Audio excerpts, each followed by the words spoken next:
A service of KIBMradio.com, the Internet's home for an all old-time radio.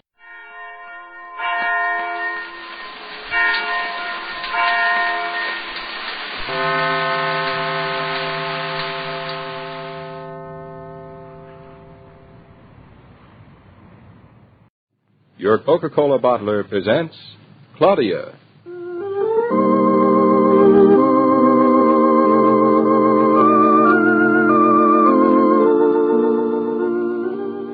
Claudia, based on the original stories by Rose Franken. Brought to you, transcribed Monday through Friday, by your friendly neighbor who bottles Coca-Cola. Relax, and while you're listening, refresh yourself. Have a Coke.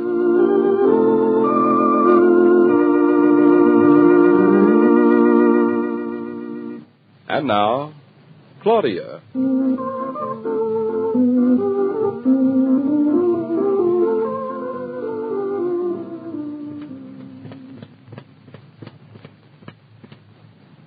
David, what was that? David, you're not asleep. Don't pretend. I am sleeping now. Shh. Don't wake me. Oh, there it is again. I don't hear you or it. Oh, David, look, it's the Dane. I know it's the Dame. It's been the Dane all night. What's he doing now? He's thumping the floor with his tail. Oh, that's great. Oh, David, he's so sweet. Look at him. He's sound asleep. Probably having the most beautiful dreams and thumping the floor with his tail. I wish I were sound asleep. It's been a beautiful night, hasn't it? Beautiful. I never want to live through such a night again. I'm exhausted. I got about 5 minutes sleep, all because of that dog, and I'm exhausted. I'm exhausted, too, but I love it. After all, darling, what do you expect? It's his first night in the house. You can't expect to have him take it lying down. No, I suppose that would be asking too much, but did he have to keep leaping across my bed as if I were a fence in a steeplechase He race? was just trying to get acquainted.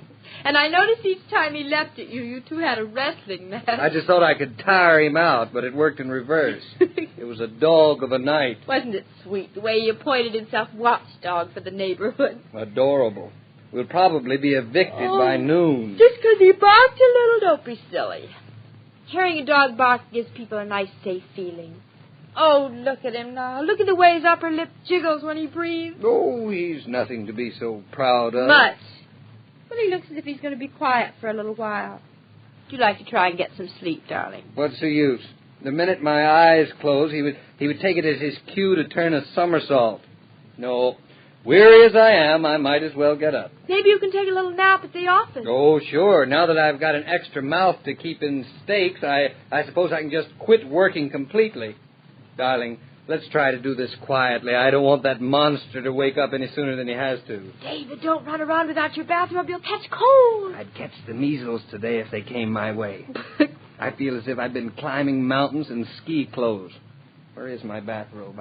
I thought I left it on the chair. Don't you remember the dog played with it during the night? It's under your bed. Yes, I've got it. You think he was trying to put it on? Probably. I'll go make breakfast, darling. We'll dress in the other room so we won't wake him. There's nothing like playing second fiddle to a Great Dane, I always say. It's like playing second fiddle to a big bass. Where are you going? Going to get the newspapers, mine? No, I don't mind. But, David, don't let Shakespeare out of the spare room. Why not? Because Shakespeare and the Dane haven't met yet.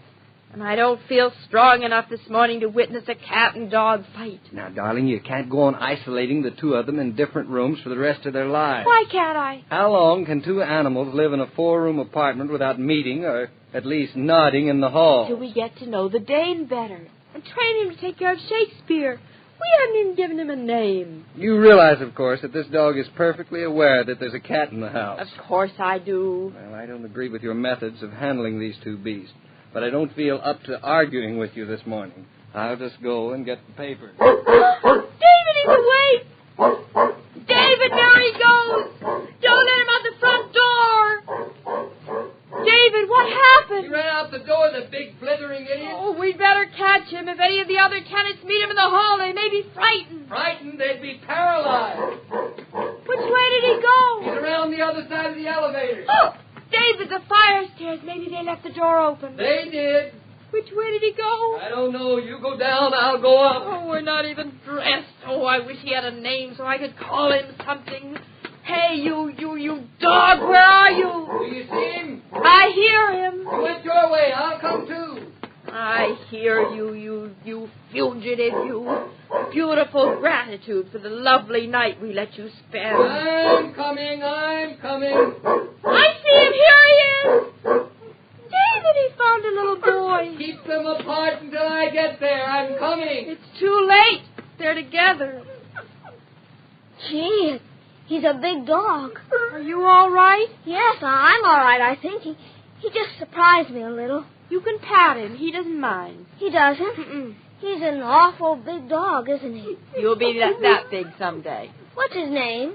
He hasn't got a name yet. He hasn't got a name. Mm-mm. Well, you can't have a dog without a name. Everybody's got a name. Well, we just got him yesterday, son.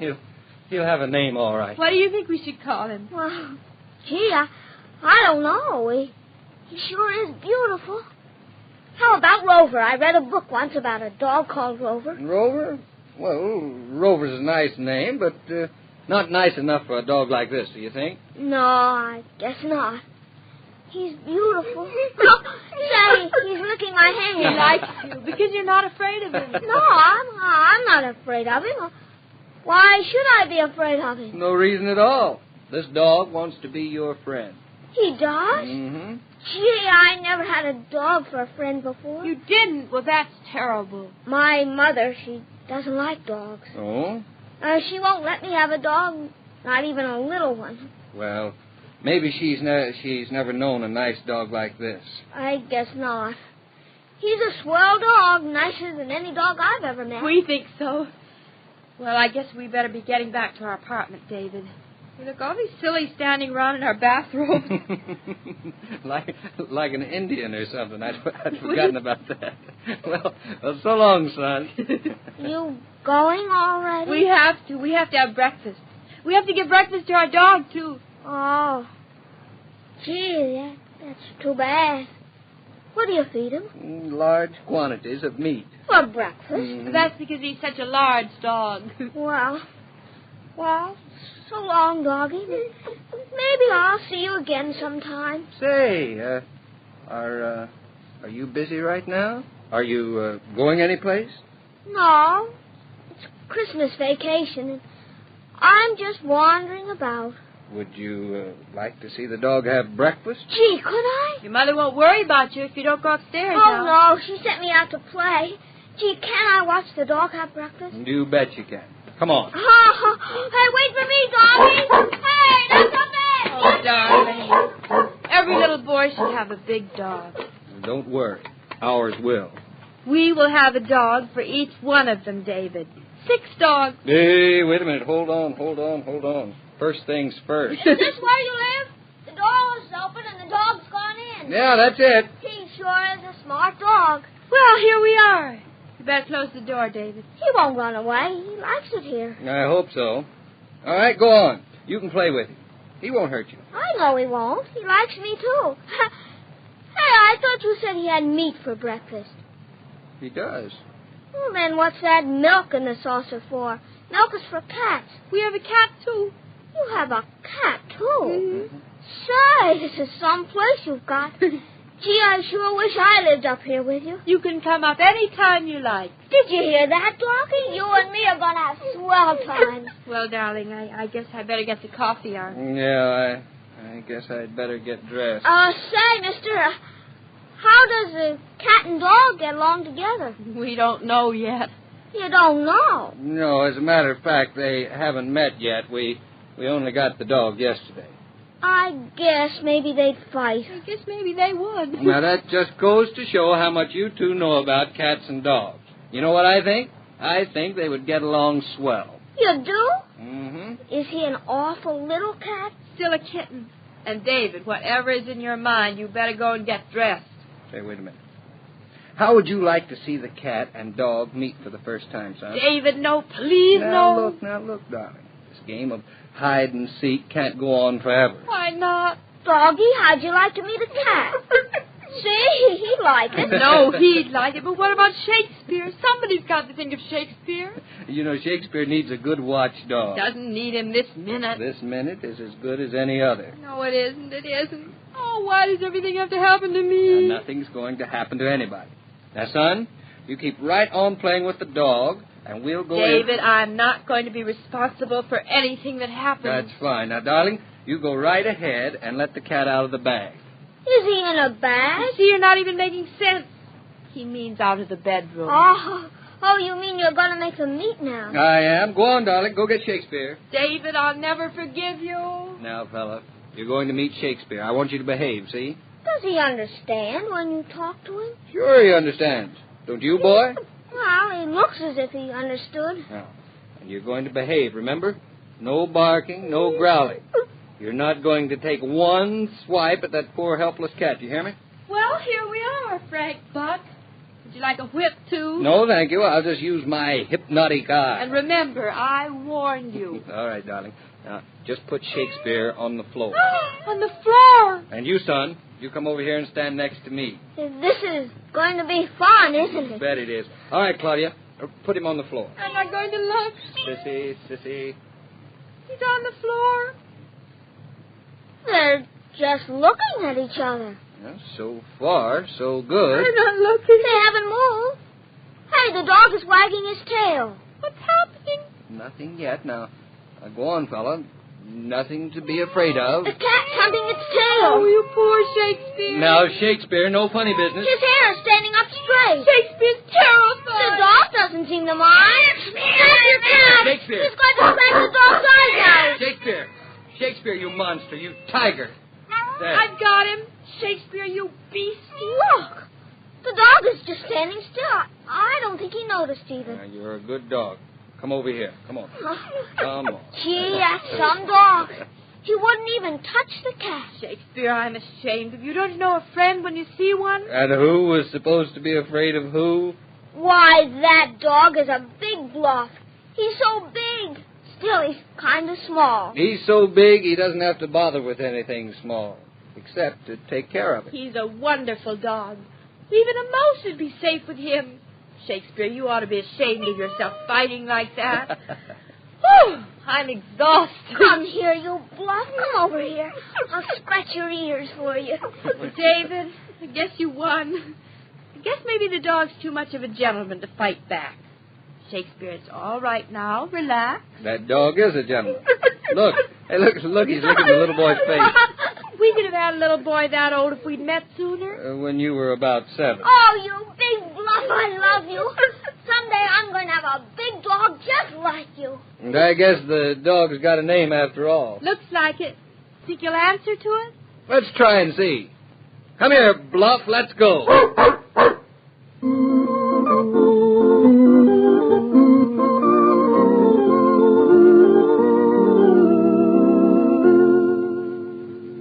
This broadcast of Claudia was supervised and directed by William Brown Maloney.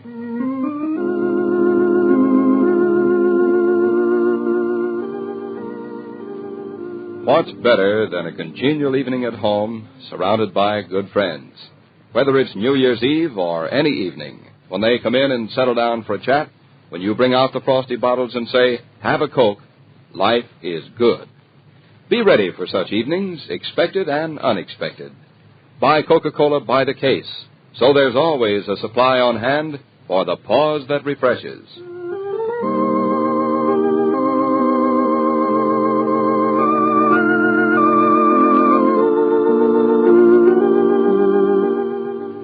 Every day, Monday through Friday, Claudia comes to you, transcribed, with the best wishes of your friendly neighbor who bottles Coca-Cola. So listen again tomorrow at the same time. And now this is Joe King, saying au revoir. And remember, whoever you are, whatever you do, wherever you may be, when you think of refreshment, think of Coca-Cola. For ice-cold Coca-Cola makes any pause the pause that refreshes.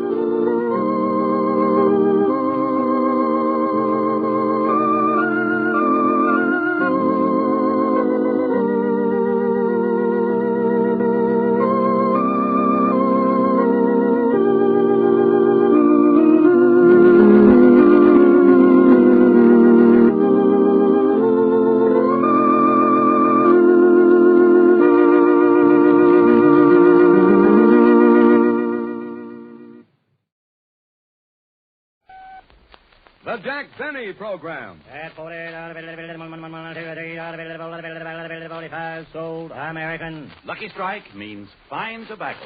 So round, so firm, so fully packed. So free and easy on the draw. LSMFT, LSMFT, LSMFT. Sure thing. You said it. Yes, sir. Lucky Strike means fine tobacco. So round, so firm, so fully packed. So free and easy on the draw. It takes fine tobacco to make a fine cigarette. Lucky Strike means fine tobacco. Yes, first, last, and always. Lucky Strike means fine tobacco. At markets now open in the South, independent tobacco experts present at the auctions can see the makers of Lucky Strike consistently select and buy the finer, the lighter, the naturally milder Lucky Strike tobacco. So smoke that smoke of fine tobacco, Lucky Strike. The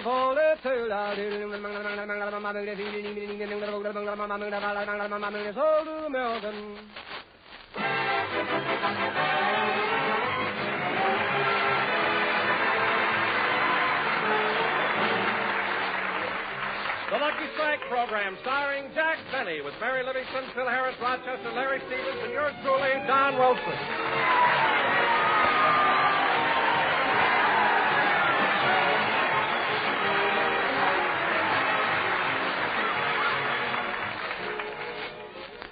And now, ladies and gentlemen, we take you to Jack Benny's home in Beverly Hills, where we find Rochester very busy addressing Christmas cards.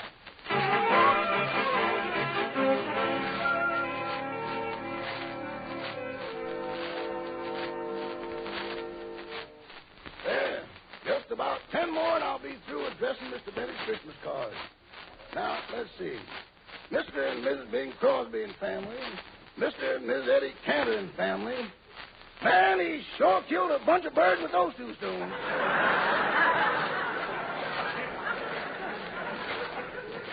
These are pretty nice cards the boss is sending out this year.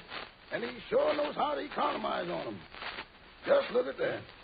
Christmas greetings 1944 to 1950 included.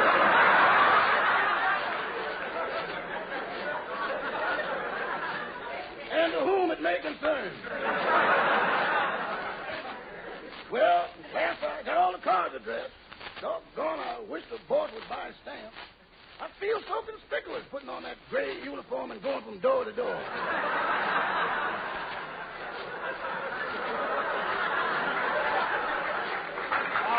Rochester. Are you through addressing those cards? Yes, Mr. Benny. Good. I'll be down in a minute. Okay. Say, I wonder what the boss is going to get me for a present. I heard him say he was going shopping this afternoon, so better start dropping a few hints. No, he's immune to hints. I better lay it right on him.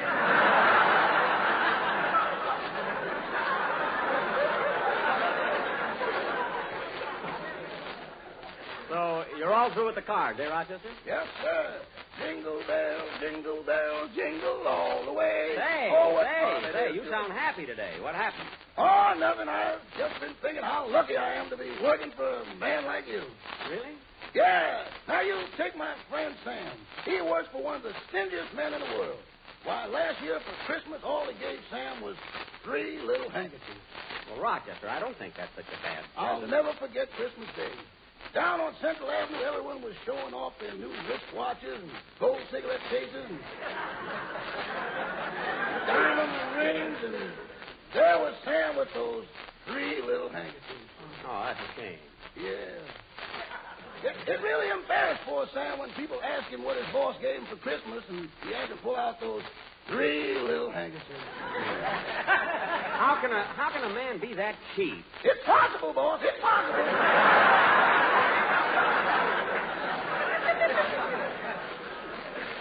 Well, Rochester, you don't understand the spirit of Christmas. The important thing is the fact that you're remembered. The gift itself is nothing. I know. That's the kind of propaganda I'm trying to overcome. Oh. Say, I better hurry up if I want to get my shopping done. I've got to pick up Miss Livingston first. Rochester, while I'm dressing, turn on the radio, will you? Okay, boy. And in case you don't like chops or steaks, then simply take a 12-pound standing rib roast.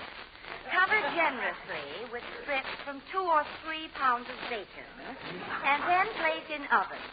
While this is roasting, you can make a tasty frosting for your cake by mixing 1 quart of sweet whipping cream with a large-sized can of crushed pineapple and a pound of butter.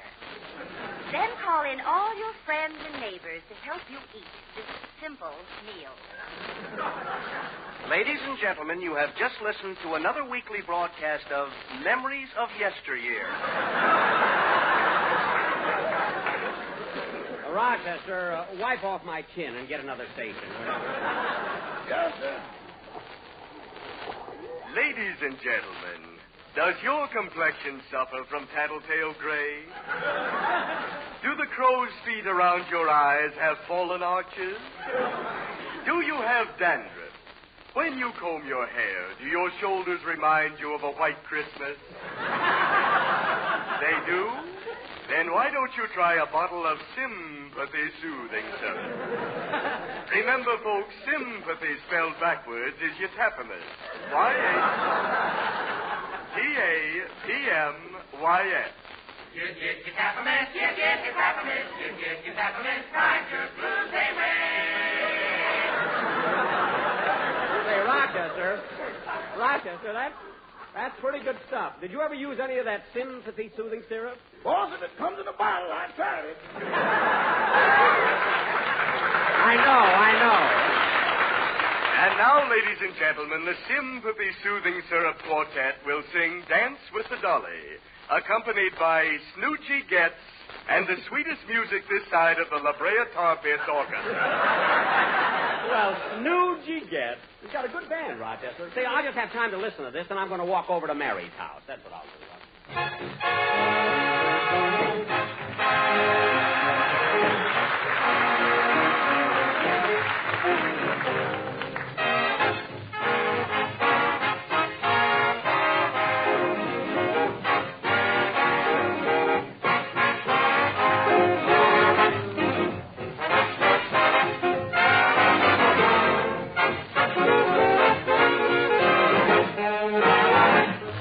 As I was walking down the street,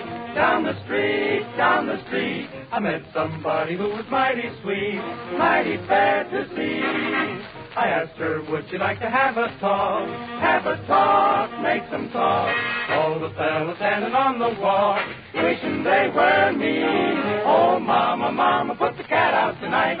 Meow, wow! I worked all day, I'm gonna scat, and I won't be home until dawn. Gonna dance with the dolly with a hole in her stocking while her knees knock and our toes rock. Gonna dance with the dolly, hole in her stocking. Gonna dance by the light of the moon.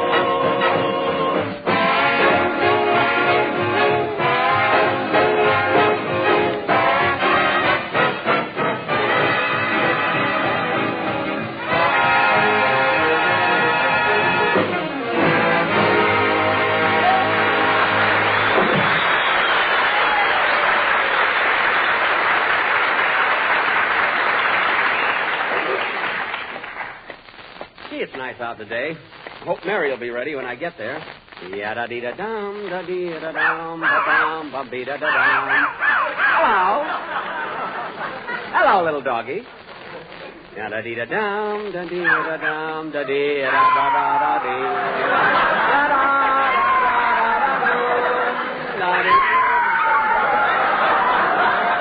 Go away, doggy. That's my own fault. Try to be nice to people. Sweet Georgia Brown. Oh, hello, Don. Oh, hello, Jack. I was just coming over to your house. You were? Yeah, I got that Christmas present you ordered for your sponsor. Oh, the ashtray? Good. Did you have it engraved like I told you to? Sure, Jack. Here it is on the side. See? Oh, yes. To my sponsor, Mr. Hill, I hope this ashtray you will fill. And when you do, just think of me and good old LF MFT. LF stands for Lucky Strike, and MFT means fine tobacco. So season's greetings and the like to you and yours from Little Jacko. Isn't that cute, Don? Yes. And by the way, Jack, I hope you don't mind if it costs more than you expected. I had a little music box installed in it. A music box? Yes, our sponsor will love it. Gee, an ashtray with a music box. That's a swell idea. Let me hear it, Don. Okay, wait till I wind it up. Okay.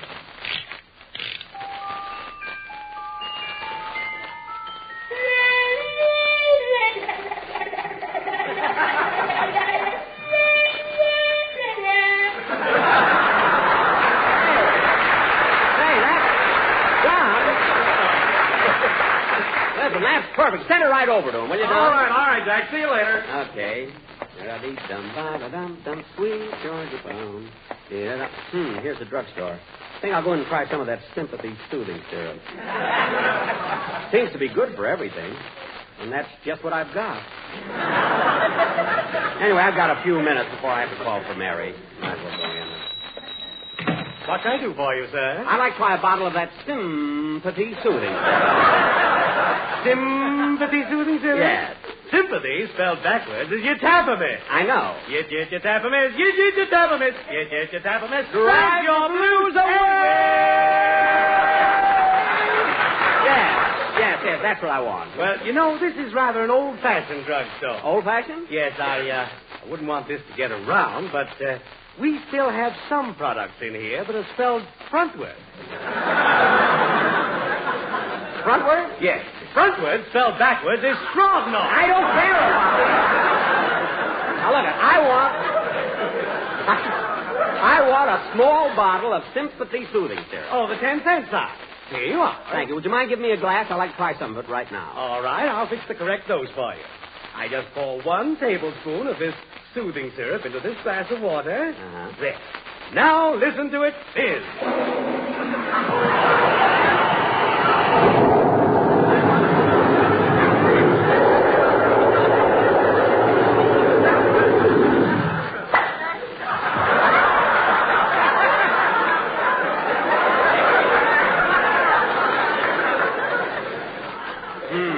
With a 25-cent size, we give you a hip boost. Never mind. Just get me a towel. Now wrap up my bottle. Okay. Hello, Jack. Oh, hello, Frankie. How are you? How's Mrs. Sinatra? Fine. Say, Jack, don't forget you're going to be on my program tomorrow night. Oh, sure, I won't forget. See you tomorrow. Okay, so long. Oh, by the way, Jack, do you know what I found out? What? That Sinatra spelled backwards is Artanis.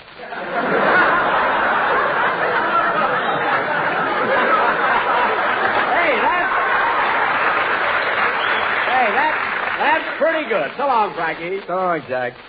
Why did I have to ask him to come on my program? His jokes will probably louse up my singing. What'd you say, Frankie? Oh, nothing, Jack. Goodbye. Goodbye.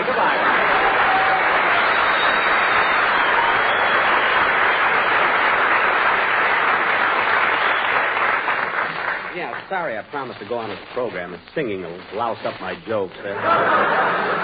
Oh, gee, look how late it is. I better go over and pick up Mary.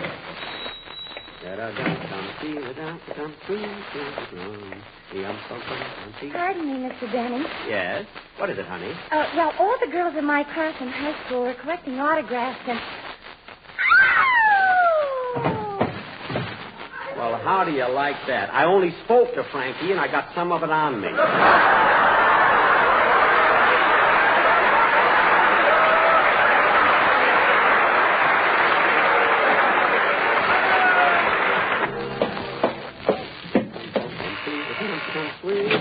Yes? Miss Livingston is expecting me, Pauline. Oh, yes. Come right in, Mr. Benning. Is Miss Livingston ready yet? No, Mr. Benning. I was just helping her squeeze into it. Into her what?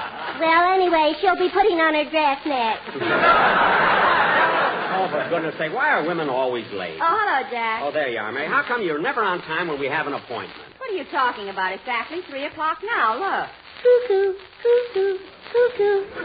Ruin watch time. What? Cuckoo.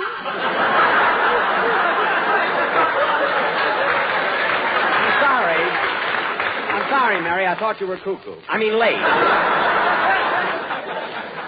Anyway, you were supposed to pick me up 10 minutes ago, so you're the one that's late. Well, I would have been here sooner, but first I gave a girl an autograph, then when I got to the corner here, I gave an autograph to a little boy. Oh, for heaven's sake, Jack, why don't you stop chasing them? I didn't chase them. They asked me. fact, the little boy said that he'd be very happy if he could have the autograph of an actor as famous as I.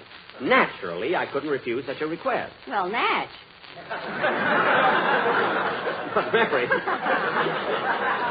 But Mary, when I signed my name, the boy said, "Oh, pardon me, sir, I mistook you for someone else." Another actor? Yeah. Mary, who is Vitamin Flintheart?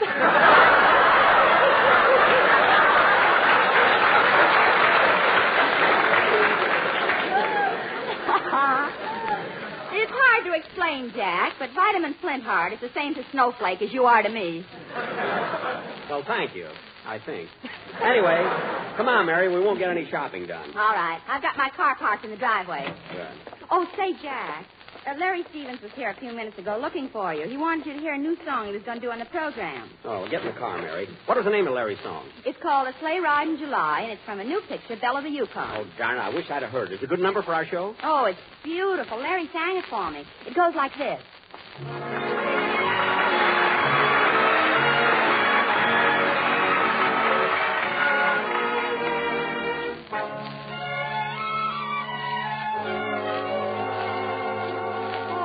Mockingbird was whistling a sentimental tune, and I didn't know enough to come in out of the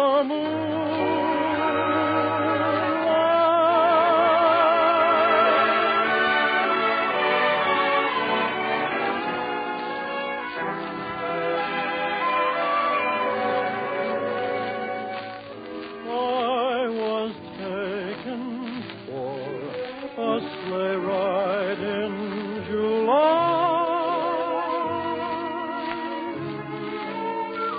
Oh, I must have been a setup for a sigh.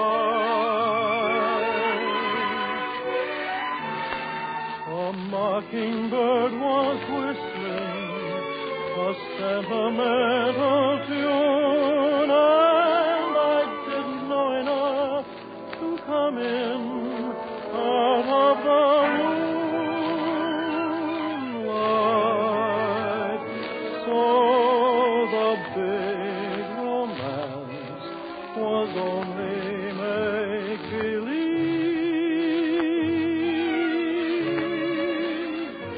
just a sleigh ride on a balmy summer eve. My dreams were safe all winter, and then to think that I was taken for a sleigh ride in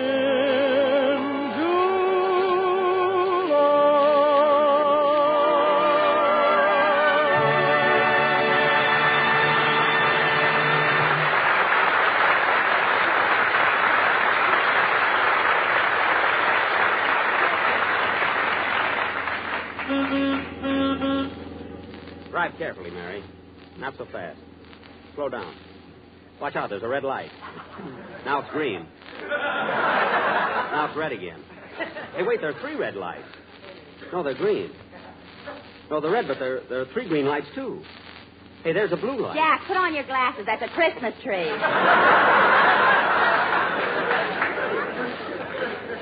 Oh, yes. Merry Christmas. Well, take it easy anyway, Mary. Don't drive so fast. Look out. Slow down.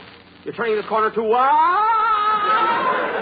Oh, Jack, calm down. Don't be so nervous. I can't help it. I'm always frightened when I'm with a woman driver. Woman driver, woman driver. That's all you men always say. Woman driver this and woman driver that. Mary. And I'm getting sick and tired of it. We women can drive as well as you men any day. And lots of my girlfriends are better drivers than their husbands. Mary. And I read in a magazine where scientists have proved that women are better drivers than men. Mary. Because they're less nervous and they concentrate on the road better. They have a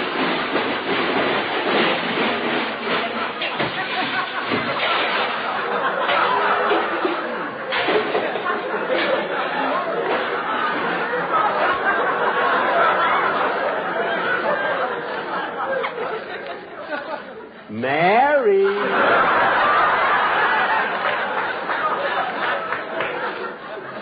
It was the other driver, it's fault. He didn't put out his hand. But, Mary, you crashed into the side of a house.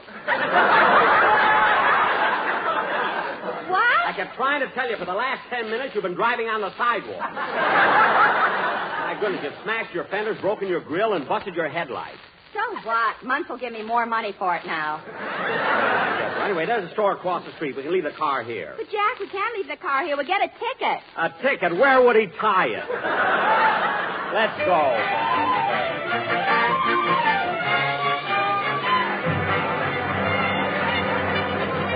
Take it easy, will you? Hey, stop pushing. Mary, are you all right? Yes, Jack, but you better let me hold your hand. I can't. Somebody's standing on it. What a crowd. Say, Mary, let's not get separated. You've got my Christmas list. I got to buy something for Fred Allen and the Quiz Kid. You know, they lived at my house. Mary, what have I got marked down for Rochester? Rochester? Yes. 3 little handkerchiefs. Oh, yeah, I better make that an even 4. I wonder where the perfume counter is. I want to get a present for my sister Florence. Well, why don't you ask the floor walker? Yeah. I beg your pardon. Are you the floor walker? Yes, and stop breathing on my carnation. It's not as rugged as I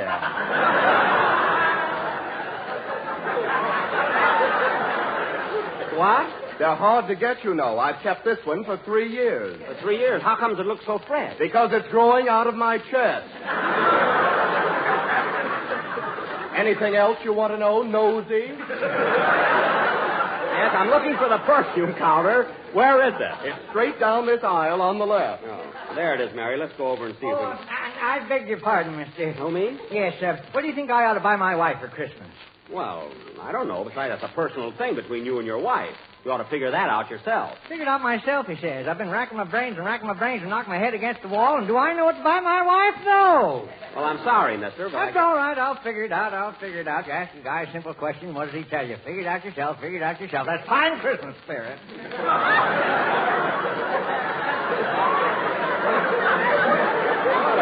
Silly guy. Come on, let's go to the perfume counter. All right, but you never get waited on. The girl is so busy. Well, I'll just reach over the counter and see what they have. Oh, no, you don't. What? I saw you trying to steal some perfume. I wasn't stealing it. I just wanted to see if it was alluring. At your age, what difference does it make? Now, look here. I told you I'm not trying to steal this perfume. I was only... Stop breathing on my carnation. I'm not breathing on your carnation, and get out of here. Oh, you're just mad because my eyes are bluer than yours. They are not. It's just this suit I'm wearing. And furthermore... What can I do for you, sir? I'd like to get some perfume. What would you recommend? Well, we have a very popular brand called Friendship, 68 cents a gallon. 68 cents a gallon. What do you think, Mary? The same as you. The price is right. I didn't mean that. I was thinking about my sister in Waukee, and I wonder if she'd like this bottle of perfume. Well, pull out the cork. You can smell it from here. Oh, stop. Say, miss, haven't you got something else? What's in that bottle over there? That's the new French perfume that just came in. It's called La Nuit Toujours Très Jolie Ici Maintenant. That sounds nice. What does that mean in English? Condensation of steam that's been forced through a motorman's glove.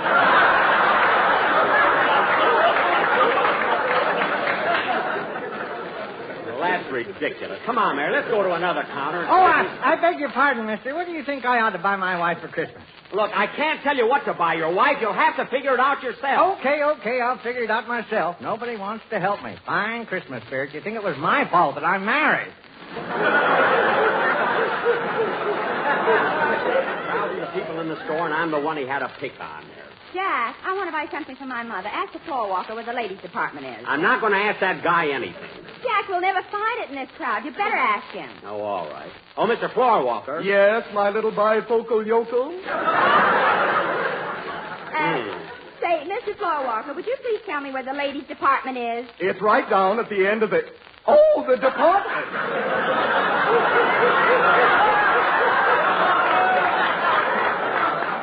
That's over to your left. Thank you. Come on, Mary. Let's get away from this Hey, guy. Jackson. Oh, look, Jack, there's Phil. Hiya, Phil. Come here. You come over here. I can't. I'm looking for the ladies' department. You're wasting your time, Jackson. They're all out of your size. Oh, filthy like a pair of glasses. You're making a spectacle of yourself. Larry, come on. Let's get away from here so we'll wind up in a routine. I beg your pardon, mister. What do you think I ought to buy my wife for Christmas? I don't know. For heaven's sake, stop following me. I don't care what you buy your wife for Christmas. Oh, you don't care, huh? Suppose I buy her something she doesn't like, then she'll get mad at me. Then don't buy her anything. Don't buy her anything? We've been married for 12 years. What are you trying to do, break us up? I'm not trying to do anything. I don't know your wife. I don't know what you're picking on me for. I've never seen your wife. Hey, what's going on here? What's the trouble? That man's been caught stealing somebody's wife. What? At your age, you gray-haired wolf. Now, wait a minute. Wait, this man started the whole thing over his wife's Christmas present. Well, I don't blame him. You had no business sending her one. I didn't send her one. Well, I wouldn't brag about it, you cheapskate.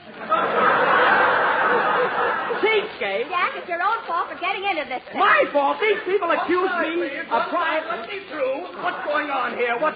Oh, it's you little goopy with the droopy toopy. Now, cut that out and don't blame me for this because it isn't my fault. This man came over to Stop breathing on my carnation. I'll breathe on it as much as I like. Stand back, everybody. The man's mad. You're darn right I'm mad. This is all your fault, mister. Following me around the store asking me to what to buy your wife for Christmas. Buy her a dog collar for all I care. What size? What size? There you are, folks. You see what a crazy guy he is, and you blame me. Why, it's not my fault. I'm not the type that would start trouble. I'm a peaceful, home-loving... Shut up! Oh, come on, Mary. Let's get out of here.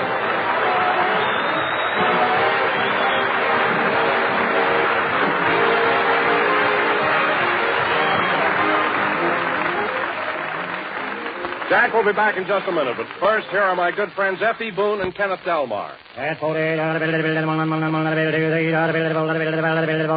Sold American. If you could be present at the tobacco auctions now open down south, you could see the makers of Lucky Strike consistently select and buy the finer, the lighter, the naturally milder Lucky Strike tobacco. This fine Lucky Strike tobacco means real, deep-down smoking enjoyment for you.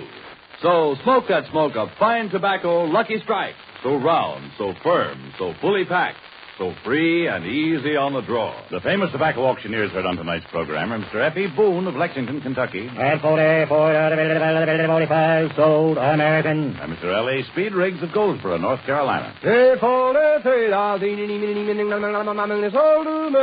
Basil Rysdale speaking for Lucky Strike.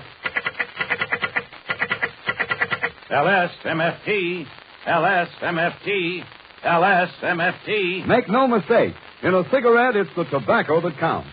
So smoke that smoke of fine tobacco, Lucky Strike.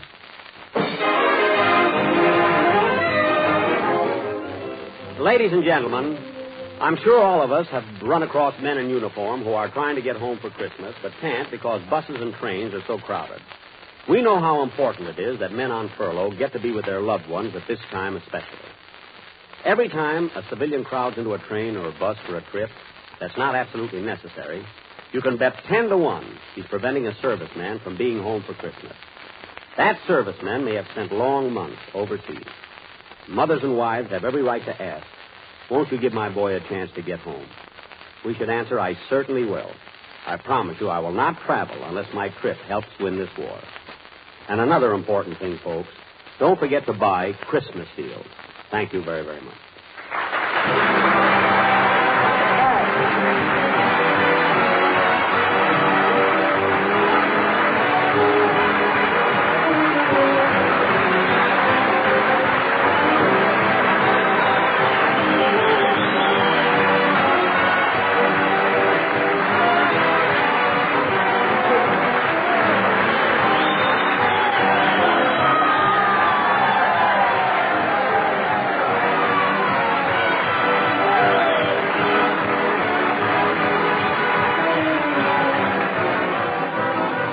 This is the National Broadcasting Company.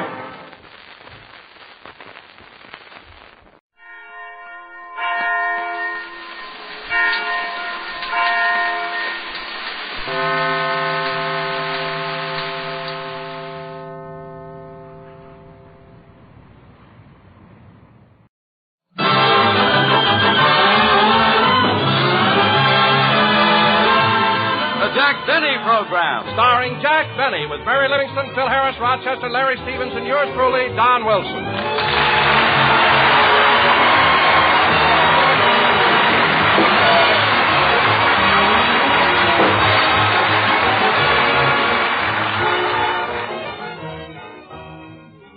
Tis the night before Christmas, and at Jack Benny's house, there are presents for all, even cheese for the mouse. Jack is up on a chair, then he's down on his knee, but you have to do that when you're trimming a tree.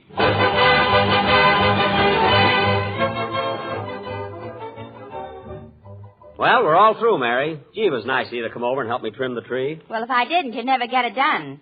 Say, Jack, shall I put the snow around the bottom now? Not yet. I want to see if the lights are working.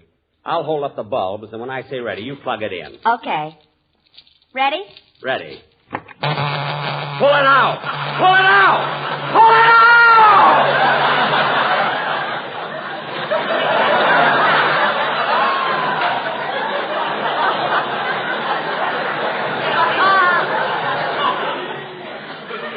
My goodness. Oh, Jack, why did you make me shut it off? Those lights were so pretty, especially those two blue ones that kept flashing on and off.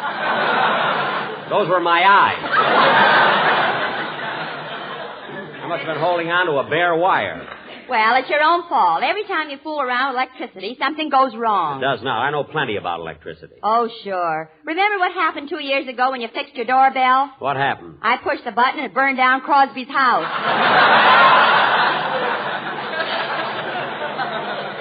Oh, stop exaggerating. Anyway, hand me that roll of tape.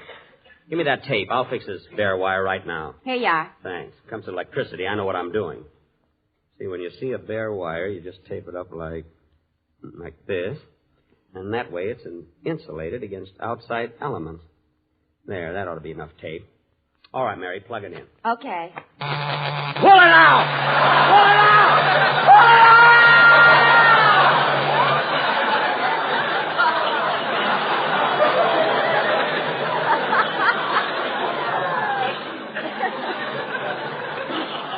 For heaven's sake. What happened, Jack? I taped my finger to the wire. That's what happened. Oh, gee. And that time it was even prettier than before. What do you mean? Your nose lit up, too.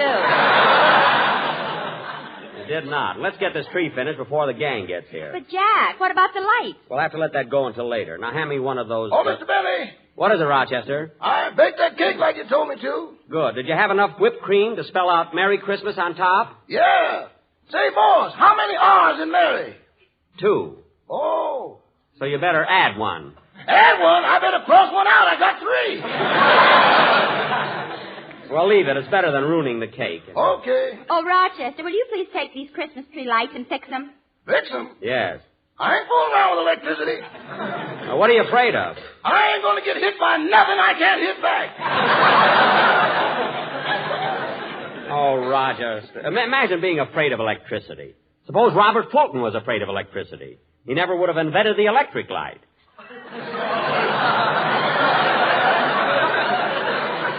Would he? Jack, you're thinking of Thomas Edison. Edison? Well, then, what did Robert Fulton do? He said, don't give up the ship. That was John Paul Jones. Now, let's not start that again. Now, Rochester, please fix these lights, will you? Okay.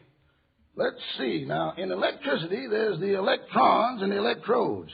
Then there's the positive and the negative. But I ain't positive which one is negative.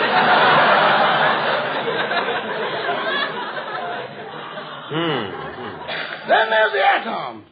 Now, the atoms are supposed to go from the positive to the negative, or maybe they go from the electrons to the electrodes. Then again, maybe they go from Natchez to Mobile.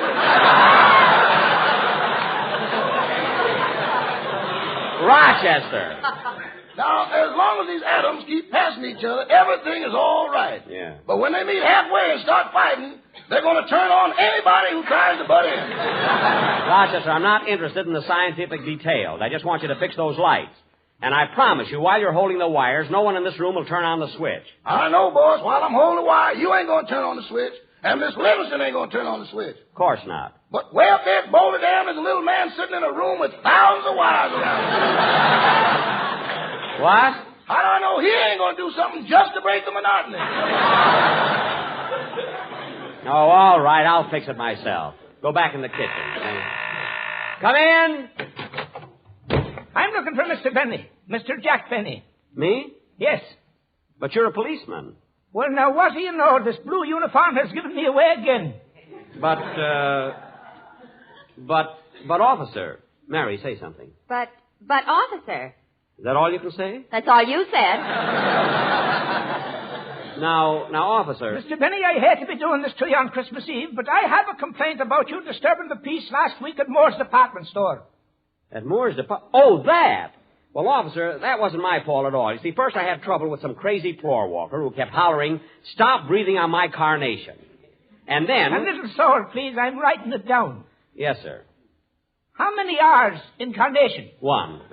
And then some silly guy kept following me around, asking me what I thought I ought to buy his wife for Christmas. Now, I didn't mind it the first time or the second time, but he kept hounding me. And just before the real trouble started, I was standing by the perfume counter when all of us... I was trying to buy some perfume for my sister, Flora. Here's your change, sir. Thank you. Come on, Mary. Let's get over I beg your pardon, mister. Oh, it's you again. What do you think I ought to buy my wife for Christmas? I told you before, I don't know what you should buy your wife for Christmas. Figure it out yourself. Figure it out yourself, he says. Figure it out yourself. Fine Christmas, Spirit.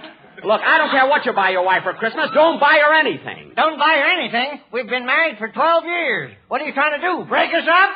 Look, I don't know your wife. I've never seen your wife. What's going on here? What's the trouble? That man's been caught stealing somebody's wife. What? At your age, you gray-haired wolf.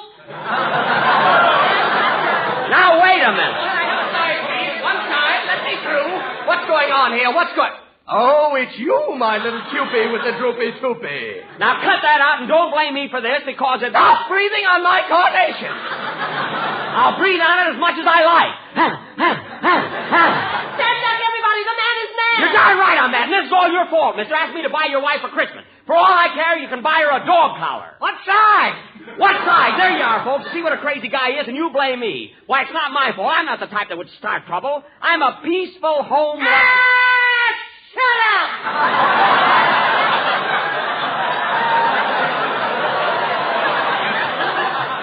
Oh, come on, Mary. Let's get out of here. And that's exactly what happened, officer. Believe me. By golly, it's amazing. It sounds like something you'd hear on the radio. Yeah. Well, I'm convinced it wasn't your fault, and I'm going to forget all about this complaint and be wishing you folks a Merry Christmas. The same to you, officer. And a Happy New Year. Thank you. Goodbye. Say, Mary, he was a nice fella at that. Yes, he was. Now, come on, Mary. Let's put the presents around the tree before the gang gets here.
Well, Mary, we got all the packages under the tree.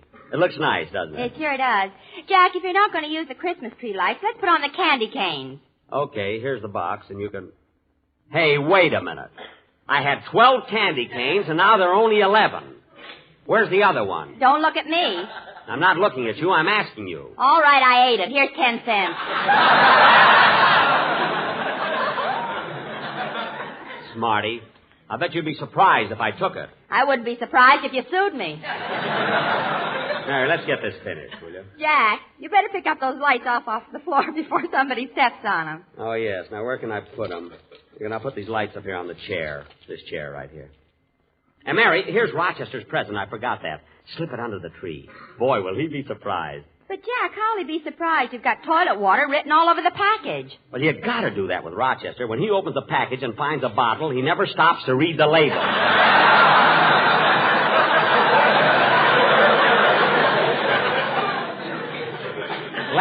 Last year, I gave him a miniature ship and a bottle, and the mast stuck out of his mouth for 3 days. Every time I asked him something, he had to answer me through the crow's nest. Believe me, Mary, I know what I'm doing. Well, Jack, I guess that does it. Tree's all finished. Yeah. Gee, it looks swell.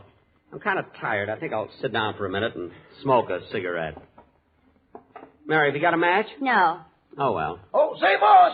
What is it, Rochester? Are your socks dry yet? My socks? I think so. Well, people will be here soon. You better take them off the tree. Oh, that's right. You take them off, will you, Rochester? I'm tired. I want to sit here a while. Yes, sir. Say, this tree looks all nice, but it's kind of dark. Oh, no wonder the lights aren't plugged in. I'll fix that. Pull it out! Pull it out! Pull it out!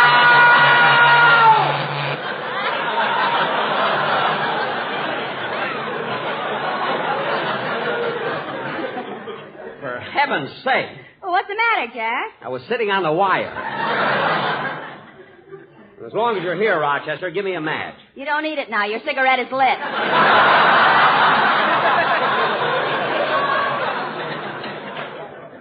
Oh, yes. Thanks, Rochester. Don't thank me. Thank that little man up at Boulder Dam. Rochester. I wonder how that guy at Boulder Dam knew I was sick. Oh, well. Come in. Hello, Phil. Hiya, Jackson. Merry Christmas, everybody. Same to you, Phil. Hey, Jackson, that Christmas tree looks terrific. Yeah, it is a nice tree, isn't it? Not only that, it's grown about 2 feet since last year. Phil, this isn't the same one. You know, Phil, I believe in the old-fashioned way of getting a tree. I know when you get up early in the morning and bundle yourself up warm, and you throw an axe over your shoulder and go out in the woods, you know, way out in the wilderness and chop down your own Christmas tree. Yeah, you're right, Jackson. Where'd you find this one? In the lobby of the Beverly Wilshire Hotel. You said it. Timber! Yes, sir. Say, Jackson, you ought to see the tree I got in my house. I got it all decorated, and then right on top I got a big red star. A red star? Phil, it's supposed to be a silver star. I know, but this way I get 5 red points. Oh, Harris, you humorist. You're the Mark Twain of your generation. Mark Twain. Phil, it's Twain. Twain. Wheelie?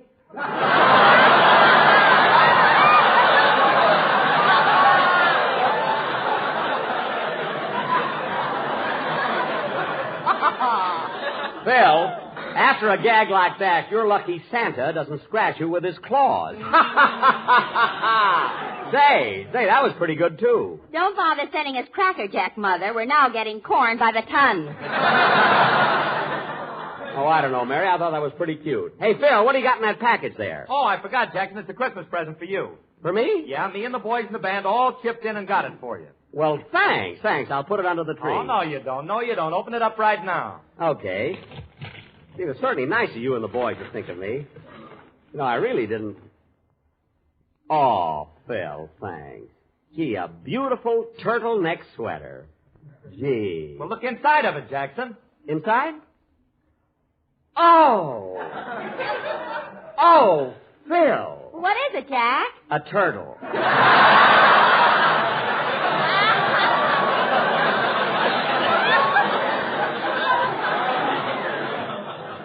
A fine present. I'll fix him. Imagine bring me a turtle for anything, Mary. Come here, Phil. Phil, sit down on my chair. Well, thanks, Jackson. Are you comfortable, Phil?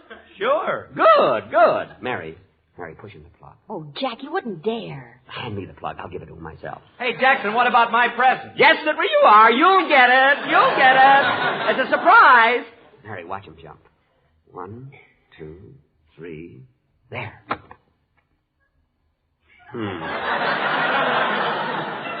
Phil, don't you feel anything? No, why? Well, what about the surprise? What's the matter? We're having a little trouble at Boulder Dam. Mary, I can't understand what went wrong. Phil, stand up a minute. Okay. Let's see. There must be something wrong with this thing. Pull it out! Pull it out! Pull it out!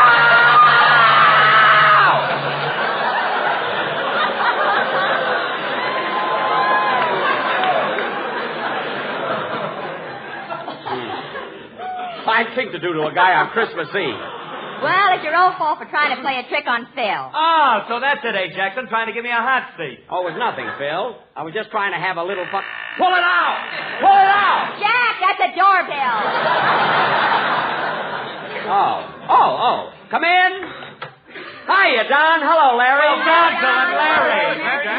Hey, I'm glad you fellas were able to come over. Oh, say, Mr. Benny. Yes, Larry. Well, last night I went to the movies and I saw a picture called Hollywood Canteen. You did? Yes. And you want to know something? What? You were in it. Yes, I know, kid. I happened to see the picture. 8 times. What? On the days he can't go, he sends me. Rochester. Between you and me, that seat never gets a chance to cool off.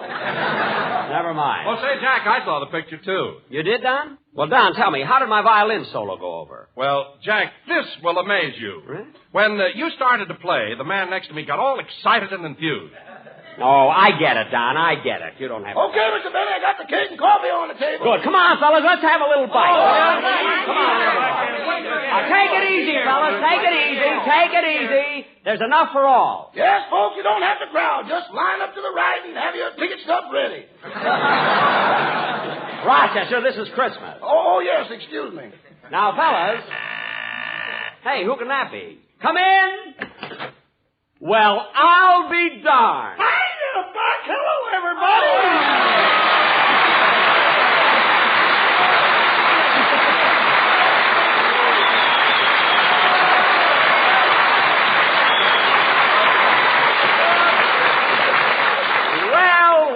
Well, what a surprise. Andy Devine. Well, who'd you think I was? Frank Sinatra?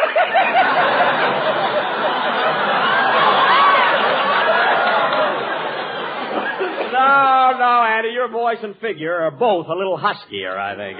Hey, Andy, there's Don Wilson. Oh, yeah. Hello, Skinny.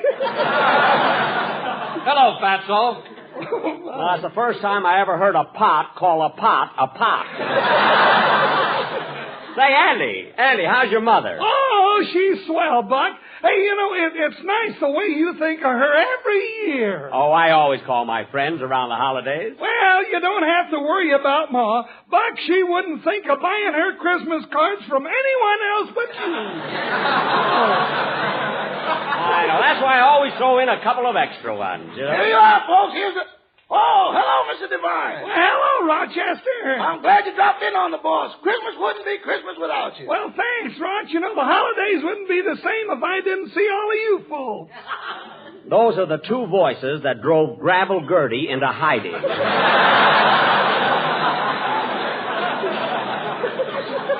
Say, come on, Andy. You're just in time to have a bite to eat. And listen, I've been saving a bottle of champagne just for this occasion. Let's drink a toast. Champagne? Oh. Come on, fellas, everybody. Oh, Rochester, give me that bottle of champagne. Here you are, boss. Shall I open it? No, I'll open it myself. Thank you. Now, let's see. Champagne corks are so tight. Gee, they're hard to get loose. For goodness sake, fellas, don't just stand there. Pull a cork out of his mouth. Okay, hold your head still, Jackson. I'll pull a cork out. Now, there.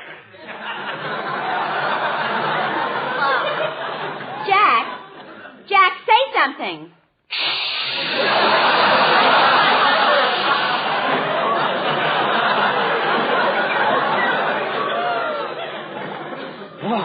Here, Rochester. Rochester, fill the glasses. Yes, sir. Hey, fellas, how about a toast? Hey, I got one. Go ahead, Andy. A toast? Go ahead. Here's to you, Buck, Mary, Phil, and the whole gang. We've been friends for a long time, and I hope it always stays that way. Merry Christmas! Merry Christmas, Andy! Merry Christmas! Jack, can I give a toast, too? Sure. Go right ahead, Mary. A Merry Christmas to everyone, everywhere. Yeah, Merry Christmas, everybody! Merry Christmas! Merry Christmas!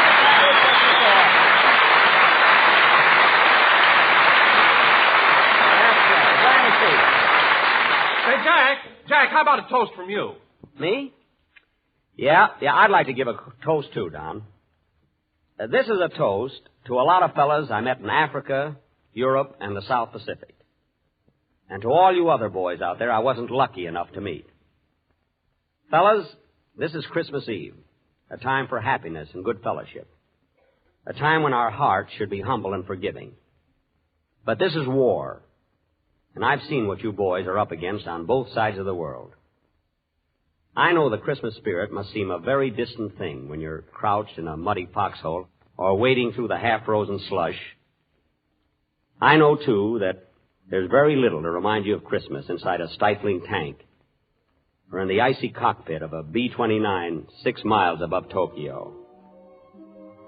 Maybe you feel it is something you lost long, long ago, because the only Christmas lights you see are the bursts of shells or the flashing path cut by tracer bullets. But Christmas is a spirit that springs from within and is so strong it transcends even the ugly scenes of a battlefield and fills the soul with a passion to defend the things that are right and just. You are the ones who have gone to the ends of the earth to preserve the freedom you know belongs to every man, to hasten the day when all mankind can once again live in dignity and in peace. So here's to you, fellas. Merry Christmas, and God bless you all.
Everlasting light,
This is the Armed Forces Radio Service.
Fish Company, makers of Fish Shampoo, presents the Fish Bandwagon with Elliot Lewis, Walter Tetley, Janine Roos, Ann Whitfield, Robert North, Walter Carpenter's music, and starring Alice Faye and Phil Harris.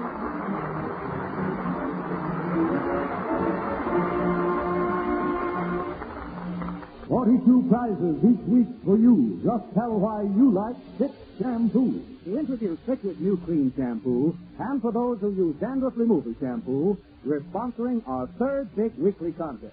Prizes include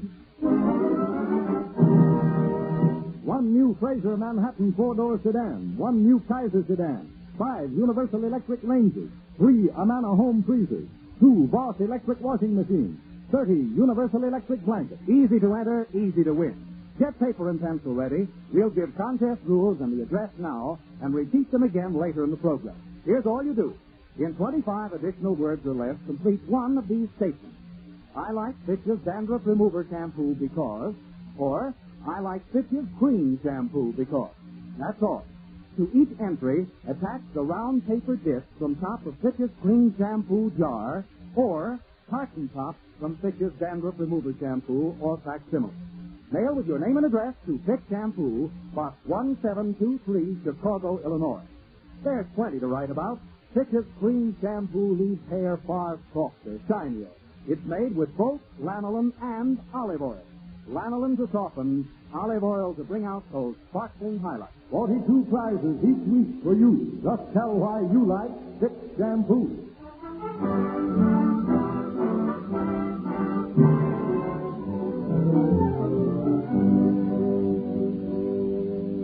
Last week, I do that was so terrible. All I did was go out and buy a few little things for you, baby. A few little things? You ordered 6 fur coats, 2 cars, all kinds of jewelry. And what on earth was in that barrel that came yesterday? 10 gallons of Chanel number 5. Well, I opened the barrel and it didn't smell like Chanel number. You overdo everything. Like the presents you bought the children. Even they think you overdid it. I don't believe it. Hey, kids. Yes, Daddy? Alice, do you and Phyllis like the party dresses I got for you? They were nice, Daddy. But don't you think we're too young for straps that keep you down? Oh, well, how was I to know that the kids didn't like that kind of stuff? I like mine, Daddy. I wore it to nursery school, and all the boys whistled at me. Oh, Now, Phyllis, stop fibbing. You didn't wear it. The children wanted a little sand for their sandbox. And what did you do? I ordered 8 truckloads of sand. What's wrong with that? Nothing except that... You want the mansion in Beverly. Yeah. How about the sand? They're picking that up tomorrow. Mommy, can you go out and bring the sand before they take it away? Yes, go ahead, children. Oh, children! Be careful of Arabs. Don't be so funny. I've learned my lesson. Well, the only thing you did that really bothered me was when you talked about selling this house. But I was only talking, honey. I wouldn't think about selling this place. I would... Oh, it's the phone. I'll get it. Well, that may be the plumber, Phil. I called him this morning about the bathroom sink. He said he'd call back. Hello? Hello, Mr. Harris. This is Mr. Thomas down at the real estate agency. Has anybody shown up yet?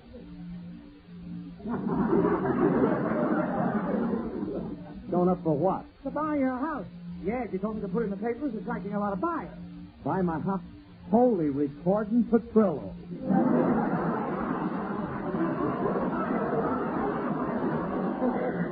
Oh, gee, I forgot to cancel that. Hey, look, Thomas. Hey, Thomas, now look, I've changed my mind. My house ain't for sale, and you got to yank that ad out. I'm afraid it's too late, Harris. It's already appeared in the morning paper, and you'll have a lot of people looking at your house today. But look, I just sent somebody over to look at the place, a Mr. Morgan. Morgan will be there any minute. Goodbye. But Thomas, Thomas. Oh, he's hung up. Oh, what a schlemiel I am for forgetting to cancel that ad. Now, if Alice finds out the house is for sale, I'm really a dead duck. I got to keep any buyers away from Alice. Who called, Phil? Called? It was President Truman. President Truman? Yeah, Margaret's singing at Carnegie Hall and wants to know the words to Darktown Poker Club.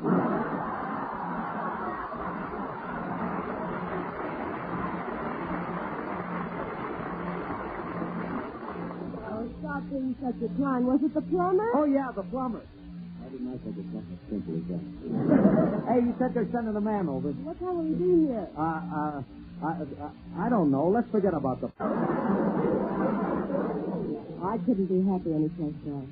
We started our life together here. Children were born and raised here.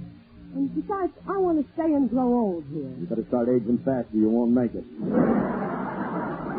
No, what I mean is look, how long can you live in one place? I mean, if somebody did come and make us a good offer, we might... We're not selling our house, and that's final. Now, if you'll excuse me, I have to go upstairs and write a few letters. And when the plumber gets here, tell him it's the bathroom sink that needs fixing. Okay. Uh-oh, that must be Morgan. I gotta get there first. I'll answer the door, honey. I'll get it. Oh, stop running, Phil. I'm right here at the door. I'll answer it. Must be the plumber. How do you do? And my name is Morgan. I know. I've been expecting you. Just go right upstairs to the bathroom. Well, that's very hospitable of you, madam, but I've had I bathe every day, sometimes twice a day. Well, I imagine in your sort of work you have to. My work has nothing to do with it. I happen to be very fastidious. Now, if you don't mind, I'd like to come in and look things over. Very well, but first, don't you think you ought to go out to your car and change your clothes? Change my clothes? Well, yes. You're dressed so neatly. I don't want you to get your clothes soiled. Don't you think you ought to put on a pair of overalls before you come in? Why? Is your house that dirty? Now, just a minute. You're the most insolent plumber I've ever Plumber? met. Madam, I am not a plumber. I'm here in answer to the ad. What ad? Oh, yes. I got it, honey. It's the ad. I know the ad. You see, honey, I put an ad in the paper for a musician. I need one for my band. Your band? I am not a musician. That reference is good enough for me. You're hired.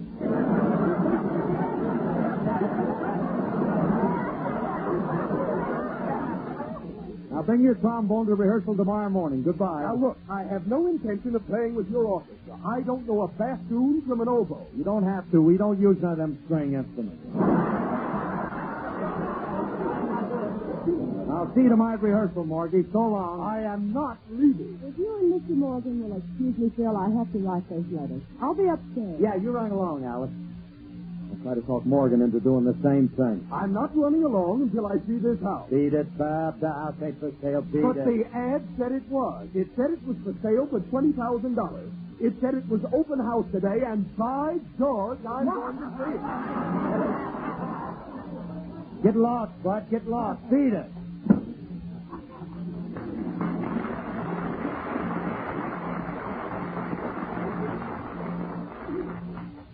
That was a close call. I wonder how many people saw that ad. If they keep coming in all day, I'll be... that's Morgan again, huh? Well, there's only one way to handle this character. I'm going to have to get tough with him. Now, look here, Junior.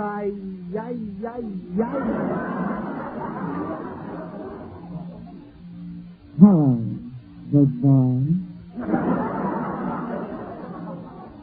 And I wish you wouldn't shout at me, please.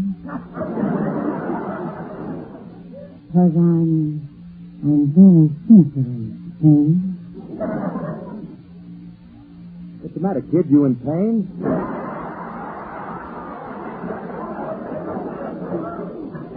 Now, don't get gay with me, Goldilocks.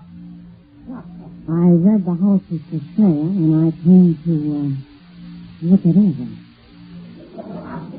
Well, look, honey, that's a mistake. It's not right. The house is not for sale. The ad said it was, and I'm coming in, please. You're not coming in. Who says I'm not coming in? Well, Alice says, Now get going while your motor's still running.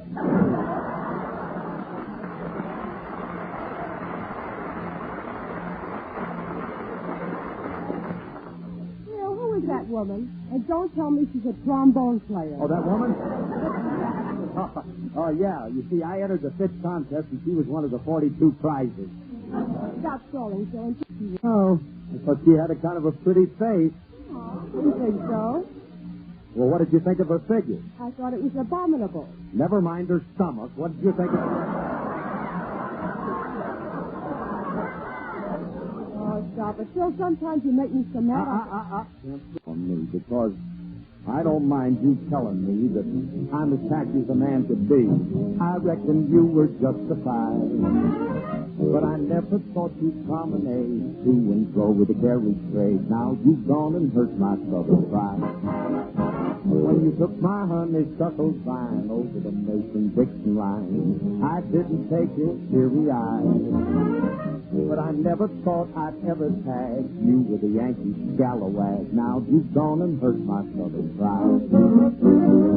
Saucy, crispy, bossy, missy, sashaying all around as if you own the town, playing possum, a little magnolia blossom.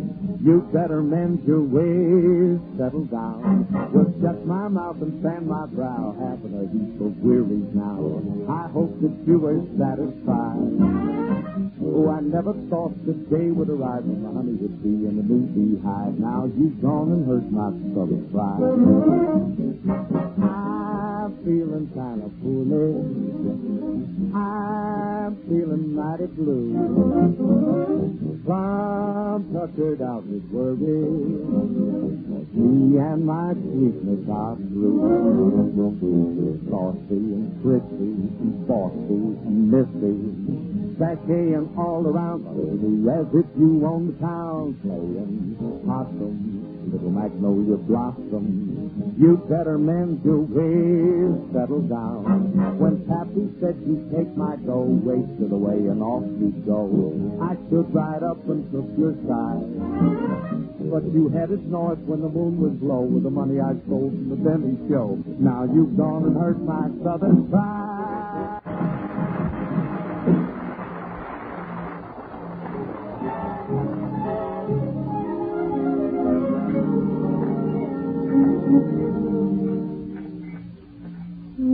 that was the most hectic meal I've ever eaten. Phil, why do you make a dash to the door every time the bell rings? Look at you now. You're poised like a sprinter, ready to take a stride to it, but every time the bell rings, you jump up, give the table a push, and pin me against the wall. I think maybe it's just because you're a little nervous today. Why don't you go in the den and read your book or something? All right. I guess I am a little unstrung, but I don't like all those strange people coming to the house. Well, I don't like it either. And neither do I. After all, I was here first. Mr. Morgan, are you still here? How'd you get back in? But the kitchen door was open, so I walked here. I almost didn't make it. I got lost in the back. I'd like to look at the bedrooms upstairs. I'll see you later. Phil, are you going to let him go up and look at our bedrooms? I have to. He's a musician. What's that got to do with it? Oh. Hiya, Frankie. That's a fine way to treat the secretary, telling me I can't come in. I'm cut to the quick, sir. Well, I'm sorry, Frankie, but I'm all up. That's no excuse. As your secretary, I'm entitled to be treated more humanely. If a stray dog comes scratching on your door, you'd let him in, wouldn't you? Of course. Well, I'm as good as a dog, ain't I? Serena? Oh, Frankie, stop it. I told you you can come in, so come on in. Beg me a little.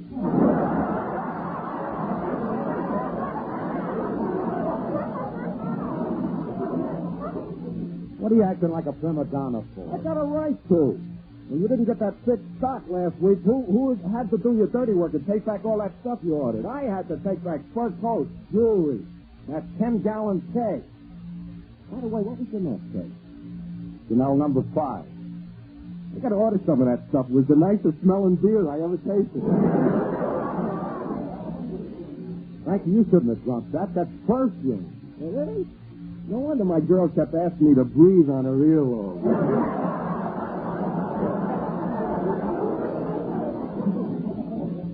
You stop making with the gags, Remley. I ain't no mood for him. What's the matter with you today, Shirley? Are you morose? I can't tell you. Why not? I don't know what that word means. Look, Frankie, I've done something awful, and if Alice finds it out, there's no telling what she'll do. She might even leave me. So what? What if Alice does leave you? You don't need her. There are plenty of other fish in the sea. Find me a mackerel with a shape like hers, and I'll listen to you.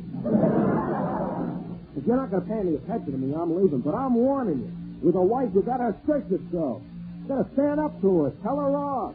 How can you talk like that? You're not even married. That's why I can talk like that.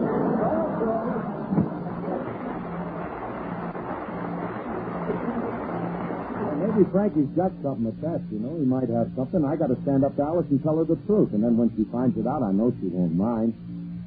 Gee, she's a wonderful kid. And she's sweet as sugar. Joe Harris, this is the last straw. I'm so mad the sugar's starting to ferment a little.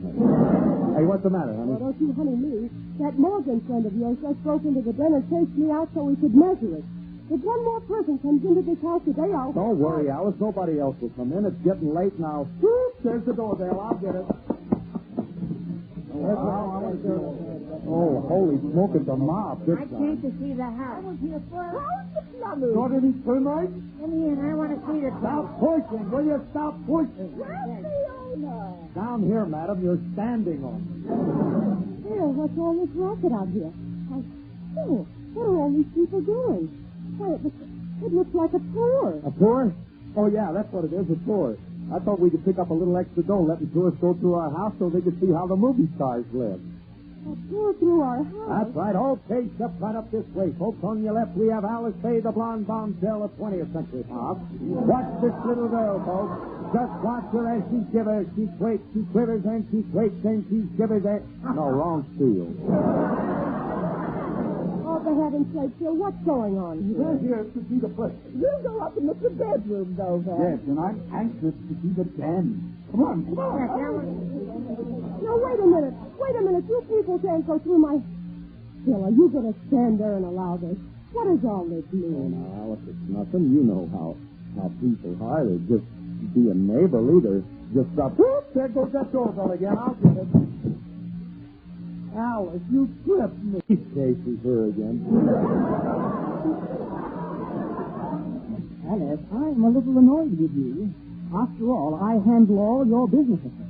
And I should have been consulted before you put your house up for sale. For sale? For sale? For sale.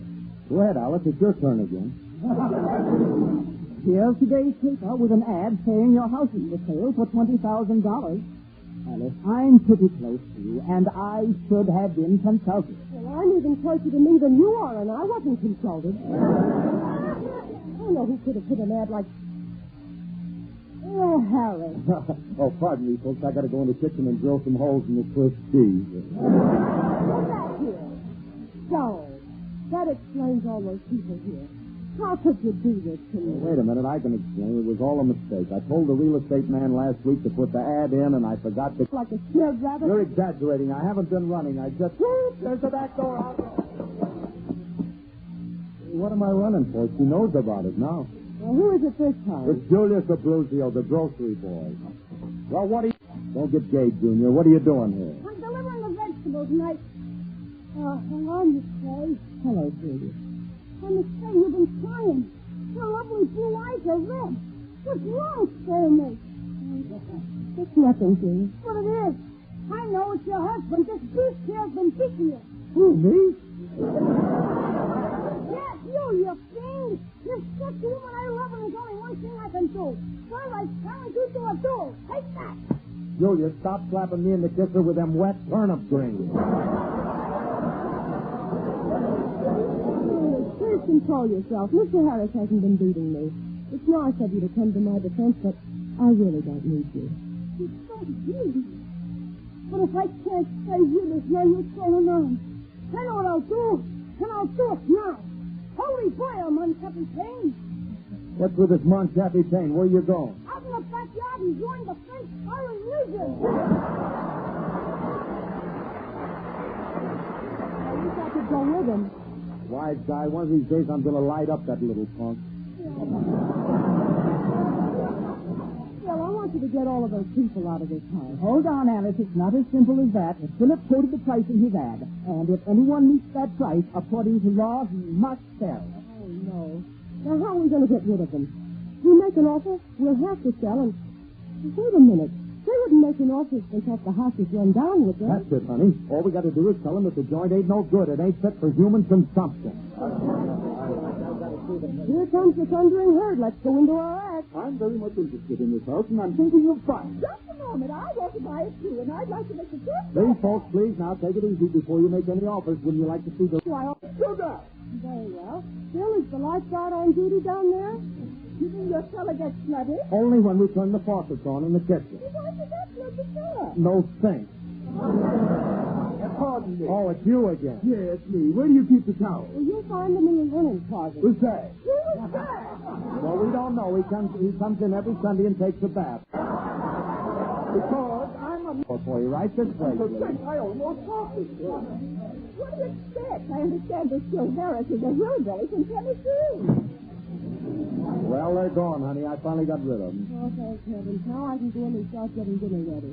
Bill Harris, if you ever pull a stunt like this... All right, honey. Stop picking on me. Now, everybody's out, and I promise that there won't be any more strangers coming in. Walker boy. Who's that? Well, I don't know. He just came in from the backyard. Hey, wait a minute, Bob.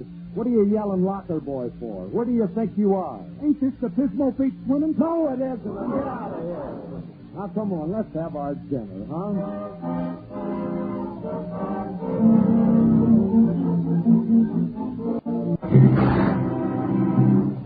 This is Phil Harris, folks. And now here are the car winners in our first big weekly contest. The Sleigh Manhattan sedan has been won by Al Herbert, Norfolk, Nebraska. Al Herbert. The Kaiser sedan has been won by Albert C. Walker, Pueblo, Colorado. Winners of other prizes are being notified by mail. Now, look, everyone has a chance to win. Enter this week's contest before Saturday midnight, and in 25 additional words or less, complete one of these statements. I like Fitch's Dandruff Remover Shampoo because, or I like Fitch's Cream Shampoo because. Send any number of entries, each on plain sheet of paper. To each, attach the round paper disc from top of Fitch's Clean Shampoo jar, or Cotton Top from Fitch's Dandruff Remover Shampoo or Facsimile. Mail entry with your name and address to Fitch Shampoo, Box 1723, Chicago, Illinois. That's Fitch Shampoo, Box 1723, Chicago, Illinois. Winners get immediate delivery on one Fraser Manhattan sedan, one Kaiser sedan, 5 Universal Electric ranges, 3 Amana home freezers, 2 Voss electric washing machines, 30 Universal Electric blankets. Entries judged on originality, sincerity, and aptness of thought. Duplicate prizes for ties, judges' decisions final. Any person in the United States or Canada may enter except employees of Fitch, their advertising agency, and family. Entries received after Saturday midnight, judged in following week's contest. This is NBC, the National Broadcasting Company.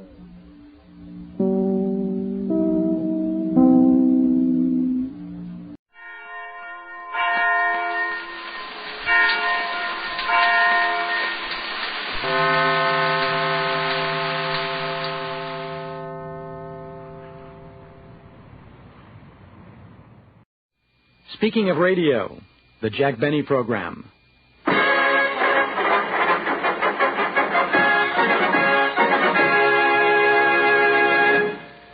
Ladies and gentlemen, our story starts with the birth of Jack Benny in the year 1894. Just 39 years ago. It all happened in the little town of Waukegan, Illinois. The proud parents gazed with delight on the blue-eyed baby. And it was at this moment that Jack Benny's voice was heard for the first time.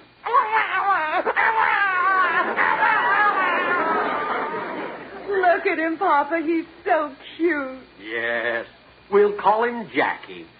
Doctor, I want to ask you something. Oh, I know all parents think their children are unusual, but honestly, Doctor, isn't our Jackie different from most babies?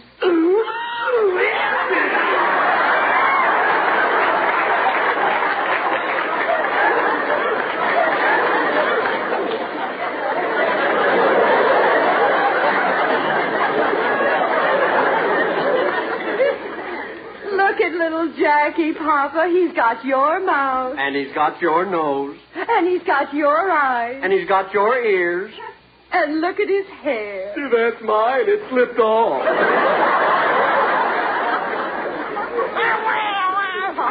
There, Jackie. Quiet now. Now, Mr. Benny, about my feet. Don't worry, Doctor. Just mail your bill, and my son Jackie will send you a check. Well, thank you very much. Wait a minute.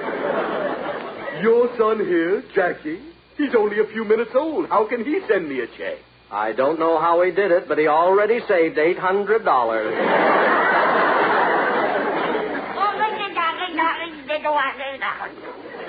And so the little baby began to grow and make rapid progress. At the age of 6 months, he astounded medical science because he had 32 teeth, all uppers. But Jackie was a happy little child, and all day long he used to sit in his crib playing with his toys.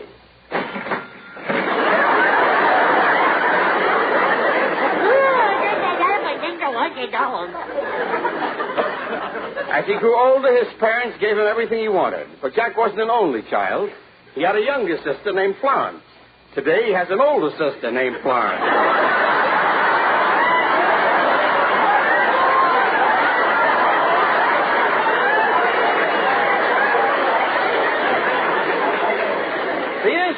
And finally, Jackie entered school. As a student, he was exceptionally bright, particularly in arithmetic.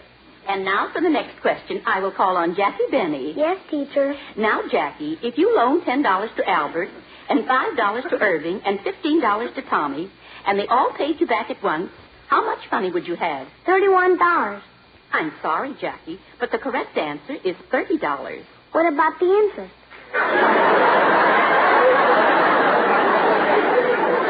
Yes, I forgot. And that reminds me, Jackie, I'll pay you the money I owe you Friday. Good. Then I'll give you back your wristwatch. It was easy to see that there was something about Jackie that was different from other boys. In his class, there was one little boy who lived near the stockyards. There was another whose home was above a livery stable. Still another who lived next door to a glue factory. Yet Jackie was the only kid in the class called Stinky.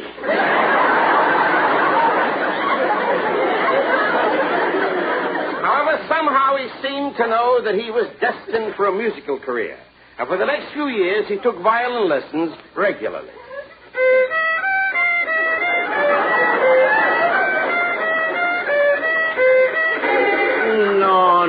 No. How many times must I tell you?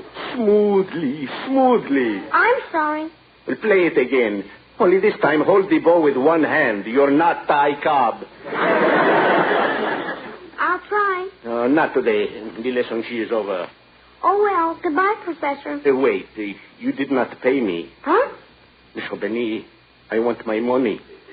When Jack was persistent about his violin playing, he took lessons year Mr. Benny, my money. after year Mr. Benny, my money. after year. Please, Mr. Benny, my money.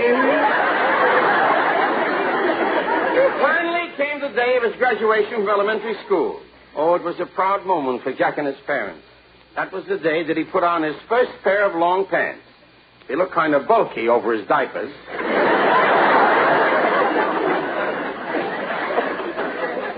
But as he was about to leave the house, his parents looked at him proudly and said, Jackie, we're proud of you. Thanks, Mother. And I'm so excited. Look at him, Mama. Doesn't he look handsome? Oh, he should look handsome. He's got your mouth. And he's got your nose. And he's got your eyes. And he's still got my hair.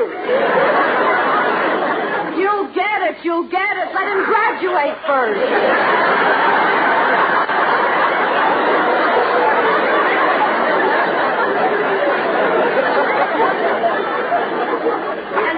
We want to get there early. He's going to play a violin solo.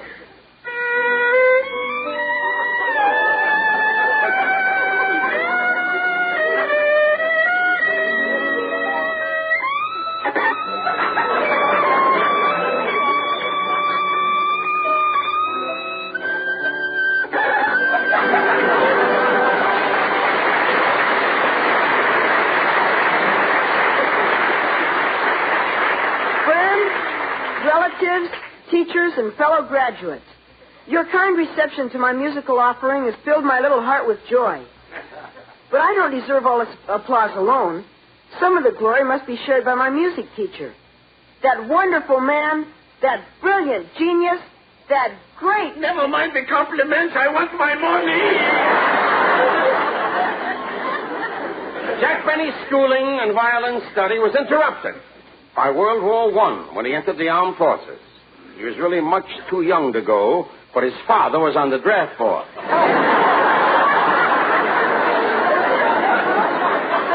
And so, early in 1917, we find Jack Benny no longer a boy, but a man, ready to enter the Navy. Goodbye, Papa. Go already.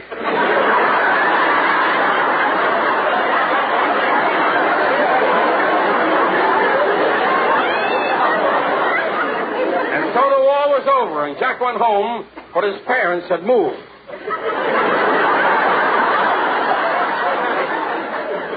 So he decided on vaudeville as a career. It was about this time that many changes took place in the entertainment world. New innovations had come along, the radio talking pictures. And in one picture called Lucky Boy, a handsome young leading man named Georgie Jessel scored an immediate smash hit when he sang, "One bright and guiding light that taught me wrong from right I found in my mother's eyes. Those baby tales she told. Georgie. That road all paved with gold. Georgie, me. It's my life story. I'm sorry. With the advent of a radio, many new stars were made overnight. And one of the brightest was the man who always opened his show with, "Hello again." From this he became a star? However, when Jack realized that he was a big hit in radio, he decided to get his own program. And first he looked for an announcer. He didn't have to look far because Don Wilson was everywhere.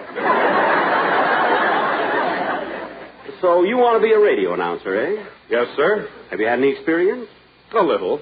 Well, before I hire you, I'd like an audition, please. Yes, sir. Listen to this.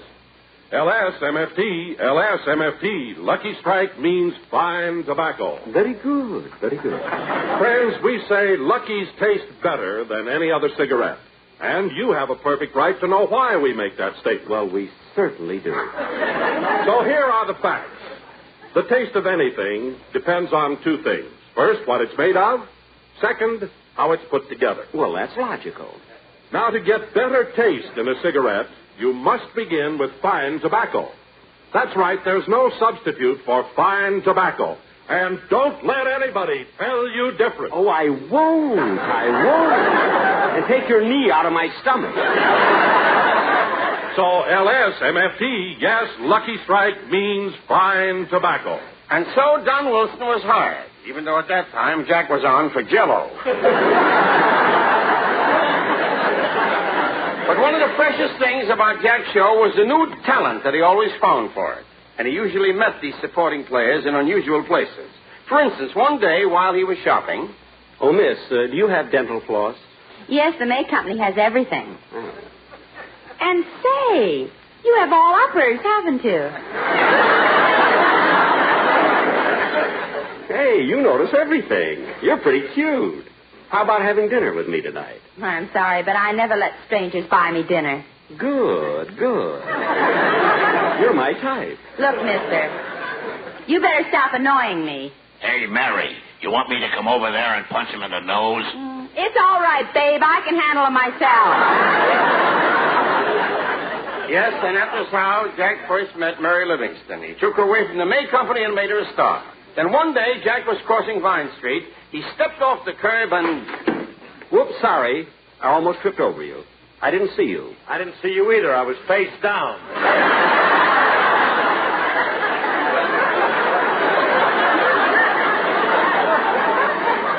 And so Phil Harris joined the show. Now that Jack had an orchestra, he needed a singer, and he auditioned dozens of them. One day he listened to a newcomer, a shy, apple-cheeked young lad with the face of a cherub and a beautiful voice.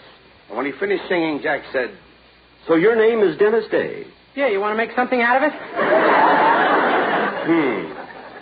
Jack hired this talented young tenor, and after 4 or 5 years, with no outside help, he almost drove Jack nuts. Now, with his cash completed, Jack decided to move into a new house in Beverly Hills with his faithful valet, Rochester. Boss, this house is sure beautiful. Yes, it is, Rochester. But you know, I've been thinking. About what? Well, a house isn't really a home without a woman. Want me to get married? Never mind. And so Jack moved into his new home, which he still resides. The house is located in Beverly Hills. The day he moved in, his next-door neighbor exclaimed, About the fence, Benita, do you honestly think that 20 feet will be high enough?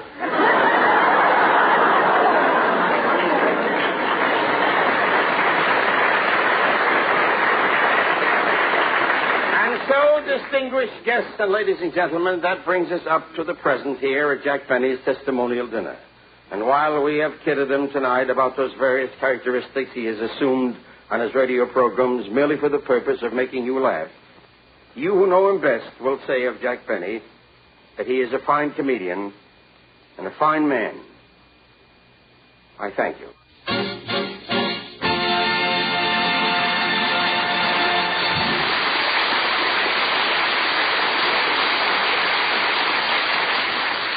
That was Fine and Dandy, played by the orchestra. And now, ladies and gentlemen, I bring you a man... Hey, wait a minute, Jack. What's the idea? There's going to be a little switch, Don. Tonight, I'm going to introduce you. Well. And now, ladies and gentlemen, I bring you a man who today is celebrating his 16th anniversary in radio. Here he is, folks, 300 pounds of sugar and spice and everything nice, Don Wilson.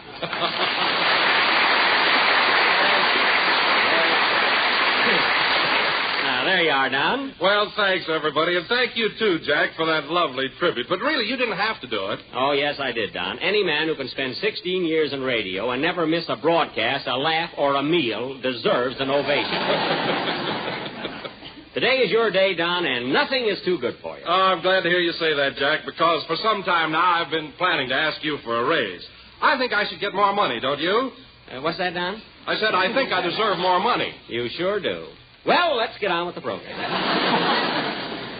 Tell me, Don, I'm sure a lot of our listeners would like to know, how did you happen to get into radio? Were you always an announcer? No, Jack. I started out on an exercise program. I was known as Happy Don the Muscle Builder. Oh, setting up exercises, eh? Yeah, I used to start out the program by saying to my audience, bend over and touch your toes. Yeah. Yes, sir, and then I'd bend over with them. Oh, sure, I can imagine. Now, wait a minute, Jack. I'm still pretty limber. I can bend over and touch the floor right now. Oh, yeah? Don, if you were an old maid, you'd have to go down in the basement, stand on a barrel, and bore a hole in the ceiling before you could look under the bed.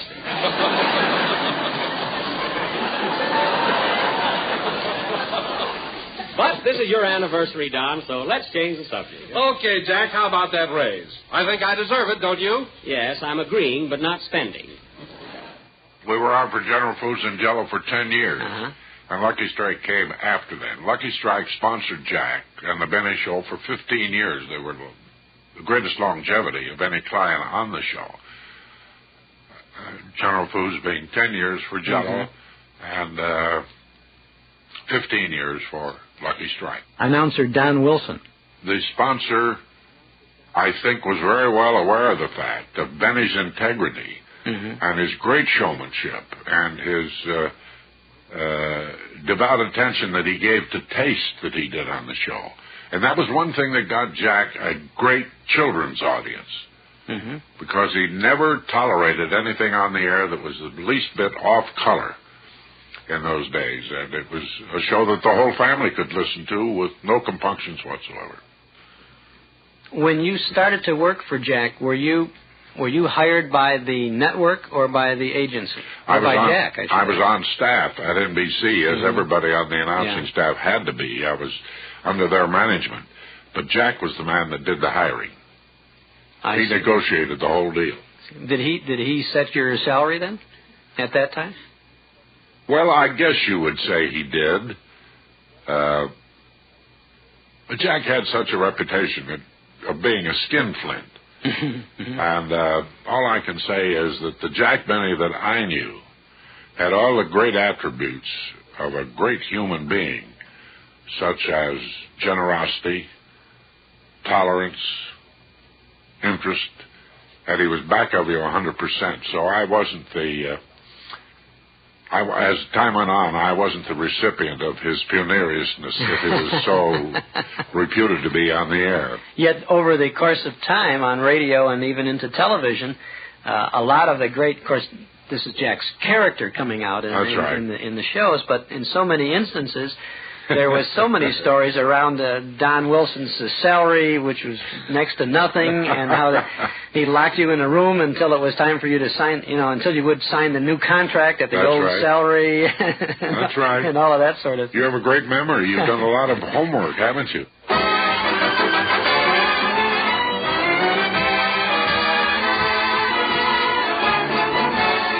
The Lucky Strike program starring Jack Benny with Mary Lewis and Phil Harris, Dennis Day, Don Wilson, yours truly, Rochester.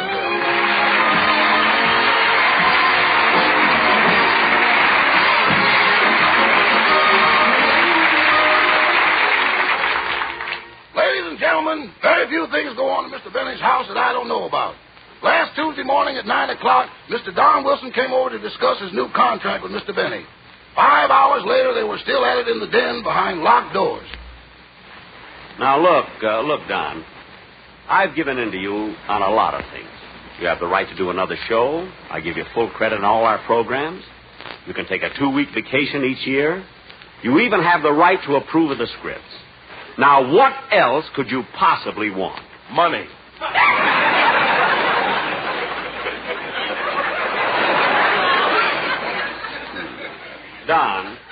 Don, there are things much more important than money. Well, maybe so, Jack. No, wait a minute. You place too much importance on money.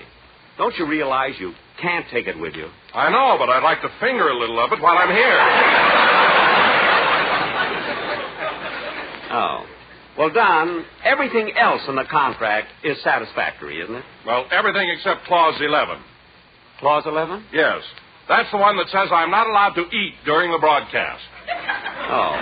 Well, Don, I had that clause put in because of what happened a couple of weeks ago when you were eating a hamburger during the first part of the show. So what if I ate a hamburger? I did my commercial all right, didn't I? Yes, but your pear-shaped tones came out with onions on them. Remember, you can't do your level best with mustard dripping on your vest.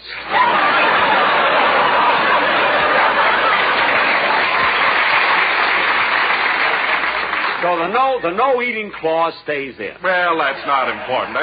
But what about the money? Don, I've made my final offer. You don't have to sign it now. I'll go out and leave you alone so you can think it over all by yourself.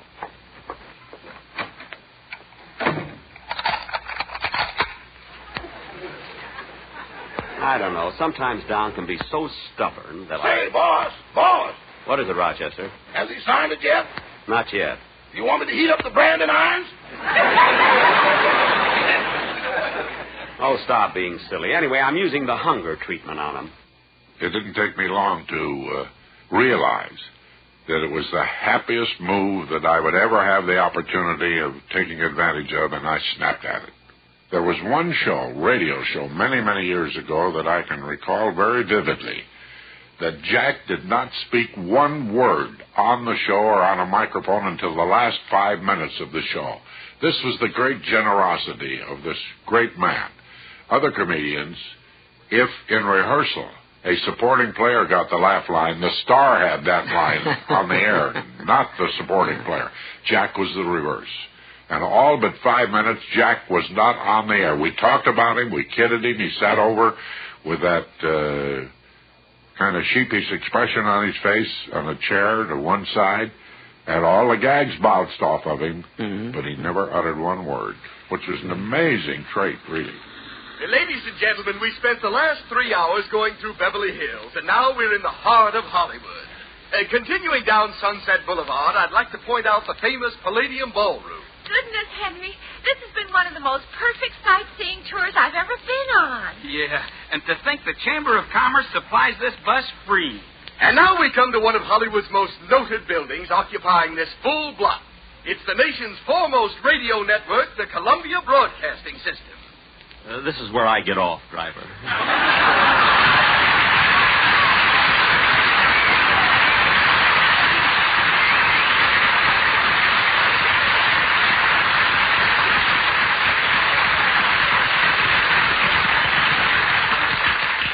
Get off here. Open the door, please. What did you say, mister? I said, this is where I get off. Get off? The Chamber of Commerce goes to the trouble of running a free bus so you tourists can see the city, and in the middle of the tour, you want to get off. Open the door, please. But you haven't seen everything yet. From here, we go to Figueroa Street, where we'll pose for a moment in front of a statue of Honest John, the original Ghost Rider in the sky. Open the door, please. Then we pass the City Hall on our way to the Los Angeles Police Department, where you'll see all the officers sitting around a table pointing at each other.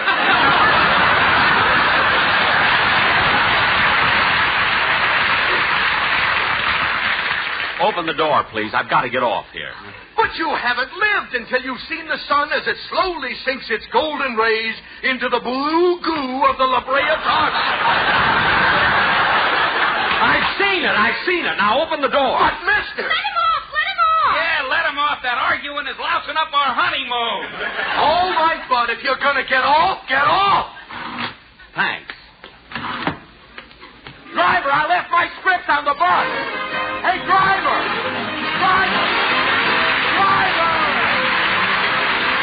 All of us, like Rochester, Phil Harris, Don Wilson, we only had about a page and a half of dialogue on the show. Singer Dennis Day. But you better believe that it was the best dialogue that possibly could be written, because Jack knew it was good for himself and for all of the characters on the show. No matter how many laughs, he was very happy with all the laughs you might get. And when the show was over, many people would say, hey, did you hear Dennis or did you hear Phil Harris on the Jack Benny show last night? It was still the Jack Benny show, because he was the catalyst who manipulated the whole thing. The jokes bounced off of him. He was the butt of most of the jokes.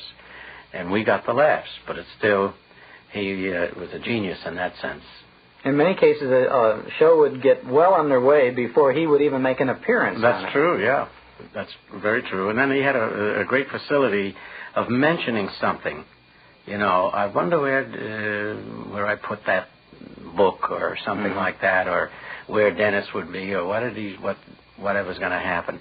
And all of a sudden, when we're practically to the end of the show, that would come in another roundabout way that made a hilarious ending to the whole thing. He had that great facility. So he was really, in the early days when I was with Jack, he used to work with the writers on all the ideas and the dialogue and everything else. And then when we'd come in to read, usually on a Wednesday or a Thursday, we'd have our first reading. And after the reading was over, we'd leave and go home, and then they would edit it and tighten it up.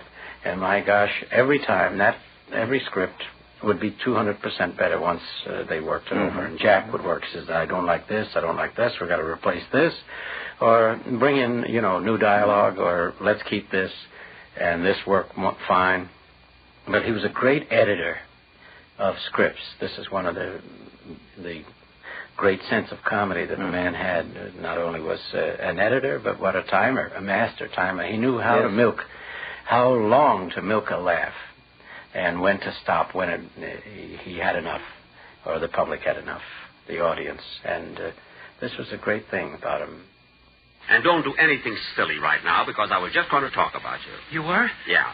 I was going to say, Dennis, that you're talented, clever, versatile, and you're looked up to as one of the most promising personalities in radio.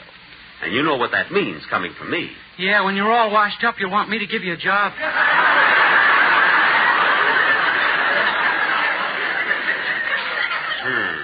Dennis, Jack really meant what he said, and I feel the same way. You're not only a fine entertainer, but you're modest, considerate, kind, and one of the nicest boys I've ever met. Oh, I can understand it coming from you. Why? You're nuts about me. Well, he was a national institution. I never heard anyone have a bad word to say about Jack Benny. Everyone always loved him. And he was a very kind and very gentle man. This is what's on his tomb. Here lies a gentle man, which epitomizes really what Jack Benny was. A very kind and gentle man. Did you find him that way on that first Jack Benny show? Oh, yes. You did? Yeah, because, I was scared stiff. After all, I'd had no great experience as far as singing is concerned with orchestras or appearing on here as the top radio show in the whole country. And everyone was listening, so I was just very nervous and very scared. And I think that's why they brought in Verna Felton, who played the part of my mother, was a buffer between myself and Jack until I got more confidence myself on the show. So they used her in the first year, I would say, about probably 16 shows. And then finally I started to get a little more confidence in myself. She was on that quite a bit over the years. Yes, well, they referred to her. Many times she wasn't even on the show, but Jack would refer to her, oh, your mother, and I might say something about she wants me to get a raise, or she was always either a plumber's helper or a carpenter. She was a woman who could do anything. And he would refer to her many times, or I would. And it felt like a living presence was on the show. Hello? That's the door buzzer. Come in. Oh, hello, Dennis. Hello, everybody. Look, Jack, Dennis brought his father with him. Imagine him coming here in his old greasy overalls. How do you do, Mr. Day? That's my mother. She just came from work. How do you do, Mrs. Day?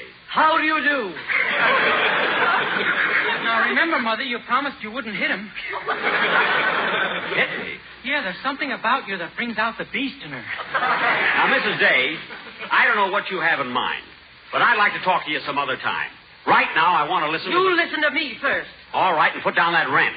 Now, what is it? Well, Mr. Benny, now that my Dennis is a star on his own show, you must uphold his dignity by giving him more lines, more songs, his own dressing room. And at all times, he must be treated with the utmost respect. Yeah, utmost. Now, look, Mrs. Day. Now, you listen to me. You can run Dennis's life if you want to, but you're not going to run mine. Gee, Mr. Benny, my father wouldn't dare talk to her like that. Your father. What a weakling he must be. Where'd your mother ever get him, anyway? Eastern Columbia, Broadway at night. Gee, they have everything. Now, Mrs. Day, look, I don't want to talk any more about it, and that's settled. All right, if that's the way you feel about it, come on, Dennis. We'll go home. Dennis stays right here. I want to hear the song he's going to do on my program. Very well, but I'm leaving. I'll wait for you outside, Dennis. Goodbye.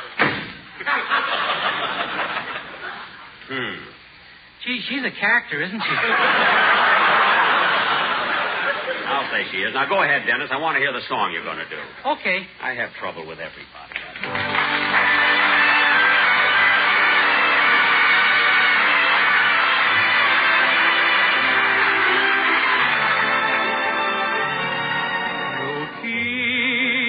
Coming back like a song,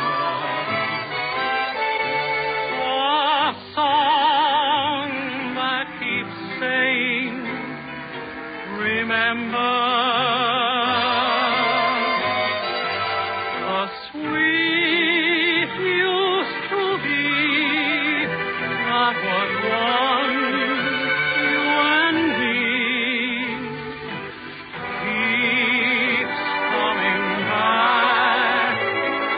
An old melody, the perfume of roses in May, returns to my room in December.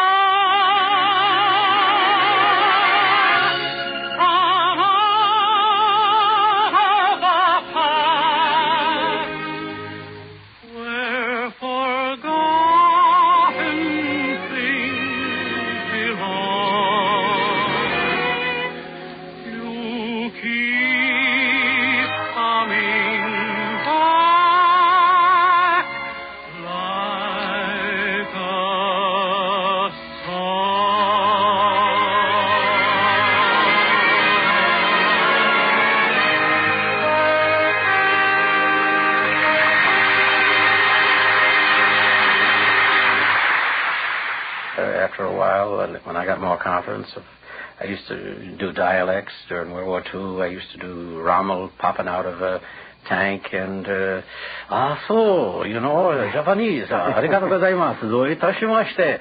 Oh, you bet you. And we do all kinds of dialects and impressions. I did Parker Fenley from the Fred Allen, howdy, bub. You know, all of these various characters. I wonder if Titus Day is at home. He's always so moody. Howdy, Bob.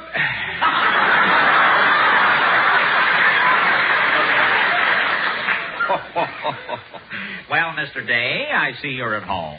Yep, day in and day out, days in. Yeah, I see, but you say your eyes look all red. Been crying, Bob, reading a sad book. What's the title of it? Forever Amber. But Titus, Forever Amber isn't a sad book. 'Tis when you're my age, Bob.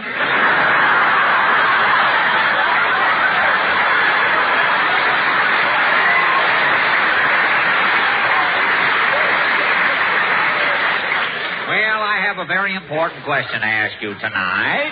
Who do you think is the better comedian, Fred Allen or Jack Benny? Well, Bob, that's a moot question. Moot question? Yep. Moot be Allen, moot be Benny. I see. Well, which one do you consider the better comedian? Never hear 'em myself. When they come on, I put my radio out in the hen house. In the hen house? Why?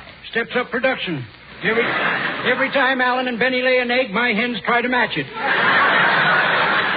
And that really increases your egg production? Did up to last Sunday. What happened last Sunday? All my hens killed themselves straining. So long, Bob.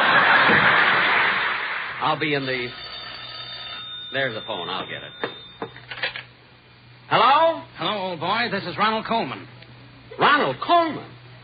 Well, Ronnie, how are you? Splendid, thank you. Good, good.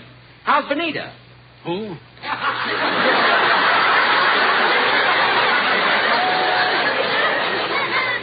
Benita, your wife. Oh, I thought you said Santanita. Benita's fine. Good. Oh, by the way, Jack, what are you doing tonight? Nothing.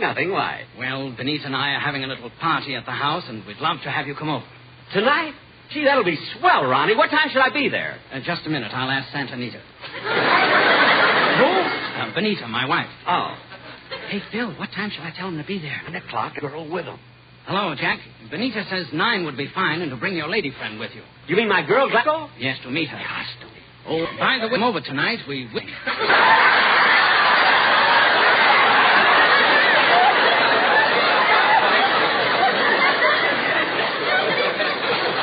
What? A costume party, you know. Oh, a costume party. Gee, that'll be fun. We'll be there at 9 o'clock sharp. Goodbye, Ronnie. Goodbye, Jack. Hey, Rochester, I've been invited over to Mr. and Mrs. Coleman's for a party tonight. You want me to get your tuxedo? No, this is a costume party. Gee, I don't know how to dress. Why don't you wear your toupee upside down and go as a bird's nest? And now, folks, what's this? Hitler walks out to the pitcher's mound to talk to Tojo. It seems they got their signals crossed, and Hitler's worried. Was ist los, Schweinhund? Und Knoten verstaut zu greifen und versehen, keine Bluten, Verluten. Oh, so sorry, please. So sorry, please. Versteiten Sie Knoten, Vertechnik. Eine Minuten, Verstunde, Roten, Vertechnik. Shut up! Sound effects were all important. I know Jack had a great sense of that. Many a time where it was a slap in the face. I remember once he was trying to get the sound effect man to make the proper sound. It just didn't come, and he kept, no, that's not it. And by George, when the sound effect man finally hit it, the right sound effect of the slap in the face, and Jack says, that's it. You knew instinctively yourself in listening that he was absolutely right. This is a tremendous thing. He was very meticulous. Ladies and gentlemen, inasmuch as this evening marks the halfway point of our radio season, I think it only fair that we pay tribute to the man who has contributed his invaluable services to the Jell-O Show. Well, a man upon whose broad shoulders rests the burden of maintaining the high comedy level of this program. Gee. And here he is, folks, our sound effects man, Mr. Virgil Reimer.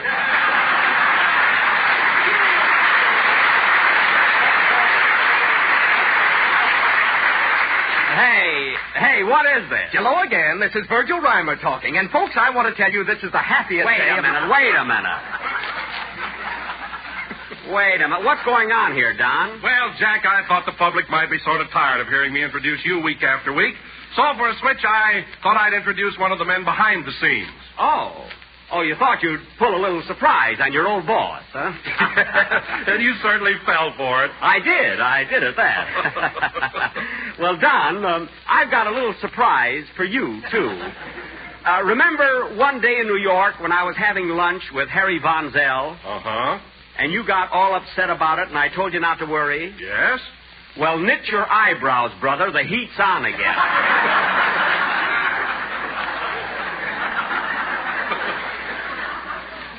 Now, let's get going with the program. Okay. Hello again. This is Virgil Reimer talking. And, folks, a funny thing happened to me on the way... Virgil! Go away, will you, and stick to your sound effect. Oh, give him a chance, Jack. After all, I introduced him, so let him say a few words. Oh, all right. Go ahead, Virgil, but make it snappy. Thanks, chum. Ladies and gentlemen, a funny thing happened to me on the way to the studio. I was walking down the street. And the traffic was something terrible. Oh, for Pete's sake. When all of a sudden a panhandler walked up and asked me for a nickel for a cup of coffee, so I gave it to him.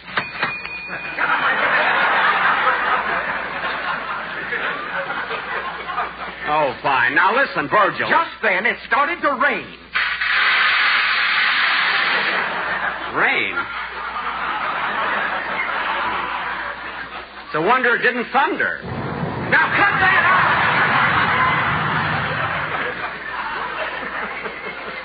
All right, Virgil, you gave the panhandler a nickel, so what happened? It was a lead nickel, so he took out his gun and killed me. I thank you.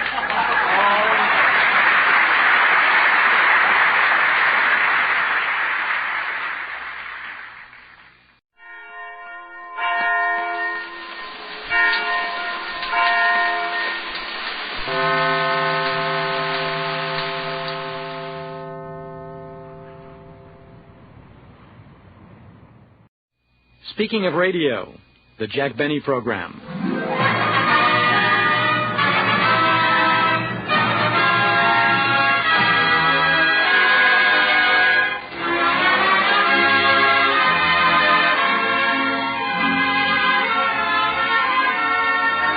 Jack Benny Show was really quite easy to do. I'm talking now from the actor's standpoint. Obviously, the writing was meticulous. Jack honed a lot of that writing. He sat with the writers a great deal. If it came down to a rock-bottom decision as to a joke in or out, it would be very often Jack's decision that made that happen. And but for an actor, it was a very simple show to do. You go in, we'll say on Saturday, you'd read through once. Just sit down, read the script straight through, get up and leave, and you'd come back in on Sunday. You'd read once around the table, go and read it once on the mic, and that's all until showtime. And it was just that easy to do. So the whole thing was really right in there with the writing. Well, it was that, and also that Jack knew his people, and they wrote for those people. At this moment, folks, I'd like to present Frank Nelson. Let's see, where is he? Mister. Are you Frank Nelson, the actor? What do you think I'm doing with this script in my hand? Swatting flies? All right. I just want people to meet you. But you know, Frank, it's funny. Whenever I run into you on the program, you're always so antagonistic toward me. Yes. Well, look, Frank...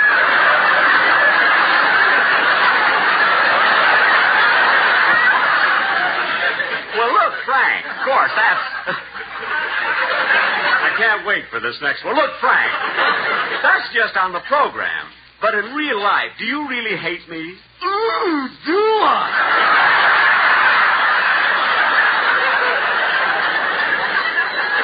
Thank you, Frank Nelson.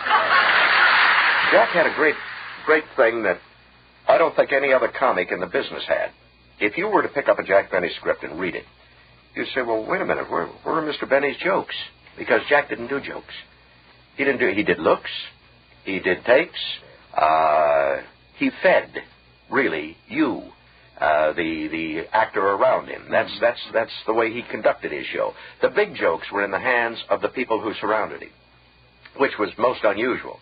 And it showed that he had tremendous confidence in himself, because there were a lot of, I could name one, and I won't, but there was one man who was very famous as a comedian, and when you would do the dress rehearsal, if you had a big joke that got a big laugh, when you came back to do the show, you didn't have that joke. He had the joke. And very often he couldn't understand why the joke didn't play on the show like it had in the rehearsal.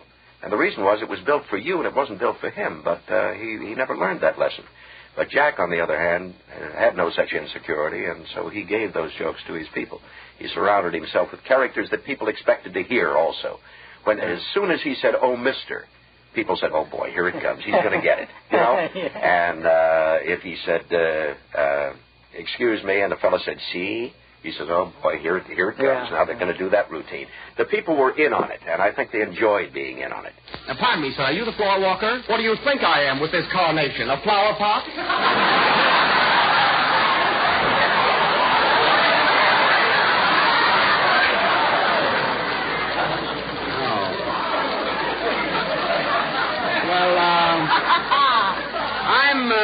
I'm looking for a toy bird on a stick. And when you swing it around your head, it goes, brrr, brrr. You're a little old for that, aren't you, Quiverlip? It's not for me. I'm getting it for a young friend of mine. He loves toy birds. Don't alibi. If you like to swing birds around your head, come out and say so. I don't like to swing birds. Believe me, it's for a kid I know. Now, will you please direct me to the toy department? Very well. It's on the 3rd floor. Thanks. Like fun it is.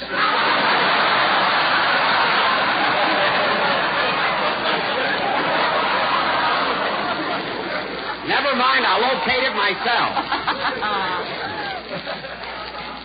Certainly a fine store to do business with. You walked in, Sugarfoot. Nobody drank. The writers on the Jack Benny Show were absolutely superb.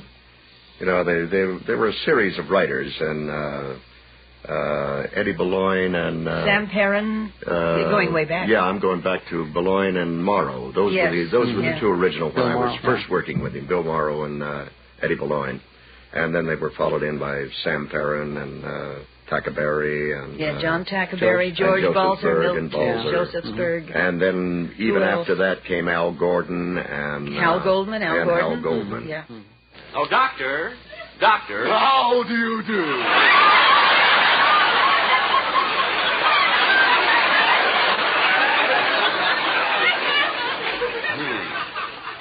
Look, Doctor. Don't tell me you have a toothache. No. I only want you to... Just sit down and leave the rest to me. But, Doctor, all I want is... Doctor, why are you strapping me in the chair? Well, the last time I pulled a tooth, I yanked too hard and threw the patient out the window. Oh, my goodness. Did his tooth come out? All of me hit a fire plug.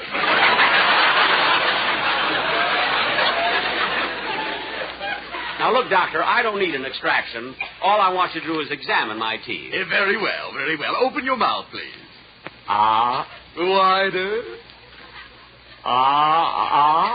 Wider, so I can look all the way back. Well, I can see everything now. Doctor, do you have... Stop talking, you're biting my ankle.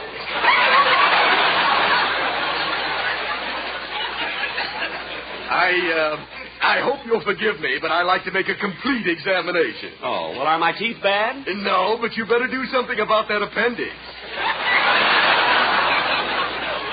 Appendix? Now just hold still and I'll complete the examination. Oh, excuse me. Yes? Oh, Doctor, Don Amici just called, and he wants to know if you can clean his teeth this afternoon.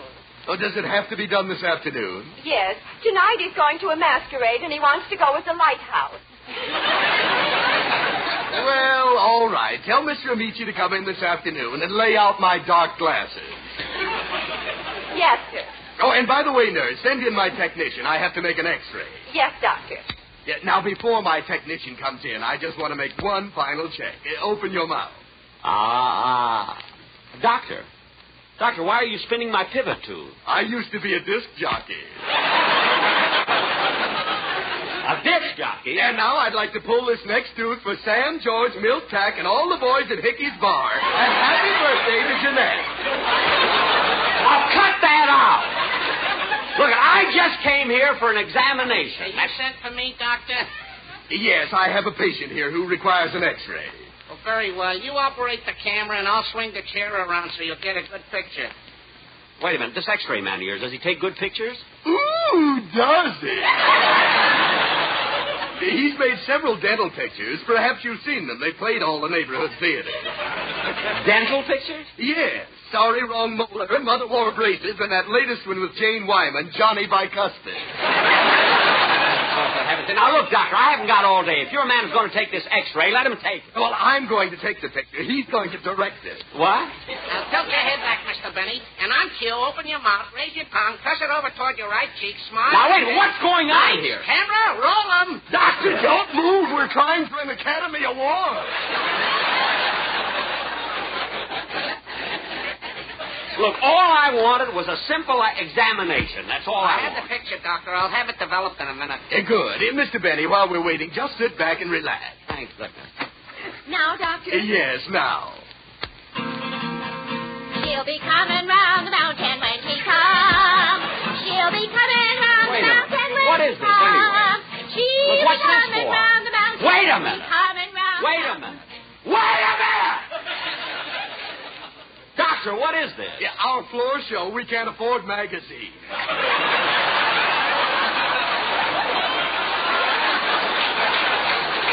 look,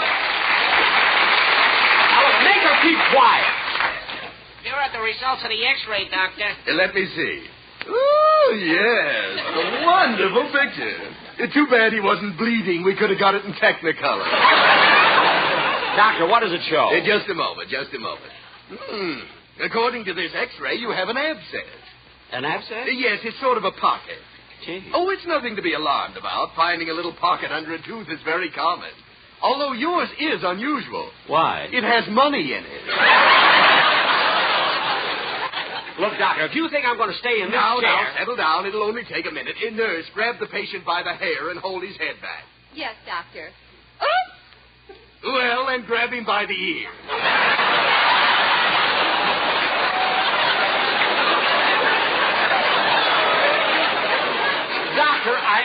came in here for an examination. Doctor, I want to have a word with you. Excuse me, it's my technician. Really? Are you sure? Yeah. Oh, then you've got to help me. Nurse, hand me my forceps. Forceps. Novocaine. Novocaine. Needle. Needle. Swabs. Swabs. Burrs. Burrs. Straight chisel. Straight chisel. Saliva ejector. Saliva ejector. Drill. Drill. Coat. Coat. Hat. Hat. Umbrella. Umbrella. Doctor. Doctor, what are you doing? Our lease is up. We're moving. What? Come on, nurse. Doctor! Doctor, let me out of this chair. Dr. Nelson! This is kind of interesting. There's only once I ever turned Jack Benny down.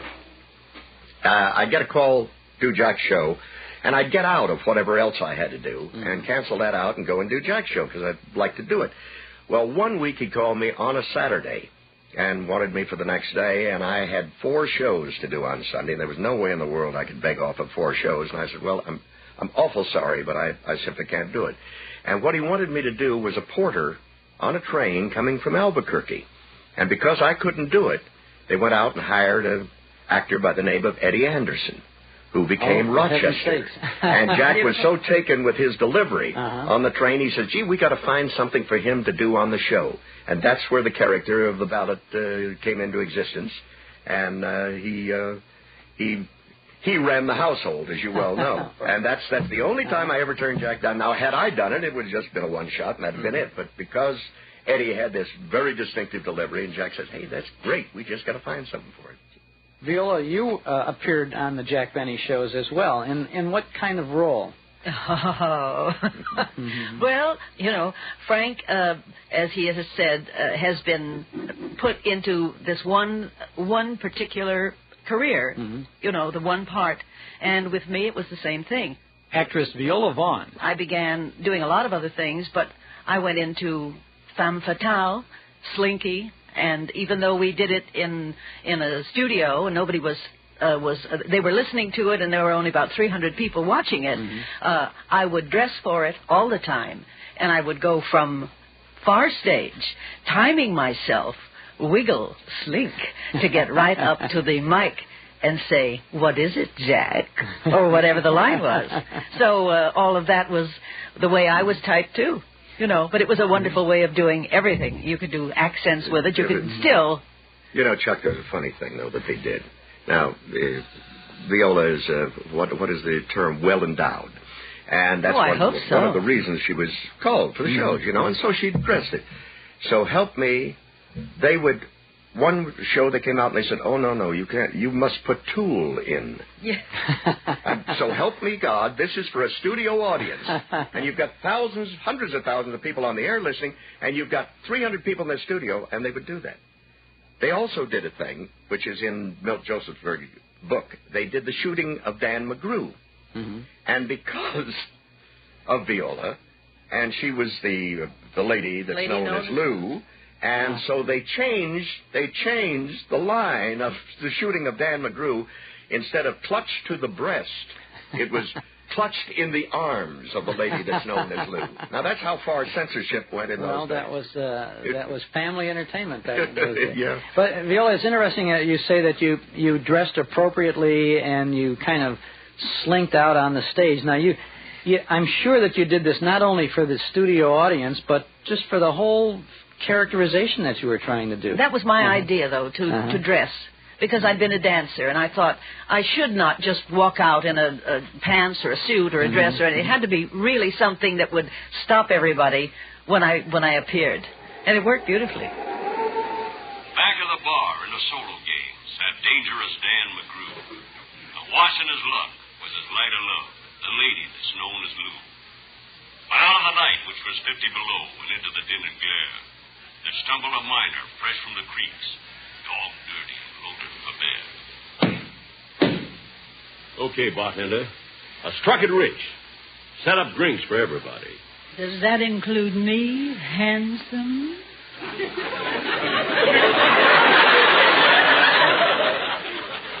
Sure does, Lou.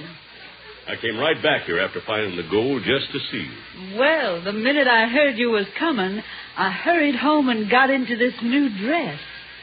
You must have been in a hurry. You didn't get all the way into it.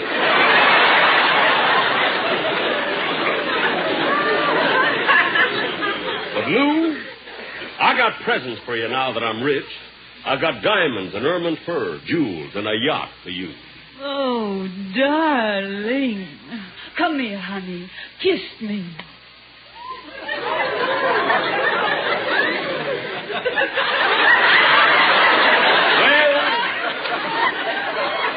After that kiss, I won't need my dogs or my sled anymore. Why not? There ain't no more snow between here and the North Pole. Announcer Don Wilson. When I blew it. I recall one instant where I was waxing very erudite on the air and introducing Jack and talking about this particular situation, which I don't recall at the moment. And when I got through, Jack said, "My goodness, Don, I didn't know you knew all that. Where did you learn it?" And I said, "I read it in Dreer Poussin's column." Well, that created a whole new ball of wax. The crazy boo-boos that you make. And that was not part of the script. That was that just came out inadvertently. That was an on-the-air happening. It was not written in the script. Writer George Balzer. And Don was giving Jack his introduction. And there was a lead that came out, said, where did you see that? And he was supposed to say, I read it in Drew Pearson's column. Instead, he said, just the opposite, Dreer Poussin's. And Jack said, wait a minute, what did you say? And he repeated properly. He says, no, you didn't. And Jack told him what he said. So as the show went on, there was a spot where I guess Frank Nelson was a doorman, and Jack arrived and so forth. I don't think Jack never wanted you to ad-lib anything. No. Put any kind of not that it would hurt the comedic value, but they didn't want any extraneous stuff in there. It was written that way, it was honed for the week, and it was done that way. Or you wouldn't be there. You know, I told you the Dreer Poussin story, which is, I've repeated a number of times, and I'm not going into it again now, but that's the only time I ever ad-libbed with Jack. And that was at instructions of the writers, otherwise I wouldn't have done it.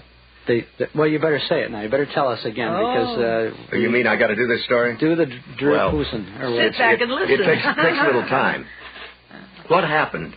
I had a line. He says, yes. He said, are you the doorman? And my answer was, well, who do you think I am in this uniform, Nelson Eddy? And he didn't like the Nelson Eddy. He said, I don't like the Nelson Eddy joke. We got to get a new joke for Frank. He said, we'll change that before show. Well, we get the show, and they have not changed it. Now, early on in the show, Don Wilson has a line about Drew Pearson, the columnist, you know. Only it doesn't come out that way. He says Dreer Poussin. Well, the audience came unglued, you know. There's a huge laugh. Jack laughed. The Jack Benny Program.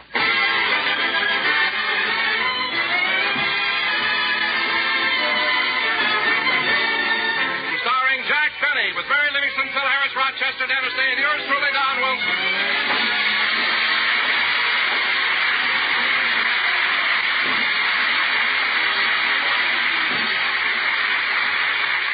Ladies and gentlemen, 1949 is gone and forgotten. But to Jack Benny, 1950 will always be remembered. Because 1950 is what he paid for his new suit. And here he is, Jack Benny.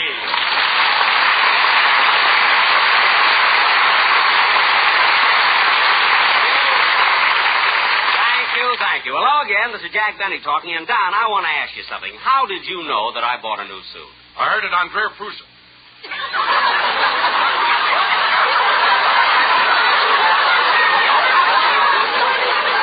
heard it on what? Wait a minute. I want to hear this. You heard it on what? I heard it on Drew Pearson's broadcast. Ladies and gentlemen, he got the award for being the best announcer.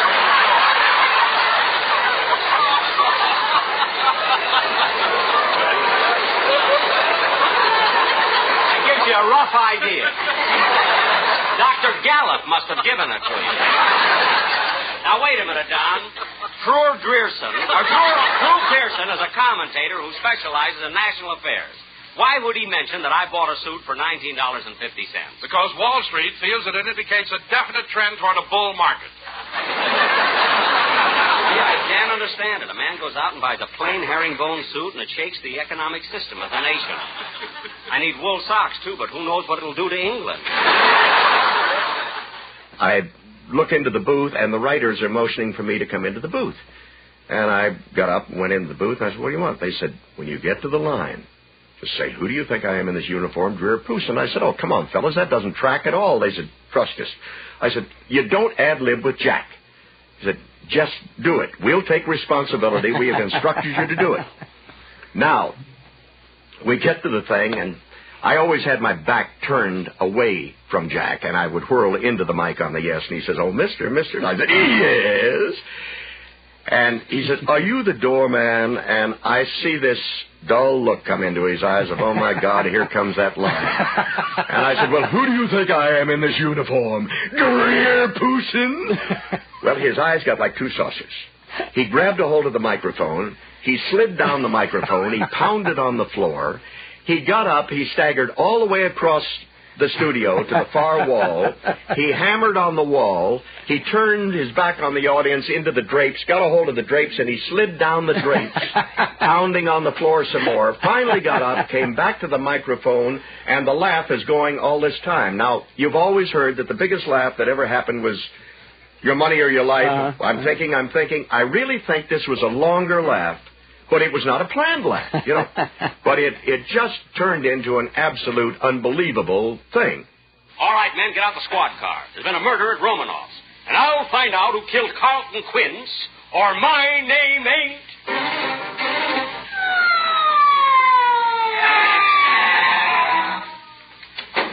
Okay, men, this is Romanoff's restaurant. That man in that red uniform and gold braid must be the doorman. I'll ask him. Pardon me, are you the doorman? Well, who do you think I am, Dreer Pooson?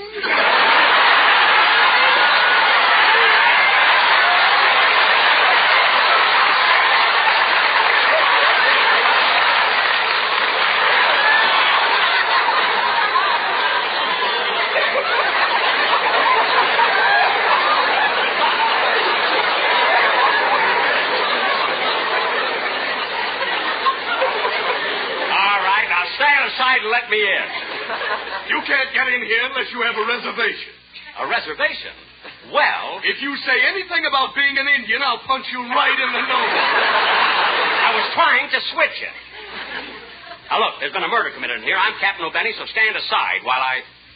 Doorman, what are you staring at? Ooh, a new suit.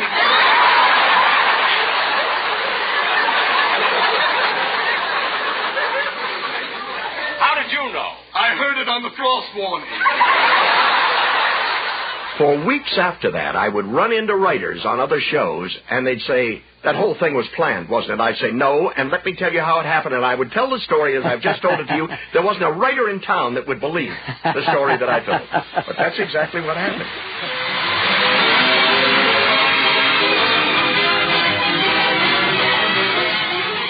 Ladies and gentlemen, I'm going to introduce one of the most versatile actors in radio, Mel Blanc.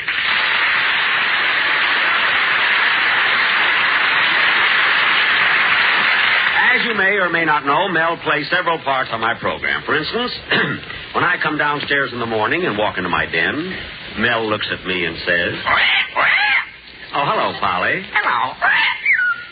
And many times, the Polly had to listen to me take my violin lesson. But Polly never complained because she knew my French violin teacher was also Mel Blanc. No, Mr. Benny. How many times must I tell you it is not... Oh, what's the use?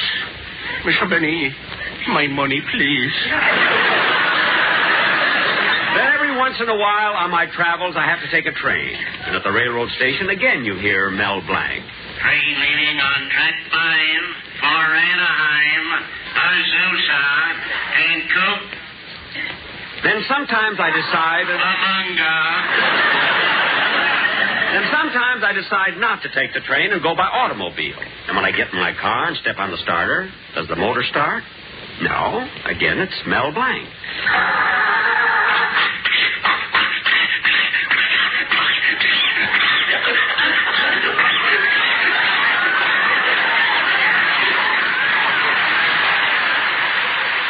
I'm leaving on track 5 for Anaheim, Azusa, and Cucamonga. Those are actually the names of towns. And they were made famous by Mel Blanc on the Jack Benny Show. Well, now what about the Maxwell? How did that start? How did that wasn't the voice, that was the sound. How did that come about? Well, it was at a rehearsal. It's actually a true story, and I saw that the turntable that actually plays these sounds wasn't plugged into the electrical socket. And I know Jack likes to have his show the way it's going to be on the air. So I didn't have time to tell the sound man to plug the thing in, so when it came to that spot, I did it verbally or orally, and it sounded like this.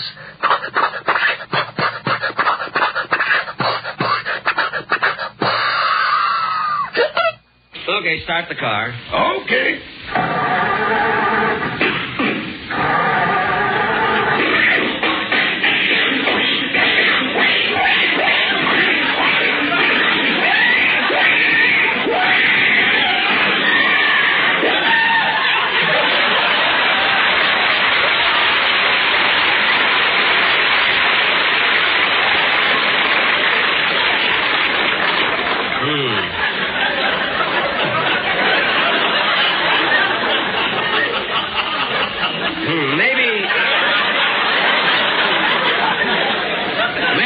Maybe we got a little water in the gasoline. I'd tell if we had a little gasoline in the water.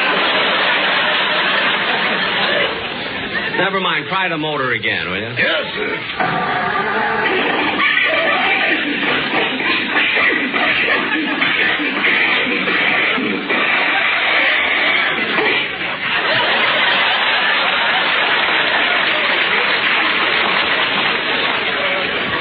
Hey, the motor sounds as though it's going from bad to worse. Sounds like it's going from here to eternity. Rochester, don't be funny. Try it once more. Okay.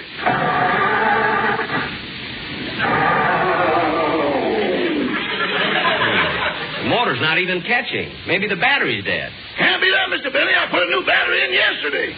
A new battery? How much did it cost? Nothing. I got it out of your flashlight.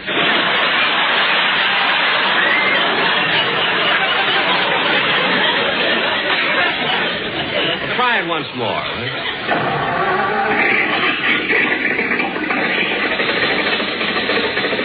There you are, Rochester. The motor's going. Back the car out of the garage. Wait, that crowd gets out of the way. All right, folks, break it up. Break it up. Beat it, beat it. Why do they always gather when we try to start the car?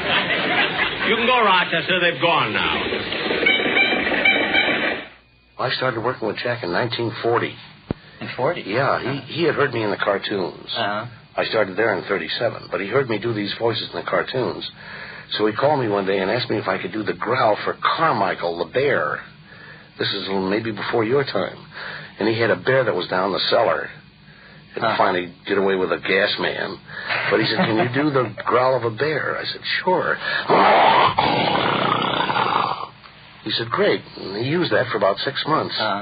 Hey, Mary, get a load of that sign on the front door. Where? Why, Jack Benny, you ought to be ashamed of yourself. What for? Look at that sign. See the polar bear, 15 cents. Well, I'll be darned. Rochester must have put that up. I was wondering how he bought that new suit. Darn it, the door's locked and I forgot my key. Ring the bell, Kenny. I can't go in. I didn't bring any money with me. Never mind. Ring the bell. Okay. We ain't open today, folks. The bear's sick.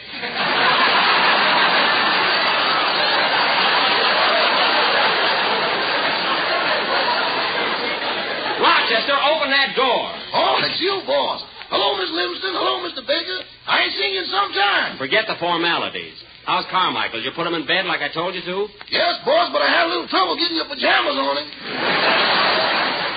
Pajamas? Rochester, if those are my new silk ones, I'm going to take $10 out of your salary this week. What do you mean out? That's it.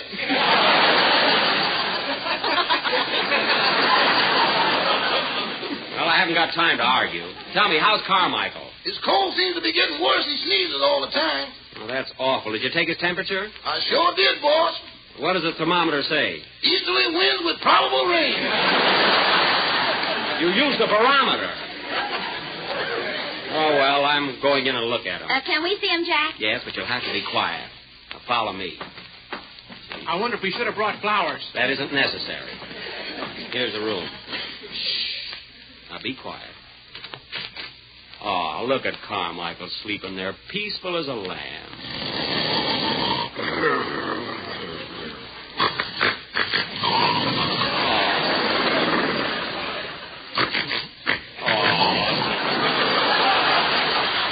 Gee, isn't he cute? Look at that smile on his face. Yeah, I wonder what he's dreaming of. Some other bear, no doubt. Quiet, you'll disturb him. You see? You woke him up. Gee, look at him. He's got such a bad cold, I think I'll pull the covers up around him. Be careful, boss. He's kind of ornery. Well, naturally, he's sick. Look at him. Has Carmichael got a bad cold? Gesundheit. Ooh, Carmichael, watch it. Shall I get your umbrella, boss? No, Rochester, you should have given him a spoonful of this cough syrup every hour. Here, open his mouth and give it to him now. Boss, I wouldn't open his mouth if my best friend was in there.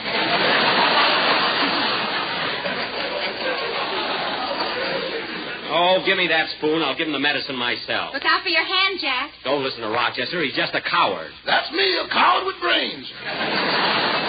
Well, I'll show you there's nothing to be afraid of. Now, here, Carmichael, be a good little bearsy-wearsy and open whose mouth. Come on now, take this cough syrup for Daddy.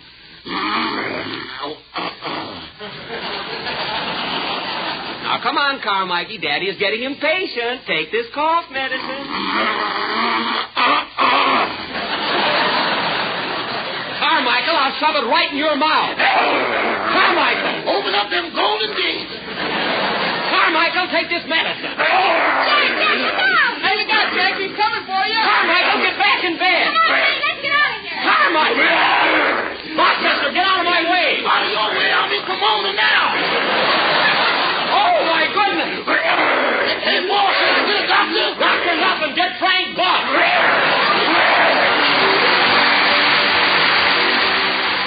That's all I did was a growl of the bear. Finally, I said to him, you know, Mr. Benny, I can also speak. Well, he fell on the floor and pounded it, as he usually does. And he said, good, I'll have the writers write something in for you. And that's when I started with him, doing the voices for him. And which was, you remember, which was the first voice, aside from the Carmichael the Bear? I think one of the first voices was as a salesman around Christmas time, where he keeps changing the package. You know, he buys a belt maybe, and he says, no, that says I want some initials put on it. And I'd have to unwrap the package and wrap it again. Oh, yeah. That's right. In the old radio days, we used to go down 2 or 3 times a year. Mm-hmm. And we'd do a show from Palm Springs that related to Palm Springs or the trip to Palm Springs. But it all had something to do with Palm Springs. The most memorable ones for Jack Benny radio fans is a show he would do first or second week in December from Palm Springs, and it was the Christmas shopping show. Oh, yeah. And Jack would go into the department store, and he'd be trying to buy gifts for all the members of the cast, but the whole thing revolved around a gift for Don Wilson. Shoelaces. Shoelaces? The generous man. Oh, say, Mary, there's one thing I still have to get. What's that? A present for Don Wilson. I can get it right over here at this counter. Oh, clerk. Yes, sir? I was thinking of getting... Say, your face looks familiar. Didn't I wait on you last year? Yes, I believe you did. I was thinking of getting... Now I remember. You bought a pair of shoelaces, didn't you?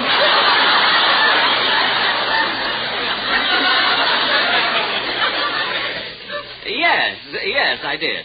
Now, I was thinking of getting... You couldn't make up your mind whether to get plastic tips or metal tips. That's right. Jack, let's get out of here. Wait, Mary, I have to buy Don's present. Mister, do you happen to have... I remember how you kept coming back. First you get plastic tips, then you change to metal tips. Plastic tips, metal tips. It was a hard decision to make, you see. Mister, I'd like to get... Metal tips, plastic tips, metal tips. Jack, get out quick. Wait a minute. And you came back again, and again, and again, and again. Mister. All the other clerks went home, but I had to stay. Look, mister. But you're not going to do it to me this year. Plastic tips, metal tips, plastic tips, metal tips. Get out of here. Get out of here.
ladies and gentlemen, Dennis Day. That makes life seem worthwhile, dwells in your eyes, and the spell of your smile. Dennis Day is brought to you by Palmolive Soap and Colgate Dental Cream. Palmolive Soap, your beauty hope, and Colgate Dental Cream to clean your breath while you clean your teeth.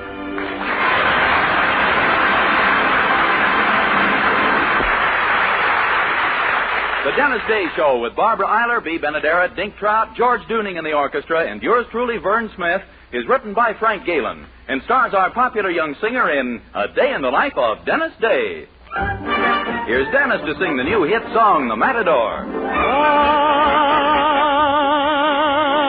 Once a matador was in the ring, pra-da-boom-chick, boom-pra-da-boom-chick. When a frightened bull came out of that door to face the matador and slaughtering, pra-da-boom-boom, boom-pra-da-boom-boom, dressed in a new vermilion cape and traditional regalia. He hadn't let a bull escape, so the bull was facing failure. He moved in at an angle, and the two began to tangle as the crowd let out a roar. And to this day, no one has seen the matador. Pra-da-boom-chick, boom-pra-da-boom-chick. No, they cheer the bull in wild acclaim. Pra-da-boom-boom, boom-pra-da-boom-boom. No, he's standing in his pen and taking bows, and all the gorgeous cows are all aflame. Pra-da-boom-chick, boom-pra-da-boom-boom. This 700 pounds of fake is reputed to be sincere. This is a very big mistake, for the people got a bond here. He may be celebrated, but he actually was slated for Pepito's butcher store to be a beefsteak for the famous matador. Pra-da-boom-boom, boom-pra-da-boom-boom, boom-pra-da-boom-boom-boom. Ole!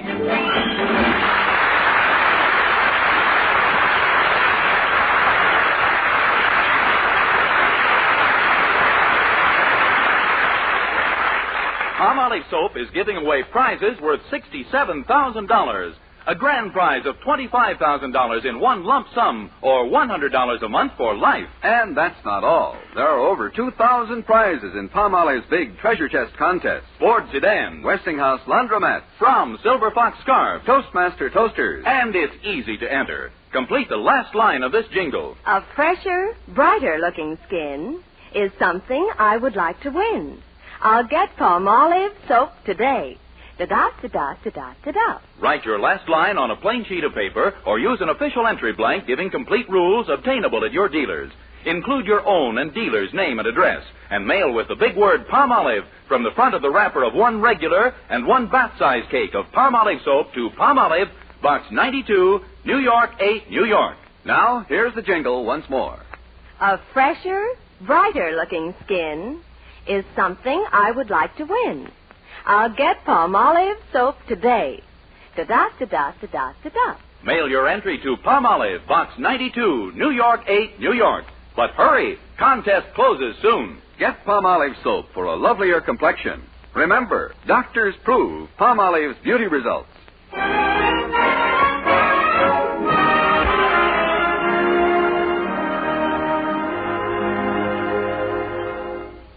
Did you ever notice that the average intelligent male mind, no matter how efficient at retaining all sorts of abstruse information, is completely incapable of remembering birthdays, anniversaries, and other events dear to a woman's heart? Well, this being the case, you would expect our young hero, Dennis Day, to remember them perfectly. But, alas, in this one particular, his mind is similar to the average intelligent male's. So, tomorrow, being Mildred Anderson's birthday, she finds it necessary to operate somewhat coyly, like this. Dennis. Huh? Do you know what tomorrow is? Oh, naturally. Tomorrow's the day all the kids have fun bobbing for apples and burning down houses and stuff. Dennis, I know it's Halloween, but it also happens to be something else. It does? What? Well, let's put it this way. Just 21 years ago tomorrow, my mother was in the hospital, and all my father's friends were congratulating him. Well, what do you know? So he did win one of their fights.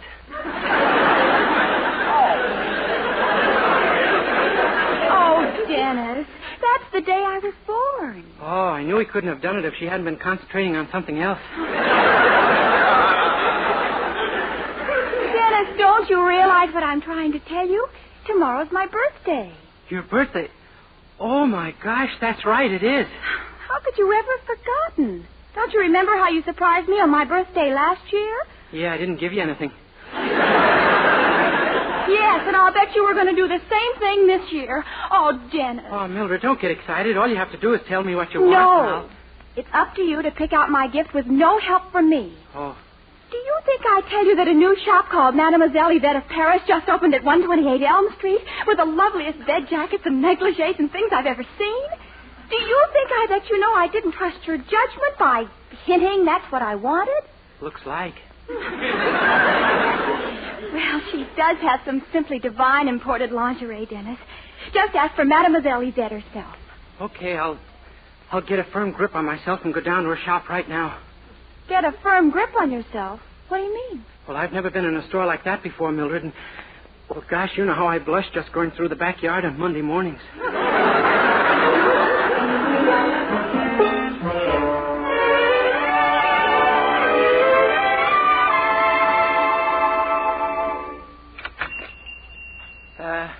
Good morning, miss. Banjo Monsieur.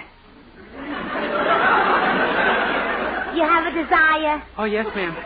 Could I speak to Mademoiselle Yvette of Paris, please? You're speaking to La Mademoiselle in person, dearie. You're Mademoiselle Yvette? Maynette! Gee, you have the most peculiar accent. What part of France are you from? Oh, a little place outside Paris called Green Turns.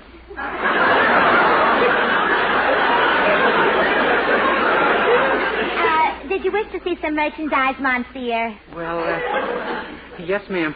It's for my girlfriend, but what's the matter, bashful?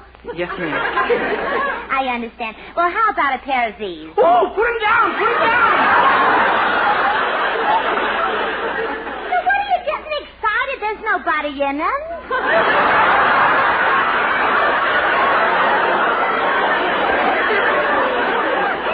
I know, but I can't help it. Okay, if you ain't interested in stockings, I'll show you something else. I have a new number here I was just unpacking. A lovely nightgown, see? Yeah. Okay, take it out of the tissue paper. What tissue paper? That's the nightgown. Oh, my gosh. Ain't it a lovely creation, though? Silmy like froth, huh? It's a special Parisian importation called the Marie Antoinette 90. How much is it? $150. How much without Marie Antoinette? You mean 150 is too high for you, huh? Well, a little. To tell the truth, I was looking for some lingerie at around $3. Sonny, for $3 it ain't lingerie, it's underwear.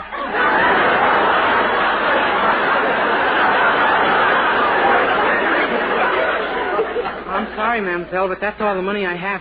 How about a pair of these black lace things? They look kind of inexpensive. Well, that's an import, too, dearie. Don't you see those French words embroidered on one leg? Oh, yeah. L'amour, toujours l'amour. I wonder what that means in English. Well, I'm not sure, but I think it's do not use a hot iron.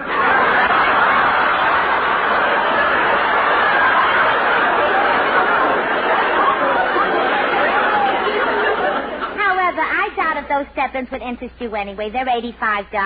$85? Gosh, in that case... Well, wait, don't give up. I think I have something in the back in the stock at just your price. I'll be with you in just a sec. Gee, $85 for just one little pair. They are kind of cute, though, with that black lace. I wonder if... Nah, still they might. Oh, no, it's ridiculous. I'm sure they don't make them for men.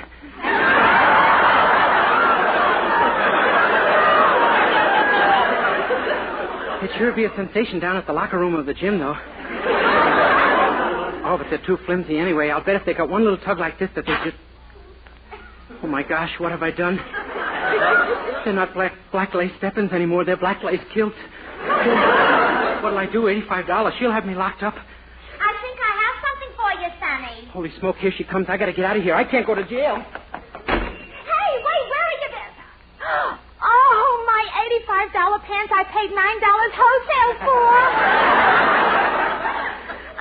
Oh, gee, thank goodness. It's only along the seam. 2 minutes with the sewing machine and they'll be as good as new.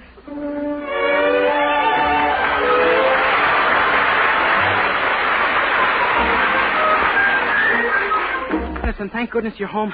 I gotta talk to you. I'm in trouble. Oh, my, here we go again. What now, boy? Well, suppose a person had an accident and then ran away from the scene of the crime. That would be pretty bad, wouldn't it? Oh, my, yes. Hit and run is a very serious offense, Dennis. Well, this wasn't exactly hit and run. It was more rip and skip. Dennis, just what kind of trouble are you in? Oh, it's bad, Mr. Anderson. Have you got $85 you could give me right away? $85? Who do you think you're talking to, the head of the family? Oh, my gosh, then what can I do? Well, as I see it, you have two choices. You can try to borrow the money from my wife, or you can commit hara-kiri. Of the two, I'd say the first was the faster way to go. Mr. Anderson, I'm desperate. I'm going to try to borrow it from your wife. I'll see you later. Well, out of one eye at the very most, but good luck, my boy. Oh, thanks. Ah, good morning, Mrs. Anderson. Good morning, Dennis. Gee, you know something? I've never seen you looking so lovely. What have you done to your hair this morning? I haven't had a chance to comb it yet. Well, Mrs. Anderson, I was wondering if you'd do me a tiny little favor. You see, my grandmother hasn't been feeling well. Oh, I'm sorry to hear it. Anything serious? Probably. She died last night. Oh, my gracious, that's... Wait a minute. Didn't you tell me one of your grandmothers passed away 10 years ago and the other died before you were born? That's right. Now I need $85. It's time they were buried.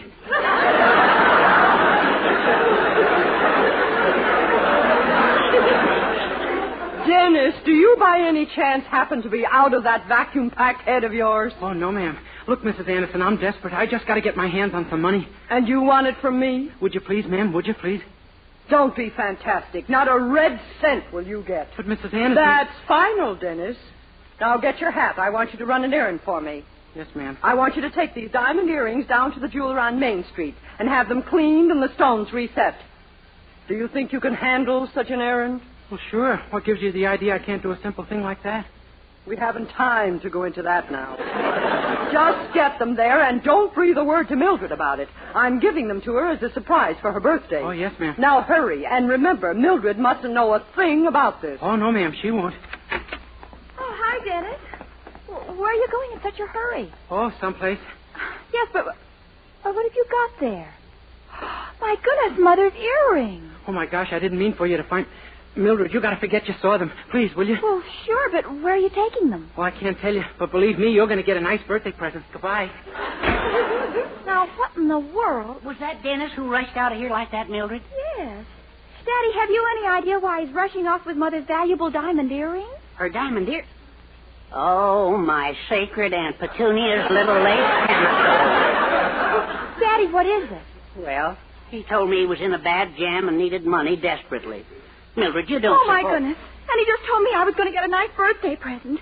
But, Daddy, you can't think he stole those earrings. Of course not. Only a dope would do a thing like that. Oh, then you do think so.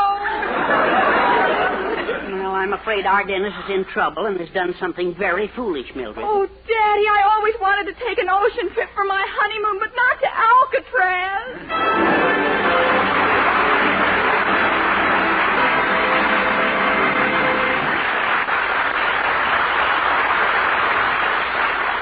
We'll continue this rather harrowing day in the life of Dennis Day in a few minutes. Meanwhile, here's Dennis to sing Every Day I Love You.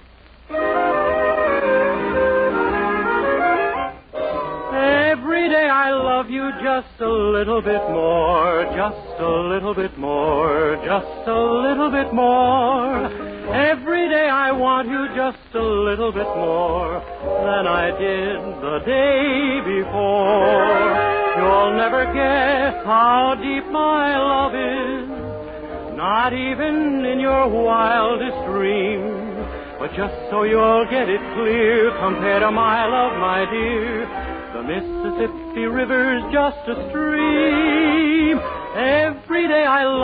just a little bit more, just a little bit more, just a little bit more. Every day I want you just a little bit more than I did the day before.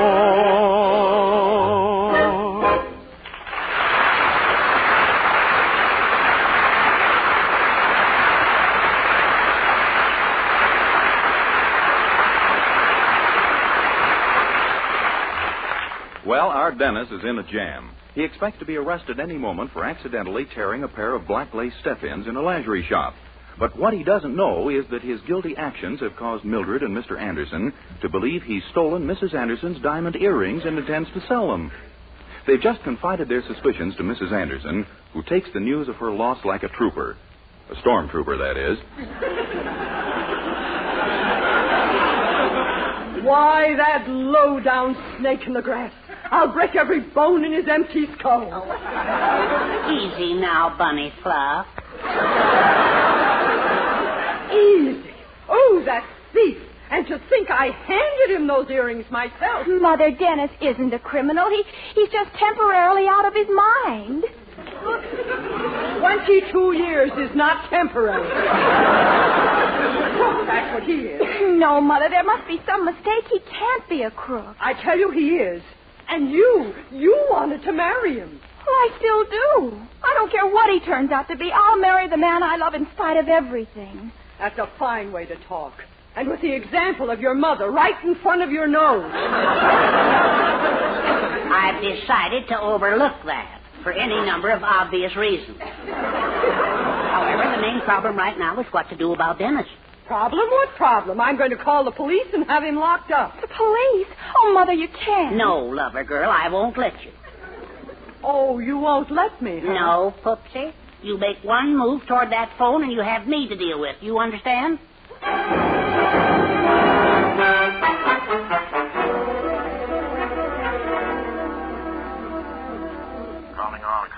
Calling all cars. Be on the lookout for Dennis Day, wanted for jewel robbery. Description as follows. Age 22, height 5 feet 9. When last seen was wearing brown trousers, tennis shoes, and a Mickey Mouse sweatshirt. Both of Mickey Mouse's eyes are bloodshot due to ketchup stains. Arrest this man on sight. That is all. Rosencrantz.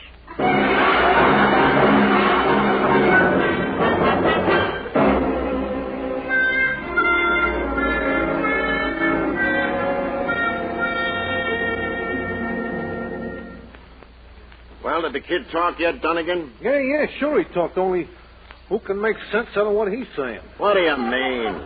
Did you shine the light in his eyes? Yeah, but I had to quit. Found out he likes it.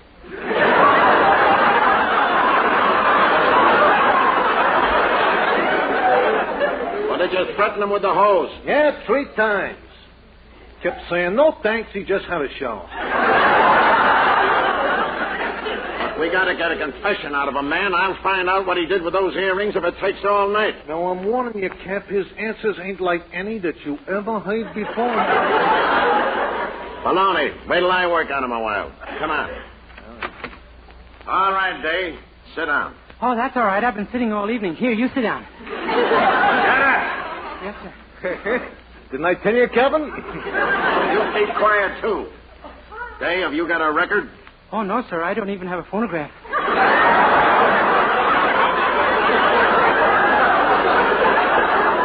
Now, look here, you. This has gone far enough. You're going to sing, do you understand? I beg pardon? I'm telling you, if you know what's good for you, you'll sing. Yes, sir. Way down upon the Swanee River. Yeah. Any a Lulu, though. Quiet.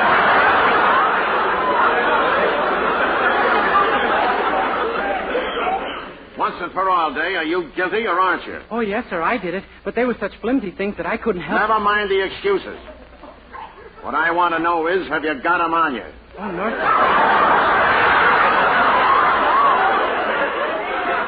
No, sir. I'm strictly a red flannel man myself.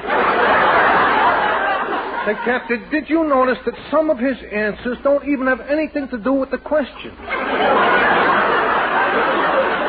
Yeah. He starting to make me a little nervous, too.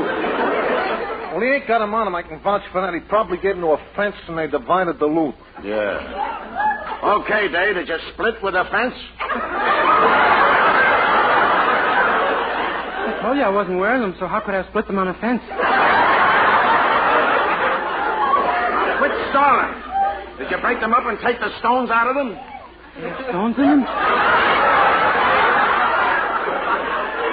You know they have stones in them. Gee, no wonder some women are so fidgety.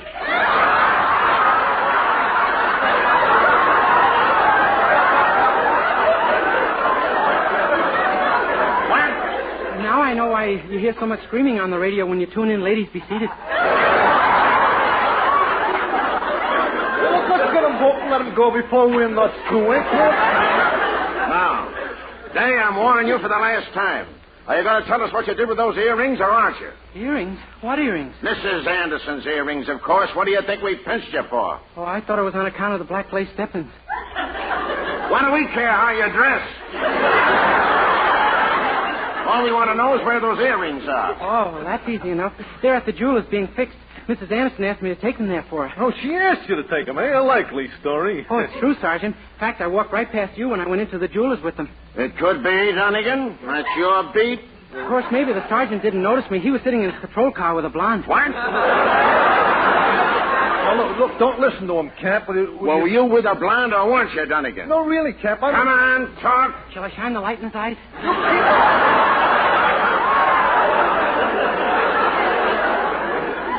Look, you got my reports every half hour, didn't you, Cap? What are you worrying about? I want my men to do their jobs, Dunnigan. Yeah? All right. Where were you when I phoned in at 11:45 this morning? Answer me that. None of your business. I thought so. Out guzzling beer again, eh? Now, see here. Where were you or weren't you? Shall I give him the hose?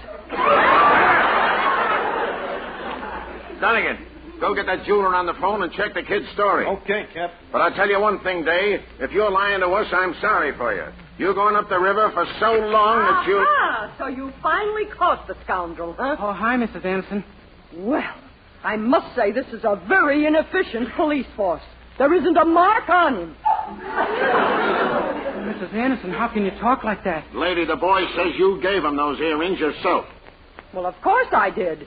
But this thief planned to... Hey, look, it's like the kid says, all right, Cap. The earrings are at the jeweler's and they're under Mrs. Anderson's name. What? See? Yeah. Why, I don't understand. I thought that he... I don't care what you thought, lady. This boy is innocent. Well, yes, I guess he is, and I'm sorry about what happened. Sorry? Do you realize he could sue you for false arrest and defamation of character and get every nickel you own? I could? Gosh. Oh, but he wouldn't do that, Captain. Why, we're such very dear friends. Why, we love each other, don't we, Dennis? Faye.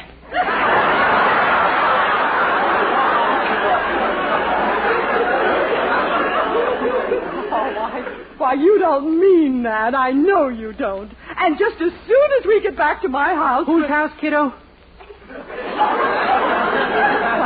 I mean, our house, naturally. I'll get my car right away and... Whose car? Our car, of course. What am I saying? You stay right here and I'll get my husband. That is, I mean... Oh, no, you can have him all to yourself. Oh, thank you, Dennis. Thank you who? I mean, thank you, Mr. Day. Who? Very well, Pupsy.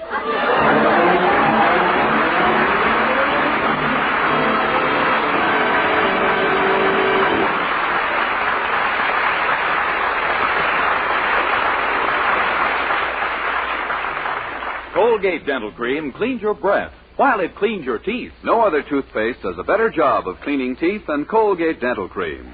For Colgate Dental Cream has a safe polishing agent that cleans your teeth both gently and thoroughly, brings out their natural sparkle and beauty. You can actually see and feel the difference. And scientific tests prove that Colgate Dental Cream cleans your breath while it cleans your teeth.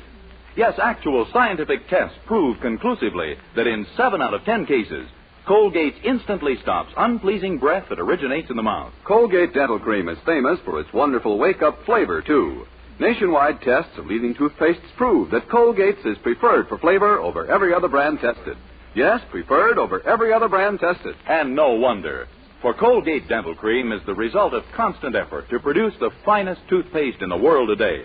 For cleaning teeth, for flavor, for sweetening breath. So see if you don't agree with the millions who have made Colgate Dental Cream America's favorite toothpaste.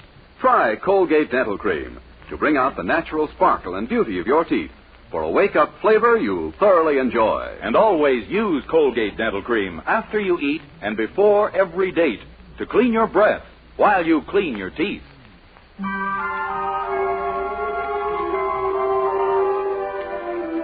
With George Dooning and the orchestra, here now is Dennis to sing The Night Has 1,000 Eyes.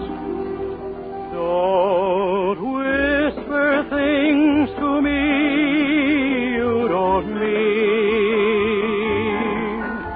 for words deep down inside can be seen by the night. The night has 1,000 eyes, and it knows a truthful heart from one that lies. Though romance may have called in the past, my love for you will be everlasting and bright as the starlit sky, and this wondrous night that has 1,000 eyes. I've lived my life walking through a dream, for I knew that I would find this moment supreme,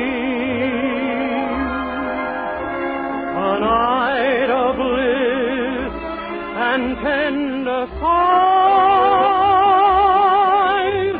and the smiling down of 1,000 eyes. The night has 1,000 eyes.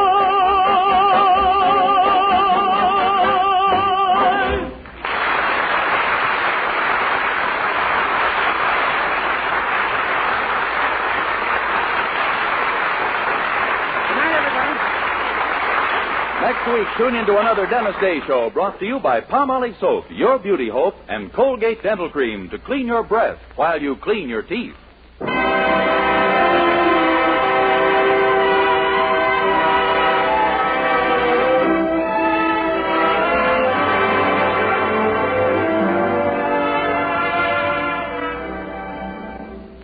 Tonight, show him how much lovelier your hair can look after a Luster Cream shampoo. Only Luster Cream brings you Kate Dumet's Magic Blend. Glamorizes your hair as you wash it. Yes, tonight, you can be a Dream girl, beautiful Luster Cream girl. You owe your crowning glory to a Luster Cream shampoo.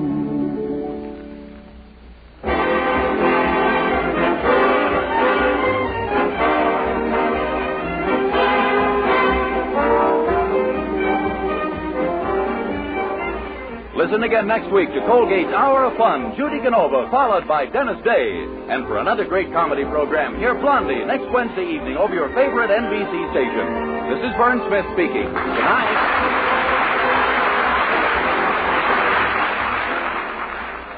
This is NBC, the National Broadcasting Company.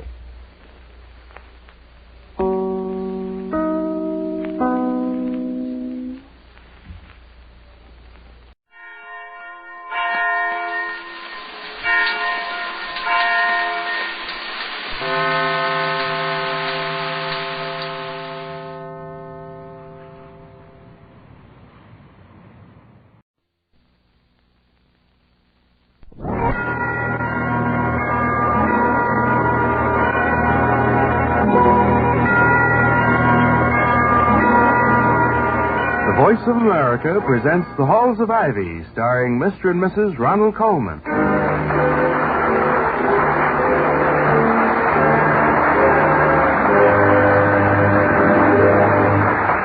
Good evening. This is Ronald Colman. And Benita Coleman. Inviting you to join us again on the campus of Ivy College. And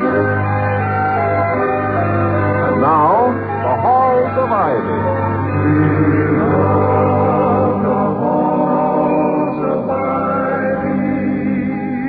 That surround us here today,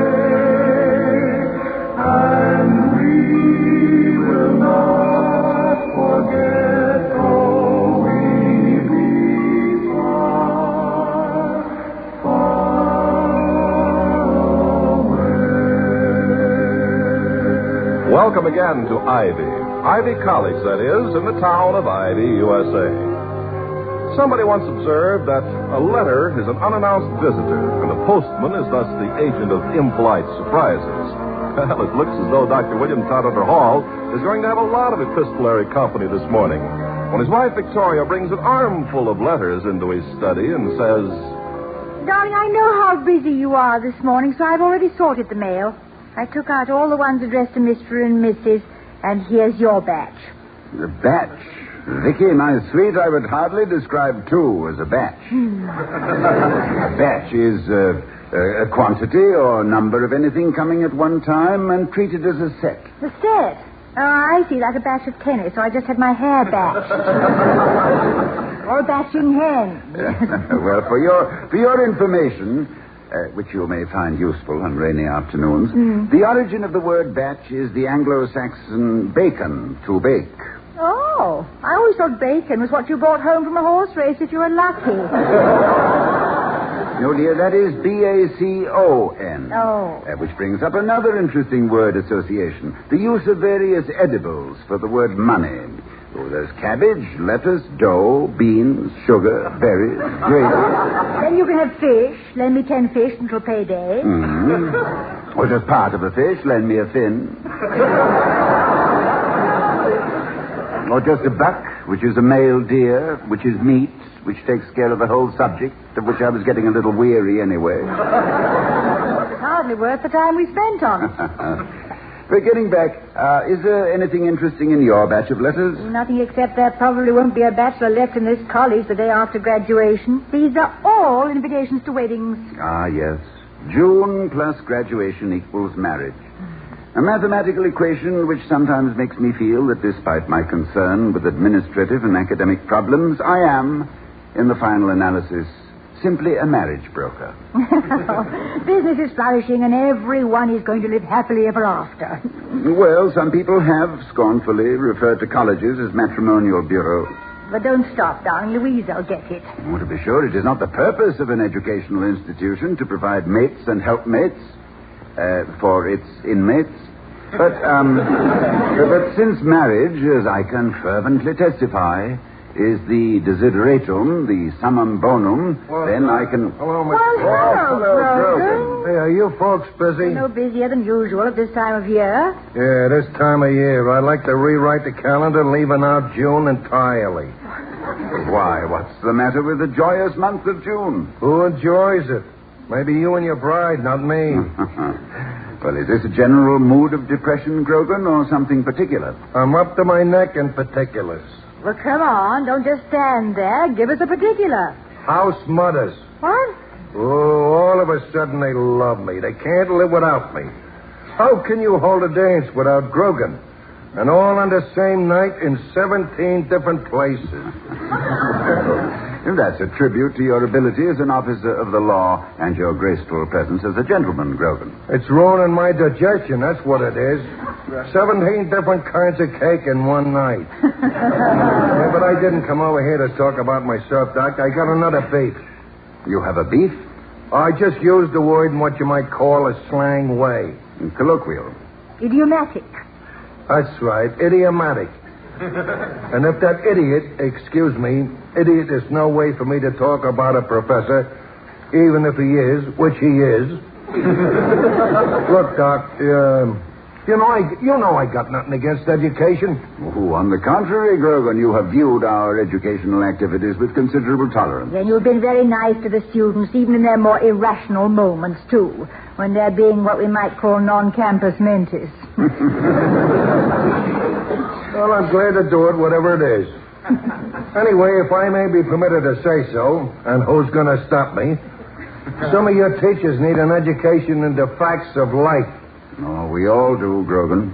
Teachers are human beings doing their best to teach other beings the human values. As H.G. Wells said in his Undying Fire, teaching is the greatest of all tasks.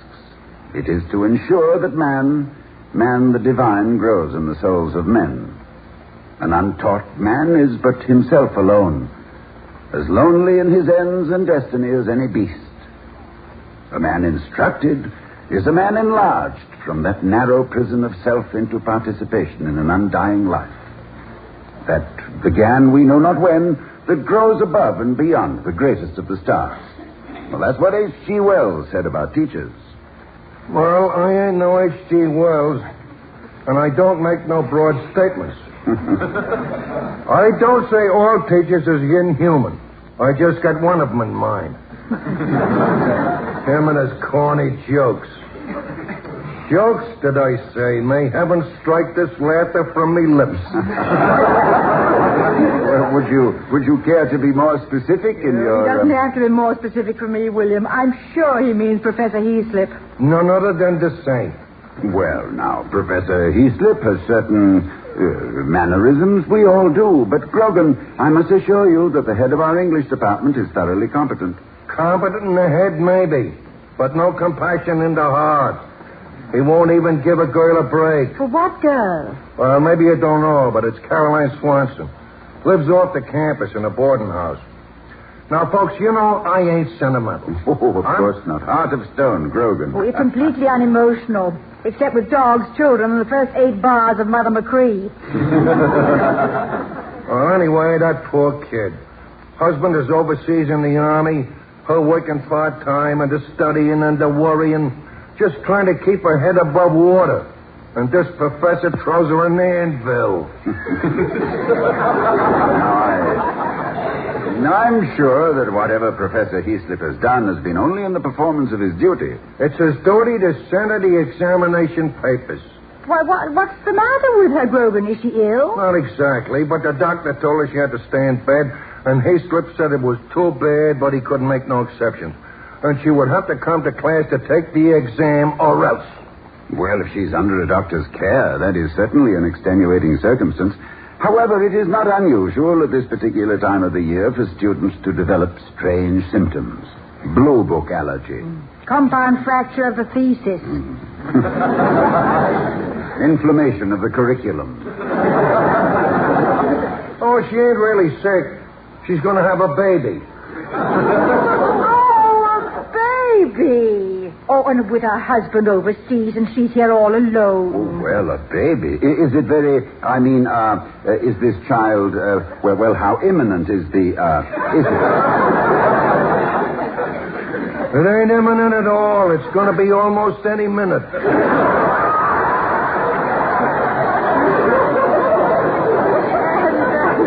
And Professor Heaslip is being unsympathetic. I imagine Professor Heaslip must have been so involved in trends of 18th century prose that he was unable to recognize an act of God when he heard about it. But thank you for bringing this to my attention, Grogan. Well, that's why I come here. It ain't exactly in my department, but I figured that you'd know what to do about it. So now, it's your baby. So long, folks. Grogan. Yes.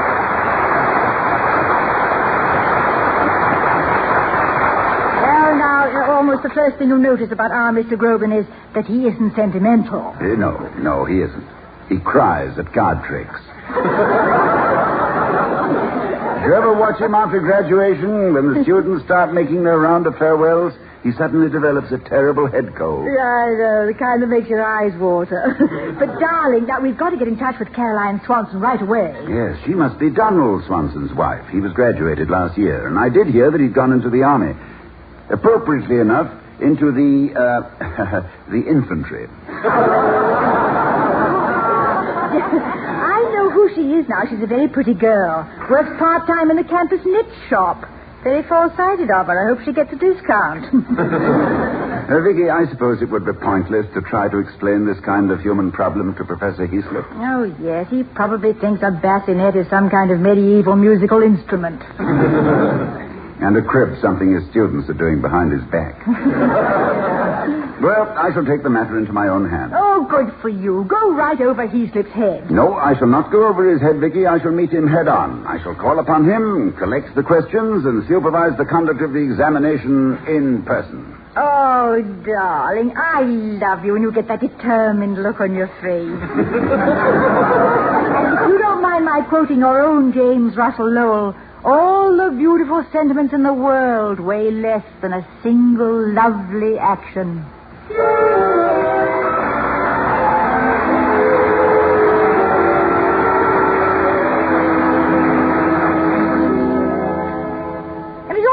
Of you to want us for Saturday night, Mrs. Merriweather, but Dr. Hall's been out all afternoon, so I'll have to call you later after I've spoken to him. You see, yes, goodbye. It's 5:30. Well, I'd better tell Louise that dinner will be a bit late. I wonder what's keeping the... Hello? Hello, Vicky? Oh, were you trying to get me, darling? Yes, I was just talking to Mrs. Merriweather. They've invited us for dinner on Saturday night. Vicky. But I told her I'd have to ask if we had anything on, you see, and then Vicky, I she haven't said time now. after that... Vicky! Well, what's the matter, darling? Caroline Swanson. Oh, of course, the examination. How's it going? No, she's going. Vicky, she's going to have the baby. Yes, I know that. Oh, what now? Yes, dear, right now. I'm taking her to the General Hospital. If anyone calls, refer them to the maternity ward. Well, they'll probably think the ambulance picked up the wrong member of the family, but I'll tell them. No. Just explain that I am acting in loco parentis as a Latin term, meaning that with the father absent, someone else has to go crazy.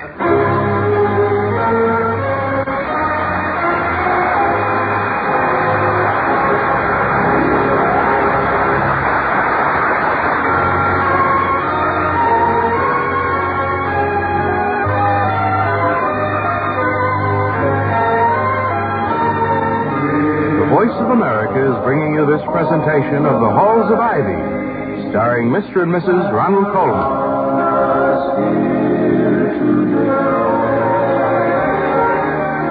And now to return to the Halls of Ivy. It's later that evening, and we find Mrs. Hall just entering the Ivy General Hospital in search of Dr. Hall.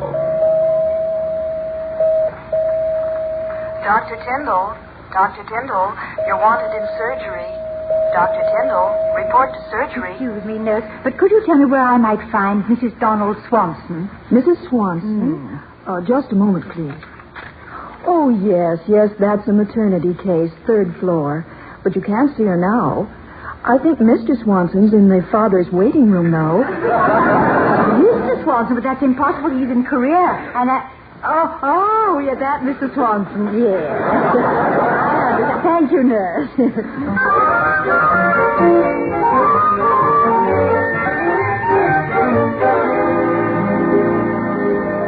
Excuse me, nurse. Could you tell me where is the waiting room for maternity cases? Right down the hall and to your left.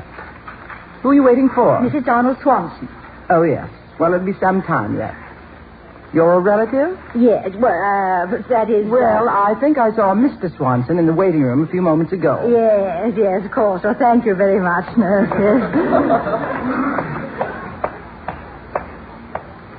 Mr. Swanson, I presume. Darling, I'm so glad you... Mr. Swanson?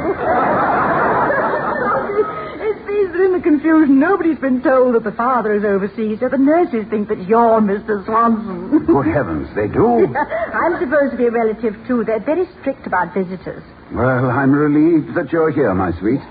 This is quite a nervous business. After a life neatly regulated by the clock and classroom bells and undeviating schedules, this uncertainty is... Wouldn't you think that nature, being a mother herself, would arrange these things with a little more efficiency? What do the nurses say? Have you asked them? No, dear, I haven't. for some unaccountable reason, I'm afraid to ask them the simplest questions. I shouldn't say unaccountable either. It's just that all nurses treat the rest of us as congenital idiots. Oh, yeah. I know. You say, what day is it, nurse? And they say, no, we're not going anywhere, dear. I think it's their use of the editorial we that intimidates me. Shall we have our bath now?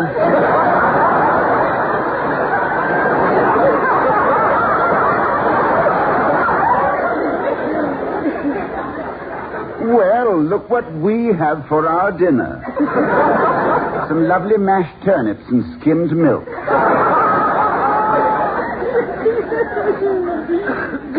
We must get a good sleep because we are having our basal metabolism in the morning.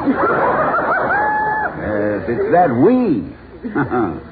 Gives the impression of speaking for a powerful and sinister organization. And the terrifying abbreviations. Have you ever heard them talking amongst themselves? One nurse will say to another, did 323 have his EKJ? Yes, but it was NSG, so they're doing a PDQ first thing in the AM. Yes, that is, if his COD can bear up under the AF of L. Then they pat their little starched caps, swish their little starched skirts, and take their little starched conversation down the hall. Well, starch or no starch, they're mighty handy to have around. Yes. Let me go ask them how Caroline's doing. Oh, I've already asked them that. And I've already had the answer, an exasperating ambiguity. She's doing fine, just fine. But, Vicky, hasn't she been doing fine for an awfully long time now? I mean, I've been here since 6 o'clock. Now, Toddy, now relax, as if you hadn't got enough on your mind. All the preparations for graduation, and here you are, standing in for an absentee father when you should be home, writing a speech about education for the future. Well, in a way, I'm doing what you might call field work on that subject.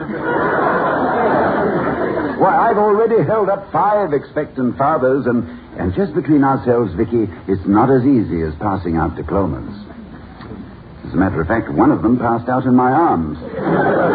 One of the diplomas? No, I guess I'm not making much sense. But, Vicky, do you realize that we might sit here for months, perhaps years, behind an antiseptic iron curtain, forever speculating on what really goes on in the minds of these angels of mercy? Oh, now, darling, there's a good reason for the way nurses act. The less they tell you, the less there is for you to worry about. Yes, I suppose so. But you know, Vicky, this has given me an idea for the curriculum of our medical school. Using as text a book called The Stork, Symbol of Fatherhood. What a clumsy bird, the stork, with no sense of timing. Long legs to facilitate floor pacing. Red eyes denoting sleepless nights. A long neck for stretching around hospital corridors. And a big bill for services rendered.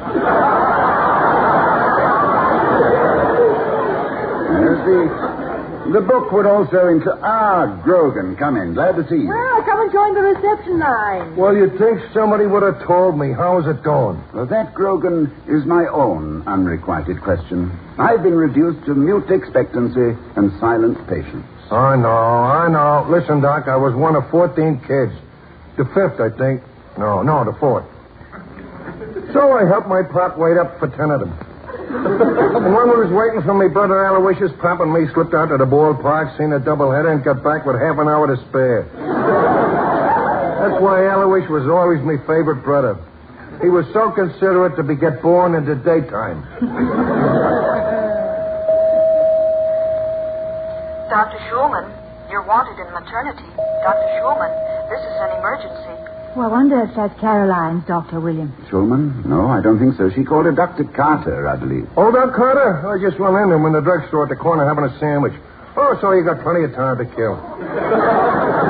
Hey, how's about me scaring up a deck of cards? Maybe we could play a little auction pinochle. I'm afraid I'm not familiar with the game, Grogan. I learned it from the stagehands myself. Even now I can't play it unless I'm sitting in a draft with the orchestra tuning up. Well, how's about some penny ante poker? No. Poker's a little out of my line, too. I play it so badly that even with aces wired and sitting under the gun with the case ace in the discard... That's enough, Doc. That's enough. Teaching somebody to play poker that talks like that, I might just as well hand you my paycheck. No, sir, I'm no pigeon. Very smart of you, Grogan. Dr. Hall plays poker like a riverboat gambler. You would be a pigeon to take him on. Pigeon. You know, I've always been interested in how that stout-bodied, self-assured bird, well able to take care of itself, was chosen as the symbol for one who is victimized. Now, you take the pouter pigeon, a variety which I've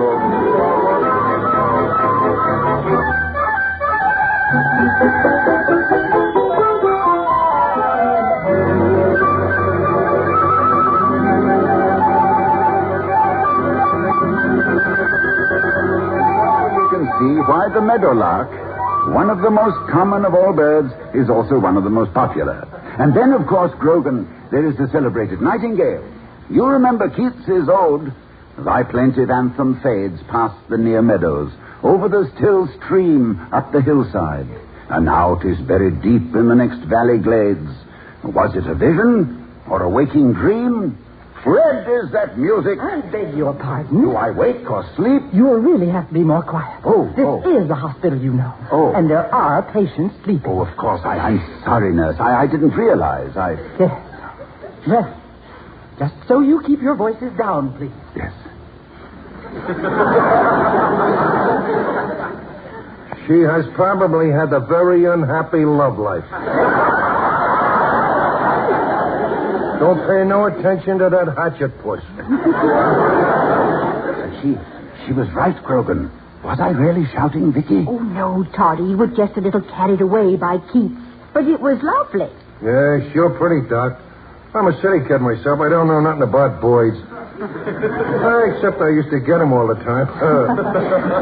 Only boy's nest I ever seen was in my sister's house. But how in the world did I get started on the subject of bird life? Well, it was a triple play, darling. Pinochle to poker to pigeon. Ah, yes. Well, under the circumstances, I think we'd better try patience. Yet can I not of such tame patience boast as to be hushed, and not at all to say... Me. Oh, I'm sorry, nurse. Was I talking too loudly again? Oh, no, not at all. As a matter of fact, you can shout if you want now. Congratulations, it's a boy, Mr. Swanson. An 8-pound boy.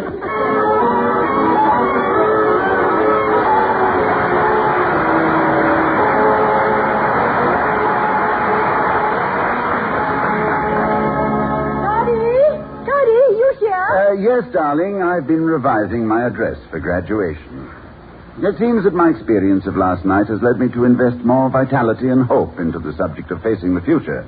But, Vicky, you went to the hospital this morning. Were you able to see Caroline? Yes, darling, she's fine. And the baby is such a little dolly. It's blue-eyed and bald as a knee. And, you know, she's naming him Donald Todd Hunter Swanson.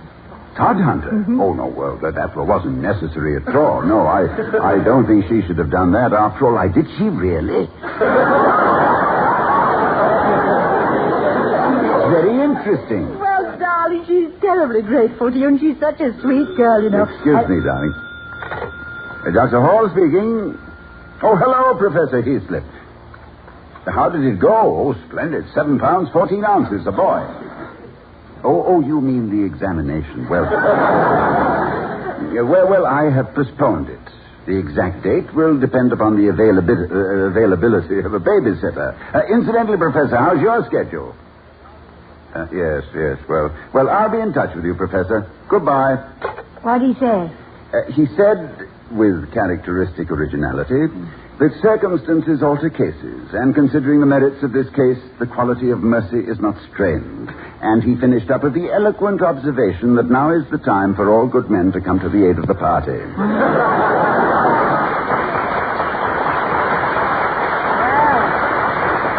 Professor Heathcliff said that. Oh, Toddy, he's slipping. He slipped? Oh, Vicky. Oh. After all I've been through. Well, be brave, darling. Anyway, Toddy, you were a dear to stand by when Caroline was having her baby. This is not the regular duty of a college president, you know. I know, my darling, but time was of the essence. Besides, the idea of this young mother, alone here at Ivy with no one else at hand. Oh, of course, she was prepared to go it alone without asking for help. But after all, when one's sympathy is enlisted and not drafted, the enlistment must be served.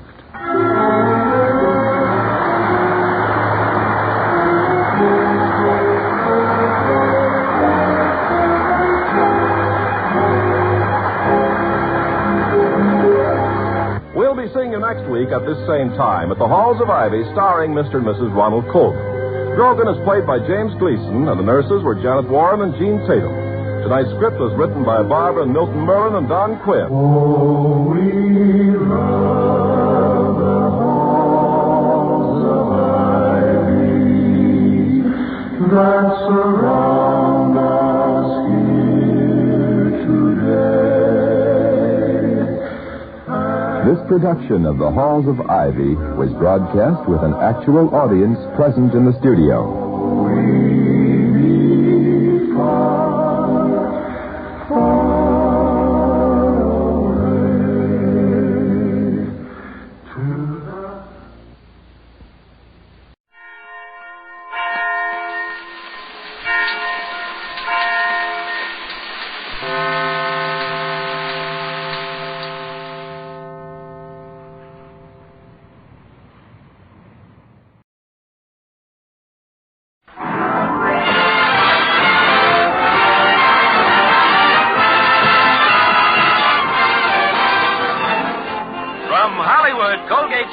Presents the Mel Blanc Show with Mary Jane Croft, Joe Kearns, Jerry Hausner, Hans Conried, Earl Ross, the Sportsman, Victor Miller and his orchestra, and starring the creator of the voice of Bugs Bunny. What's up, Doc? Yes, Colgate Tooth Powder for a breath that's sweet and teeth that sparkle brings you the Mel Blanc Show with Mel playing his new character, Zookie. Hello, everybody. Hi. Starring himself in person, Mel Blanc. Hi, folks. Ugga, ugga, boo, ugga, boo, boo, ugga.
It's close to Thanksgiving, and in Mel Blanc's little town, courageous suitors are taking advantage of the holiday spirit to approach prospective fathers-in-law on a delicate subject. In one house where Sam Green has asked Mr. Brown if he may marry his daughter, Mr. Brown is saying, Sam Green, I'm going to set the date next week. And in another house where Henry Adams has asked Mr. Jones if he may marry his daughter, Mr. Jones is saying, Henry Adams, I'm going to make you a junior partner in my firm. And in the Colby house where Mel Blanc has asked Mr. Colby if he may marry his daughter Betty, Mr. Colby is saying, Mel Blanc, I'm going to break every bone in your body.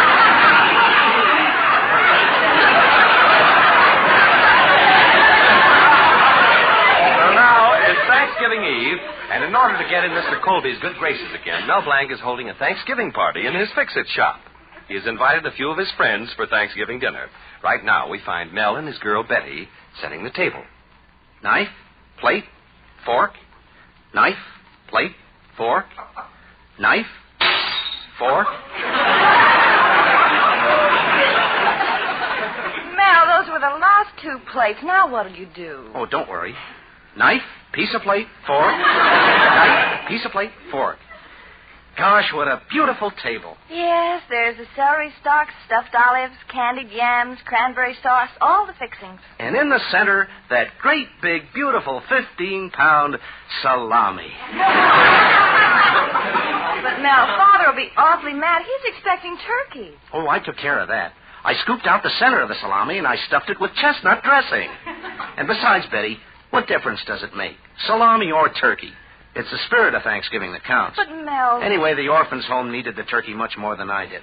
Oh, darling, I love you for giving the turkey to the orphans' home. You always were a softy for children. Well, Betty, you know how I feel about us. Someday we'll get married and we'll have a little two-room house. Yes. Then after a while, we'll add another room. Betty, I refuse to have your father live with us. Darling, I mean children. After we get married, there's no reason why we can't have 3, 4, or 5. Yeah, and if we like them, the next year we'll have some more.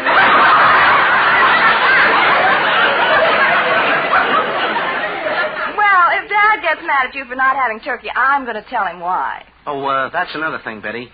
I don't want you to tell your father anything. Don't tell anybody. I did it. I'm glad I did it, but I don't have to advertise it. Ah, that's the nicest thing I ever heard, darling. For that, I'm going to give you a great big kiss. There. Well, now say something. Such a kiss for a 15-pound turkey? Yes. Gosh, I wish it had been 50 pounds. Well, if it isn't our lodge secretary, Earl Ross. Hey, how you feeling, Brother Ross? Ah, potato salad. Oh, yeah, Betty made it. Say, why don't you try some? Well, just a small plate. I don't want to spoil my appetite. Delicious.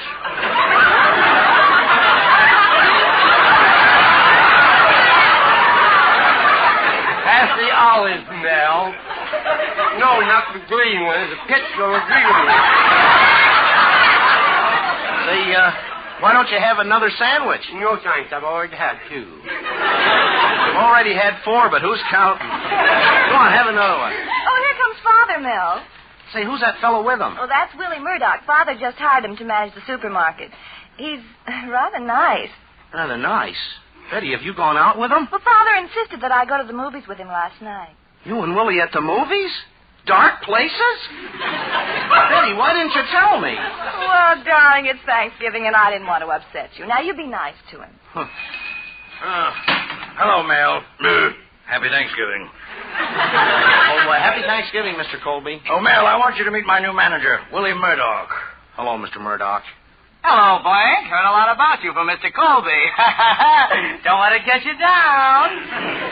Willie, this is Mr. Ross, secretary of our Loyal Order of Benevolent Zebras. Mr. Ross is a very good friend of mine. Oh, well, Mr. Colby, any good friend of yours is a good friend of mine. Pleased to meet you, Mr. Ross. Pass the mustard.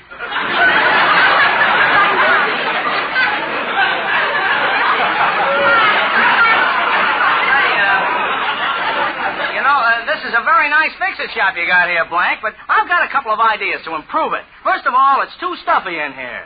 Well, it could use a little air conditioning. Blank, you can't condition this air. You got to get rid of it. And next, you take down that picture of the city dump on the wall. Murdoch, that's no picture. You're looking through the window. Oh, well. I see Miss Colby is unattached. Better go over and attach myself. Get it? Thanksgiving. Why couldn't the Pilgrim Fathers have landed on him? Oh, it's Zookie. Hello, Zookie. Happy Thanksgiving. Oh, hello, everybody. Happy Thanksgiving. Happy Thanksgiving. Merry Christmas. Hello, Zookie. Oh, hello, Betty. Thanks. Say, how do you like my new dress, Zookie? Oh, gosh, Betty, you're the most beautiful. You're the quintessence of lovely, and you're the acme of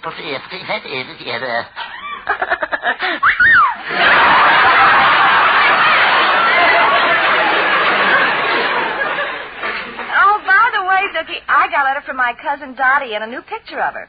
Here, look. Cousin Dottie is so shy and sweet and coy. What do you think of her bathing suit?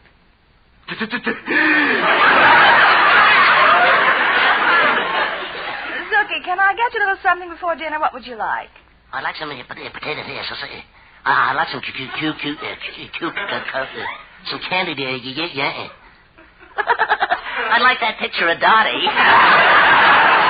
Say, Betty, did you know that Mel invited us here for Thanksgiving dinner and there's no turkey? Well, you're right, Mr. Colby. Mel invited us for Thanksgiving dinner and there's no turkey. Why, Thanksgiving isn't Thanksgiving without turkey. That's exactly my thought, Mr. Colby. Thanksgiving isn't Thanksgiving without turkey. Huh. This guy can easily be replaced with a sheet of carbon paper. I tell you, this is preposterous. Zookie, where's Mel? Oh, he went back to the kitchen. Oh. Well, I want to talk to him. And Murdoch, Willie, you take care of Betty. Oh, well, if you say so, Mr. Colby. Anything you say goes, Mr. Colby. I'm your boy, Mr. Colby. You know you can count on me, Mr. Colby. Mel is in a jam again. I gotta go and explain everything to you. I gotta go and warn it. I gotta go and tip him. I gotta go.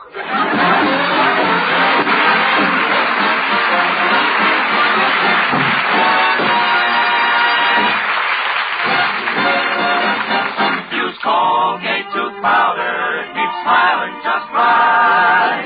Use it each morning and use it each night. Don't take a chance with your romance. Use Colgate tooth powder. No dates for you this festive season? Could a breath of trouble be the reason? Maybe, because that breath of trouble, I mean unpleasing breath, has brought unhappiness to thousands. Don't let it mark you down. Just do this. Brush your teeth night and morning and before every date with Colgate tooth powder. For Colgate tooth powder cleans your breath as it cleans your teeth. For Colgate tooth powder cleans your breath as it cleans your teeth. Yes, scientific tests have definitely proved that in 7 cases out of 10, Colgate tooth powder instantly stops unpleasing breath that originates in the mouth.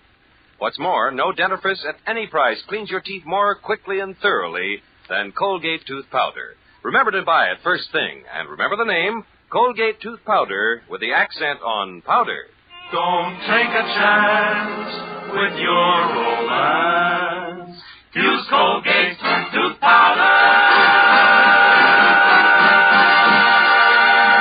Now, Victor Miller, the Sportsman, and their holiday arrangement of Good Night, Ladies.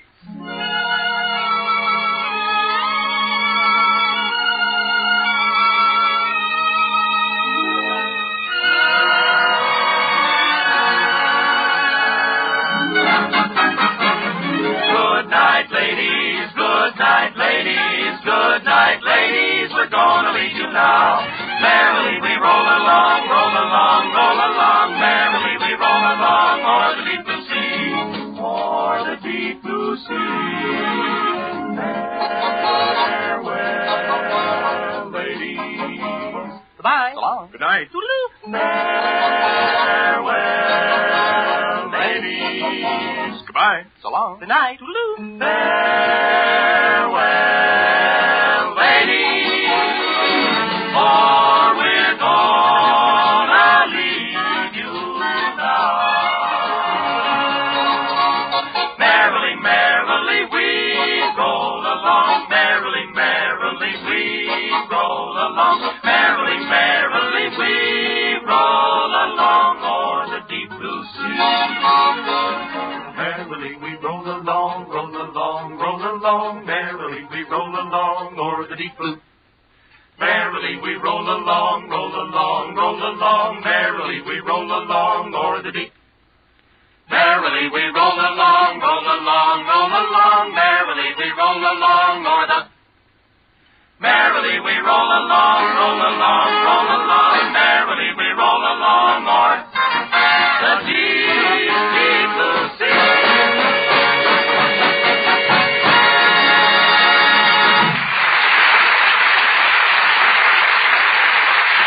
Well, Mel Blanc is giving a Thanksgiving party in his fix-it shop to get in the good graces of his girl's father, Mr. Colby. But so far, everything is going wrong. Mr. Colby is mad because there's no turkey. Willie Murdoch, the new supermarket manager, is making a play for Mel's girl. Right now, the party is in full swing, but we find Mel disconsolately talking to Betty's kid brother, Tommy, in a corner of the shop. Boy, is my dad sore at you, Mel. Yeah, Tommy, and I gave this party just to make an impression on him. What can I do to please your father? Mel, I know something you can do that'll surely please him. You do? What is it?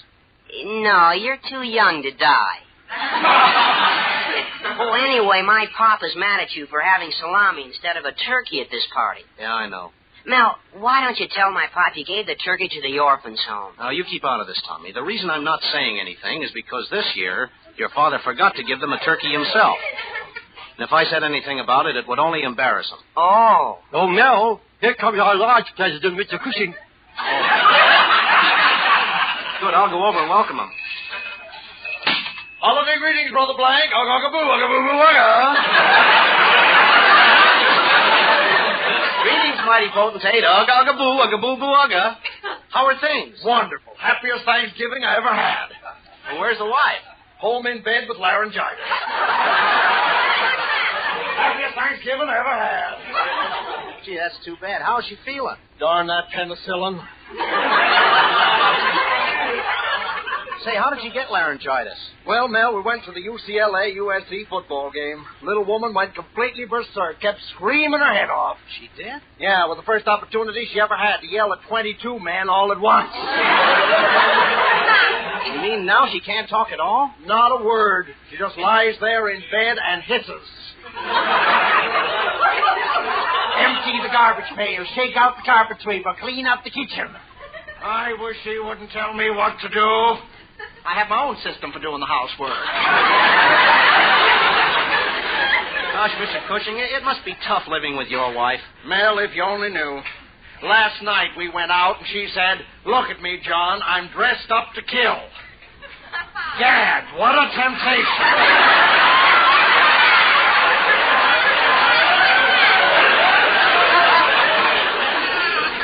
I tell you, Mel, I'd leave that woman in a minute if she didn't have all that money. I don't know why I'm standing here telling you all this. It's just that I've done all in the doctor.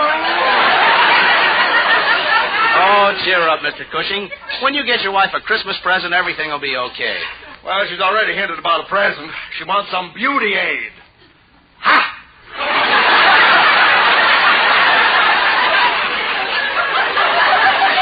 Now, Mr. Cushing, after all, beauty is only skin deep. Mel, she's already been peeled. The nerve of that woman. She asked me for a beauty makeup kit.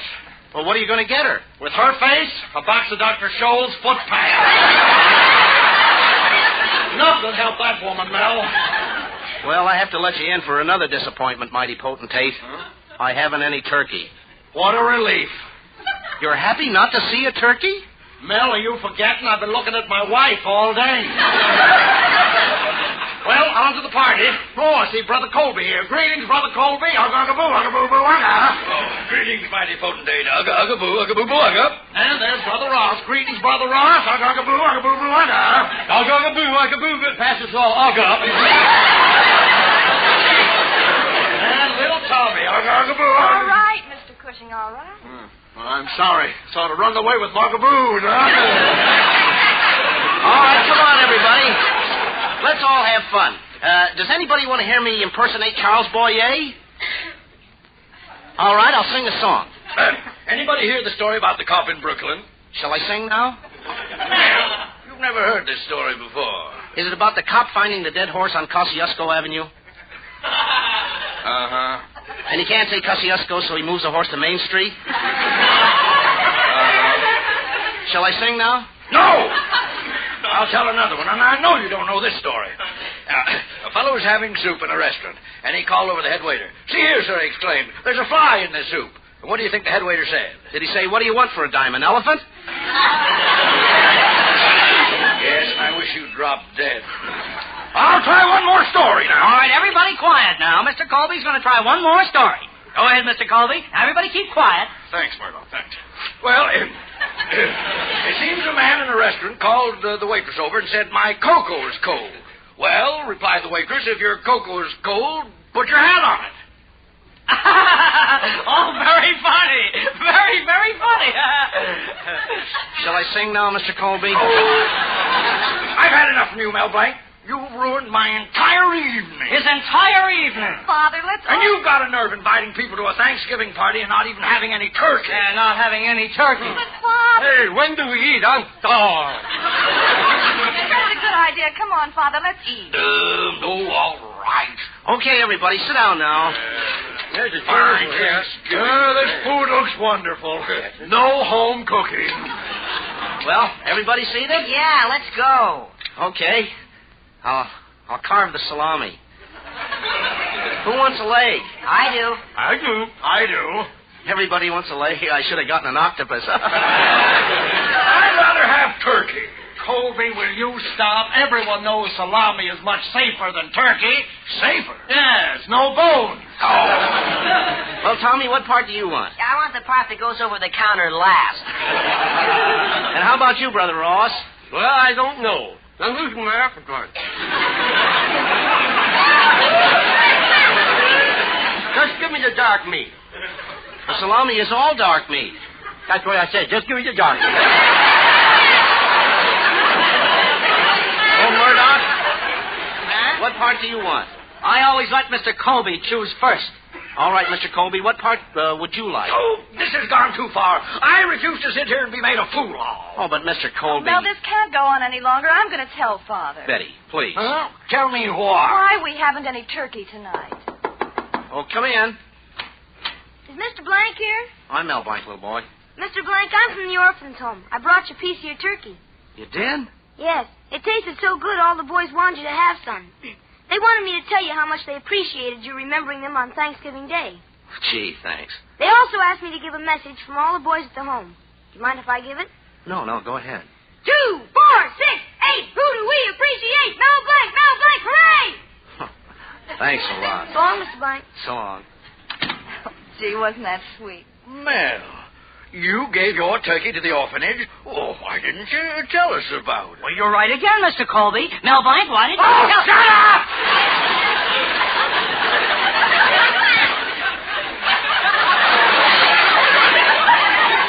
Well, Mel, he didn't want to tell you because you forgot to give your turkey this year. What? Why, I always give a turkey to the orphanage. In fact, I told Willie Murdoch to... Murdoch, didn't you deliver that? Mr. Colby, it slipped my mind. Oh, it did. Murdoch, come here. I'm going to break every bone in your body. Quiet, everybody. Mr. Colby's going to break every bone in his body. Gee, it sounds good on somebody else. Oh, forget it, Mr. Colby. It's Thanksgiving. Let's forgive. Yes, you're right, Mel. Yeah, let's forgive and let's eat. All right, here. Sit next to me, Mel, my son. Thanks, Pop. Nothing like the smell of salami on Thanksgiving. You see, Betty, it's like I said. What difference does it make, salami or turkey? It's the spirit of Thanksgiving that counts.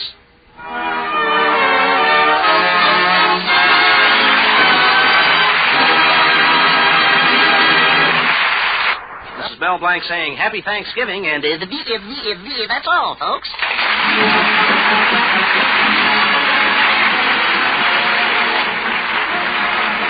This is Bud Houston reminding you that Colgate Tooth Powder for breath is sweet and teeth is sparkle brings you the Mel Blanc Show every Tuesday at this time. Be sure and join us again next Tuesday night for more fun with Mel and the people you'll meet in Mel Blanc's Fix-It Shop. Say hello to Halo Shampoo for naturally bright and beautiful hair. Remember, even finest soaps and soap shampoos hide the natural luster of your hair with dulling soap film. But Halo Shampoo contains no soap, therefore leaves no dulling soap film. Even in hardest water, Halo makes oceans of rich, fragrant lather, quickly banishes loose dandruff and dirt. Halo needs no lemon or vinegar rinse. Say hello to Halo and goodbye to dulling soap film. Get Halo Shampoo at any cosmetic counter.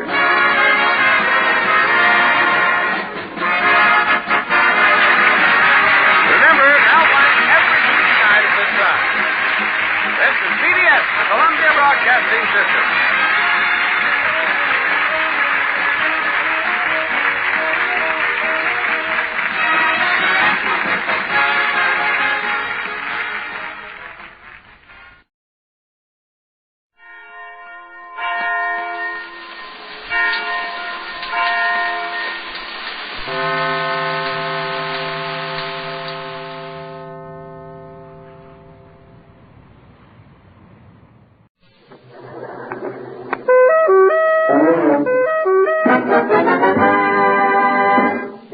Texaco Time with Fred Allen, Robert Benchley, the Merrimacs, Portland Hopper, and Al Goodman and his orchestra.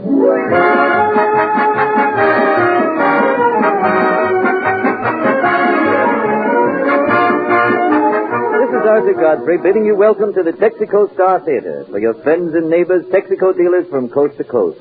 And speaking of neighbors, a neighbor of mine was boasting the other day that he was not using all the tickets in his gasoline ration book just because he's got them. He's going easy. Take it from me, that fella's plenty smart. Because the less gasoline you use, the less you wear your tires. Even if you live where gasoline isn't rationed yet, it's still a good idea to go easy. Don't drive a single unnecessary mile. Then your tires will last longer, and your car can keep on giving its essential service for a long, long time. Yes, go easy. And for expert car and tire care, go to your neighborhood Texaco dealer.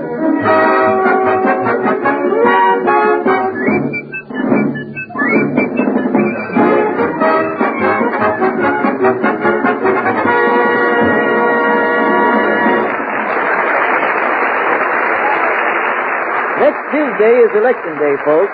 Don't forget our candidate. He isn't the people's choice. He doesn't want your vote. All he wants is 30 minutes of your time. And here he is, Fred Allen.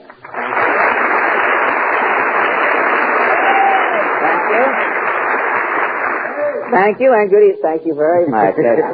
Man with no arms is cheering. Thank you. Thank you, and good evening, ladies and gentlemen. Well, Arthur, you seem to look a little thinner tonight. I know, Fred. I just lost 13 pounds. 13 pounds. Well, you certainly look it, I must say. Your Adam's apple seems to have shrunk, Arthur.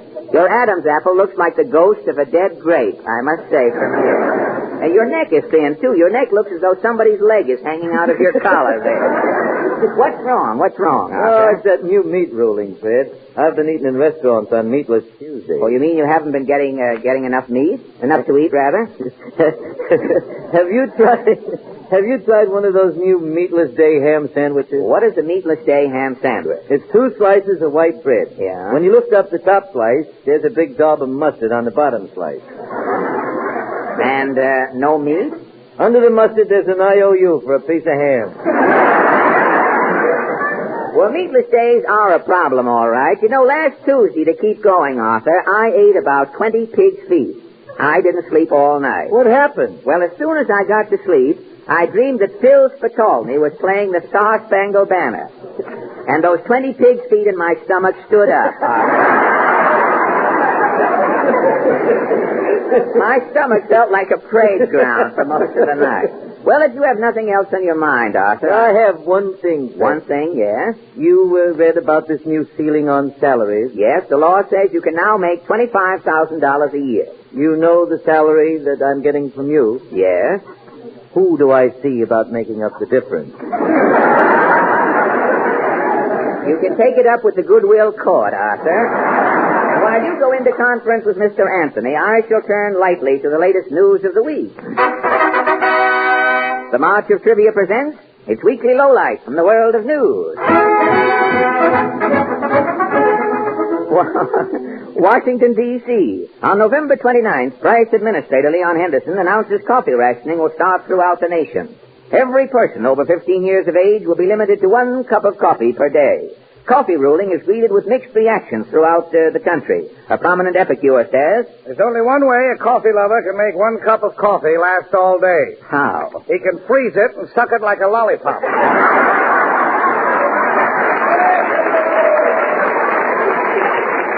A Canarsie housewife says, "Coffee rationing busted up my home." Well, how? How, madam? Well, my husband and me is each supposed to get 1 cup of coffee, right? That's right, correct. Every morning my husband gets up and drinks both cups of coffee. I'm suing for divorce. Have you got the grounds? And how, mister? I got a percolator full of them. A man about Bowery says, "This coffee rationing is ruining panhandling." You mean don't people give you a dime for coffee these days? Well, yeah, but it's embarrassing. Embarrassing how? Well, people give me the dime, okay, but then they follow me to see where I'm going to get the coffee. A downtown matron who is ready to cope with the coffee rationing is Mrs. Lamont Schreiber. You are prepared, are you, Mrs. Schreiber? Who is not prepared today is only one thing. And that is? Unprepared. Well, how are you coping So, with... in our house is living 3 families. The Schreibers, the Pinkertons, and the Nussbaums. 3 families, I see. Everything we are pooling. Mm-hmm. The automobile, the bathtub, the coffee. Now, wait a minute. How can 3 families pool their coffee? Every morning I'm filling up a little tea bag, but with coffee beans. Uh-huh, you're making a coffee bag. Exacto. Uh-huh. From 6 a.m. till noon, the Pinkertons is having the coffee bag. I see. From noon till 6 p.m., the Nussbaums is using The Nussbaums, uh-huh. At 6 p.m., we, the Schreibers, are getting the coffee bag. Well, after that coffee soaks for 12 hours, what is there left for you? Nothing. We, the Schreibers, are holding the bag. Well, now you know how my right eye feels. And thank you, Mrs. Lamont Schreiber. And now a caffeine authority, Mr. Derek Dobbins. How do you feel about this 1 cup of coffee a day, Derek? Well, it's just going to make dunking a lost art. Oh, you are a dunker, are you? I eat between 80 and 90 donuts a day. You eat between... you like donuts, do you? I can't stand them mahogany bagels. But I gotta eat them to get the coffee. Well, why? Well, I wear glasses, see? Yeah? When I get a hot cup of coffee and bend down to drink it, Uh-huh. the steam comes up and stains my glasses. You can't see anything? I can't find the coffee. Well, where does the If donut... I got a donut in my hand, I can feel around with the donut and locate the coffee. Can't you just feel around?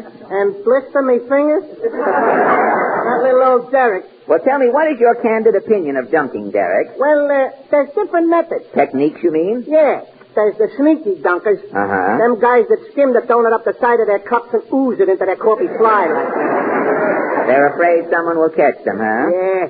Then there's the messy dunkers. Messy? Yeah, they pour their coffee into their saucers and spank it with their cruller. Well, that is messy. Yeah, it's like eating in back of a motorboat. Well, as a dunker, Derek, what is your off the record, mind you, what is your off the record reaction to this coffee rationing? So what? If there's no coffee, so what? You don't think people are going to miss coffee? After the mental drive, who's got a pot to put in it?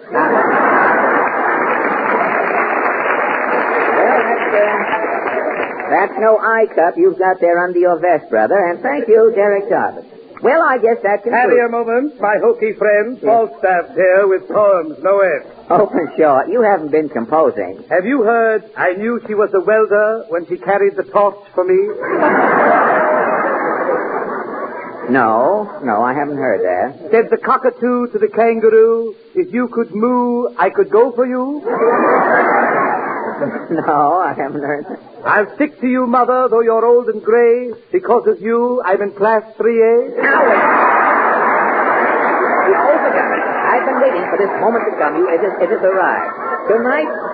Tonight we have been discussing the lunch won't save you tonight. Tonight we have been discussing the coffee rationing. Precisely why I am here. I have written a poem. And what is your coffee canto called? Rinse out the silex, mother. Rinse out the... Well, how does it go? Rinse out the silex, mother. Put my mustache cup away. They're going to ration coffee. The news came out today. I'm going to miss that steaming cup I held under my schnozola. A donut will never taste the same, dunked in Pepsi-Cola. Coffee leggers may soon appear with hideouts where we can go to get a cup of Java. We'll rap and ask for Mo. So rinse out the silex, mother, and place it on the sink. For years it's brewed my mocha, and I haven't slept a wink. Give my coffee to some soldier boy who is fighting for our rights. And instead of me, Herr Hitler will be having sleepless nights. Well, thank you,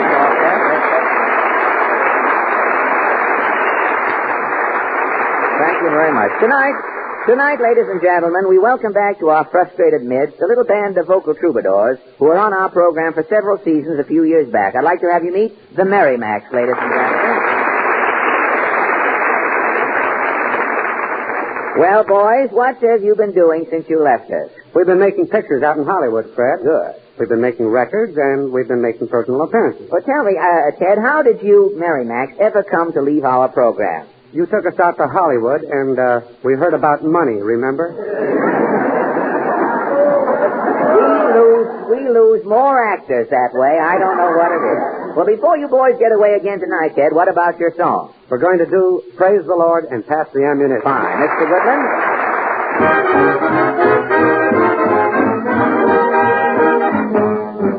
Down went the gunner, a bullet was his face. Down went the gunner, and then the gunner's mate. Up jumped the sky pilot, gave the boys a look, and then the gunner himself as he laid aside his book. Shouting, praise the Lord and pass the ammunition.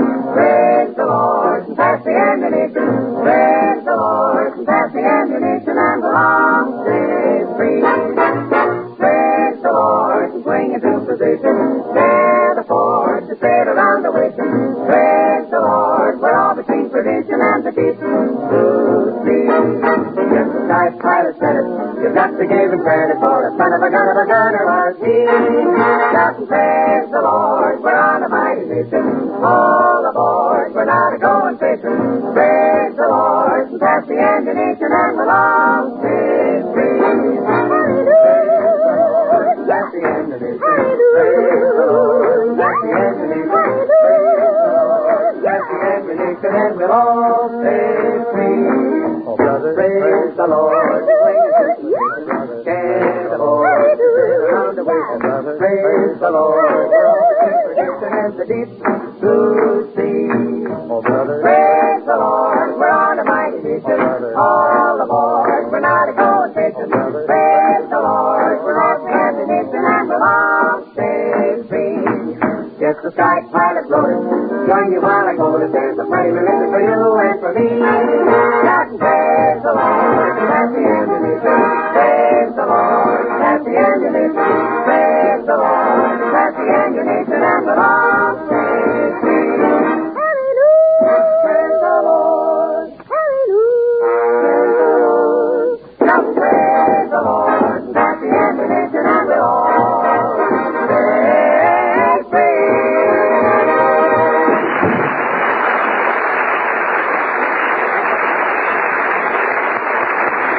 Thank you very much. Say, Fred. Yes, Arthur? Fred, I know something that'll never be rationed. What's that, Freckles? Love? Freckles? No, oh, moly one. Service. Service? Yes, sir. Texaco service.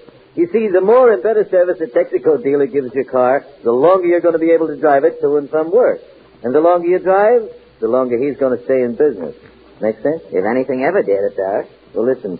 Darn few people are driving cars today that are less than a year old. Most of them are 2 and 3 years old. That's right. And we better keep them properly lubricated if we hope to keep them rolling, especially in cold weather driving. Your car's only heading for trouble if you're still using last summer's lubricant. What do you suggest doing about it, Arthur? I'd get around and see my Texaco dealer and get it war conditioned. He'll drain that worn summer oil out of the crankcase and put in insulated Haviland motor oil. That'll protect the engine from excessive wear. He'll put fine new Texaco gear lubricants into the transmission and the differential to protect those costly gears. And finally, to protect every vital chassis point, he'll go over it from stem to stern with his Marpac service. Mister, with a Texaco dealer's special care, that car of yours will wear and wear. And it's got to wear, fella, for victory.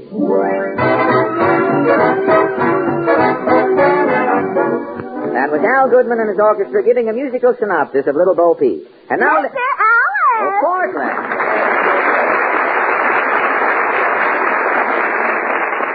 Well, Portland. Mr. Allen, have you a fountain pen? Well, I have a small boy, Stan. It's a little Schaefer. But... What do you want it for? Well, I've got to finish this letter to my cousin Archie at Fort Six. Oh, that's nice, writing a letter to Archie. It's for Mama. Uh-huh. Mama says if Archie is a dull boy now, he should send some of it home. $50 a month, and in your family, he's a capitalist already. What else are you writing? Oh, I'm sending Archie all the news. Mama is a whack in the Army. Yeah. I'm a wave in the Navy. Yeah. And Cousin Joe is a wolf in the Marines. He's a leathernecker, huh? Well, is that the, Is that the letter you have there? Yes. I've only written the P.S. Well, that saves a lot of time, just writing the... What is the P.S. there? It says, quote, we are getting your Christmas package ready to mail early, Archie. Uh-huh. We are having a little trouble sending what you asked for. Uncle Phil has the big packing case all ready. Yeah? But he can't touch Hetty Lamar. Well, maybe he ought to change his date. Reminder. Well, here's the fountain pen I have to make with the guest here. I'm busy now. Who's coming tonight? Well, Bob Benchley called up and said he had something to tell me, and it's very important. Is this Mr. B coming in? So it is. The man in the middle, the other two minions are holding. Ladies and gentlemen, he's got eminent authority on wit and humor. You gave the reception too quickly. Now, you'll have to give it again. Wait till I give you the thing here. Ladies and gentlemen, meet that eminent authority on wit and humor, that Hollywood glamour boy, that man about inkwell, Robert Benchley.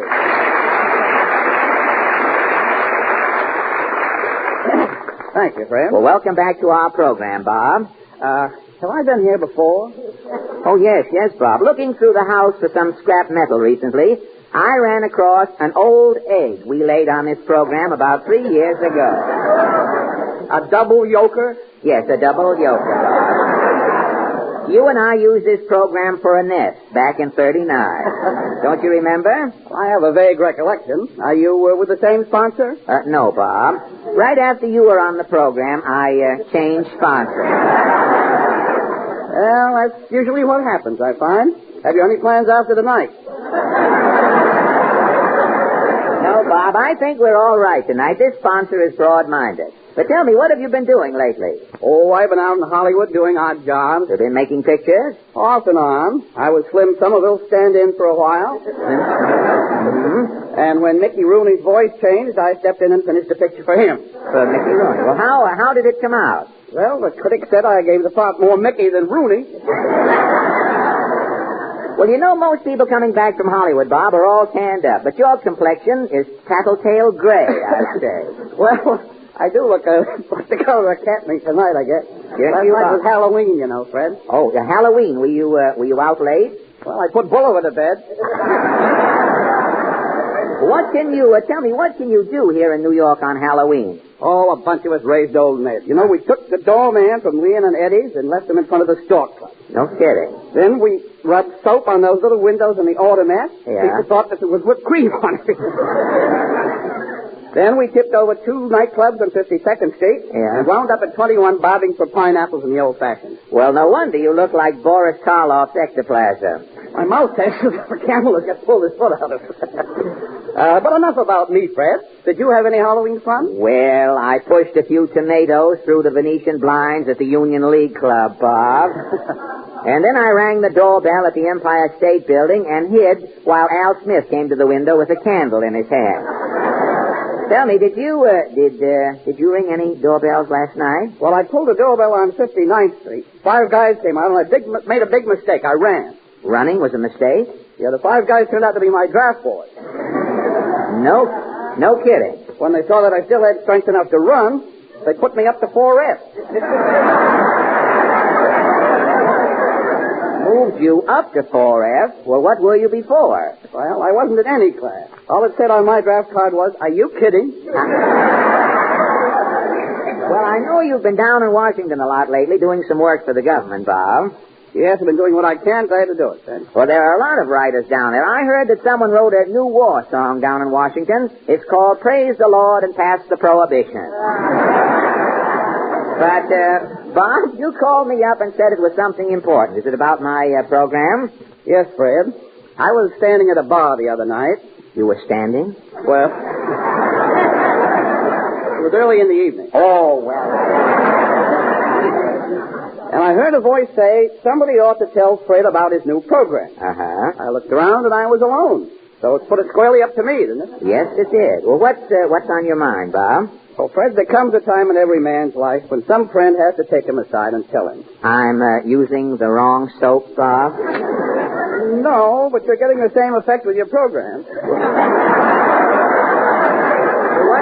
What should I do, Bob? Get off the air or brazen it out like Benny is doing?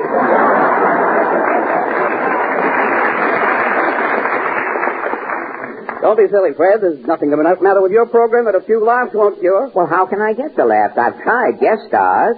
Well, guest stars won't help, Fred. I've proved that 100 times. You should try the Benchley theory. Well, what is the Benchley theory? Well, I've discovered that there are 3 words that never fail to get laughs from a radio audience. 3 surefire words. Now, what are they? First, the word jerk. Jerk, uh-huh. Second, any reference to Brooklyn. Uh-huh. And third? Any mention of Bing Crosby's horses. Well, go on, Bob. By combining these 3 words in one sentence, I can get the biggest laugh ever heard in radio. Well, we can use the biggest laugh ever heard in radio right about now, Bob. And you're going to get it, son. Are you ready? Yes, Bob. Very good. I'll combine the 3 words. Well, let's go. A jerk in Brooklyn was riding one of Bing Crosby's horses. Well, Bob? Well, so much for the Benchley theory.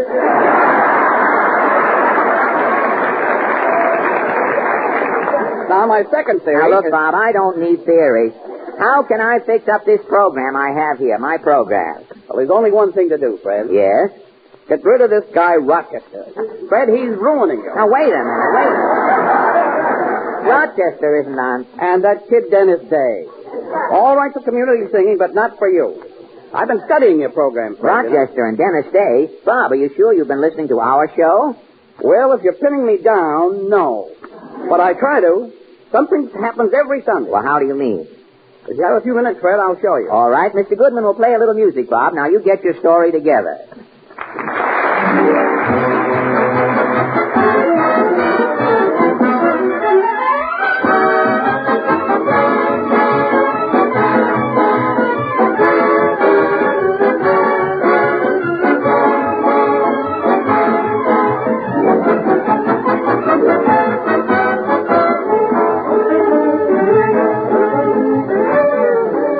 Well, Bob, you promised to tell us why you can't hear our program. Every Sunday night, it's the same routine, Fred. Well, what happened?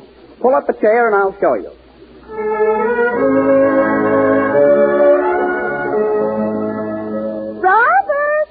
Robert! Yes, Mary?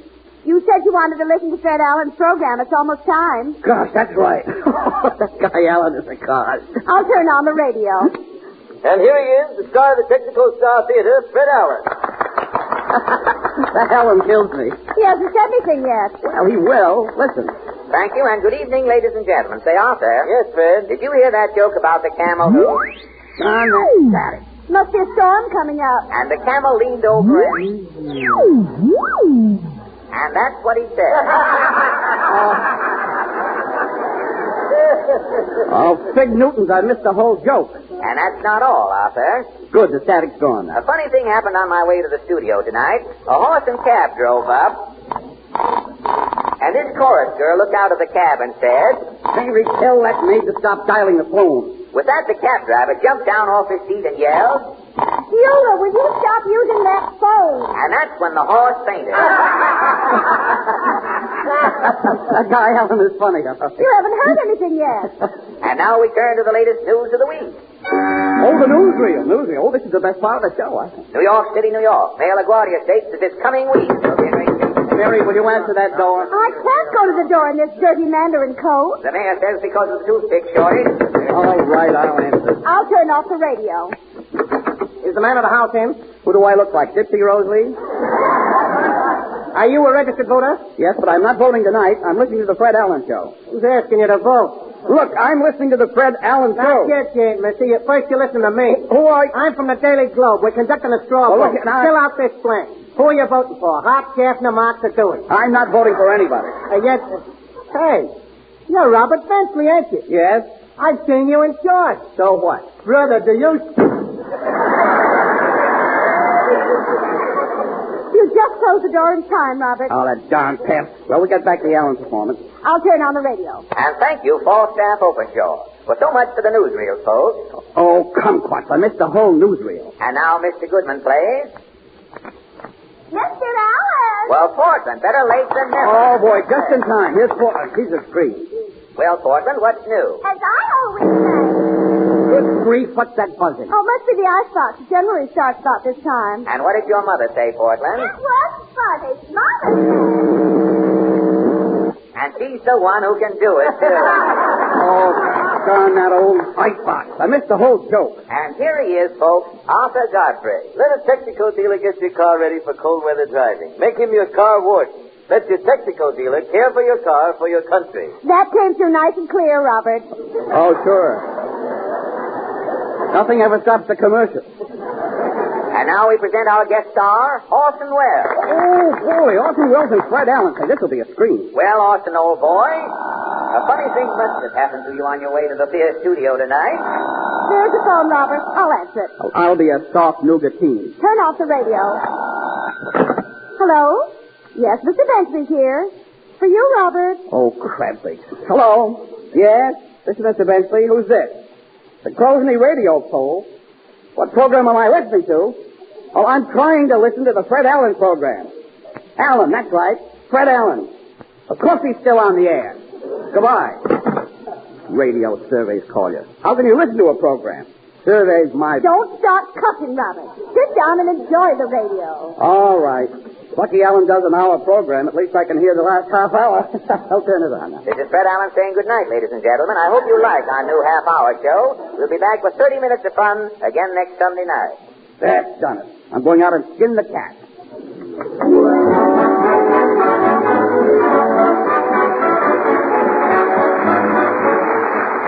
Well, I'm sorry you miss our program every Sunday night, Bob. Well, I didn't miss it tonight, Fred. I enjoyed every minute of it. Well, thank you a lot, Bob. Next week, ladies and gentlemen, our guest will be Miss Joan Edwards of your hit parade and Hugh Herbert, hot from Hollywood. And now, Arthur, have you anything to add? Just a little rhyme that Falstaff Openshaw gave me, Fred. It goes like this.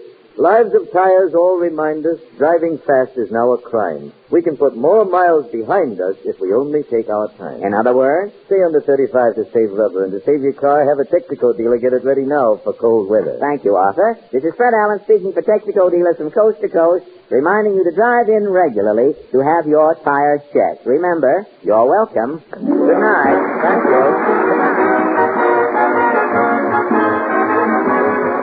This is the Columbia Broadcasting System.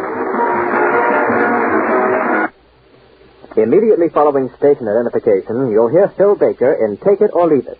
And at 10:30, CBS World News brings you a dramatic summary of the week's developments in A Report to the Nation. 10 p.m., BULOVA, Bolivar Watch.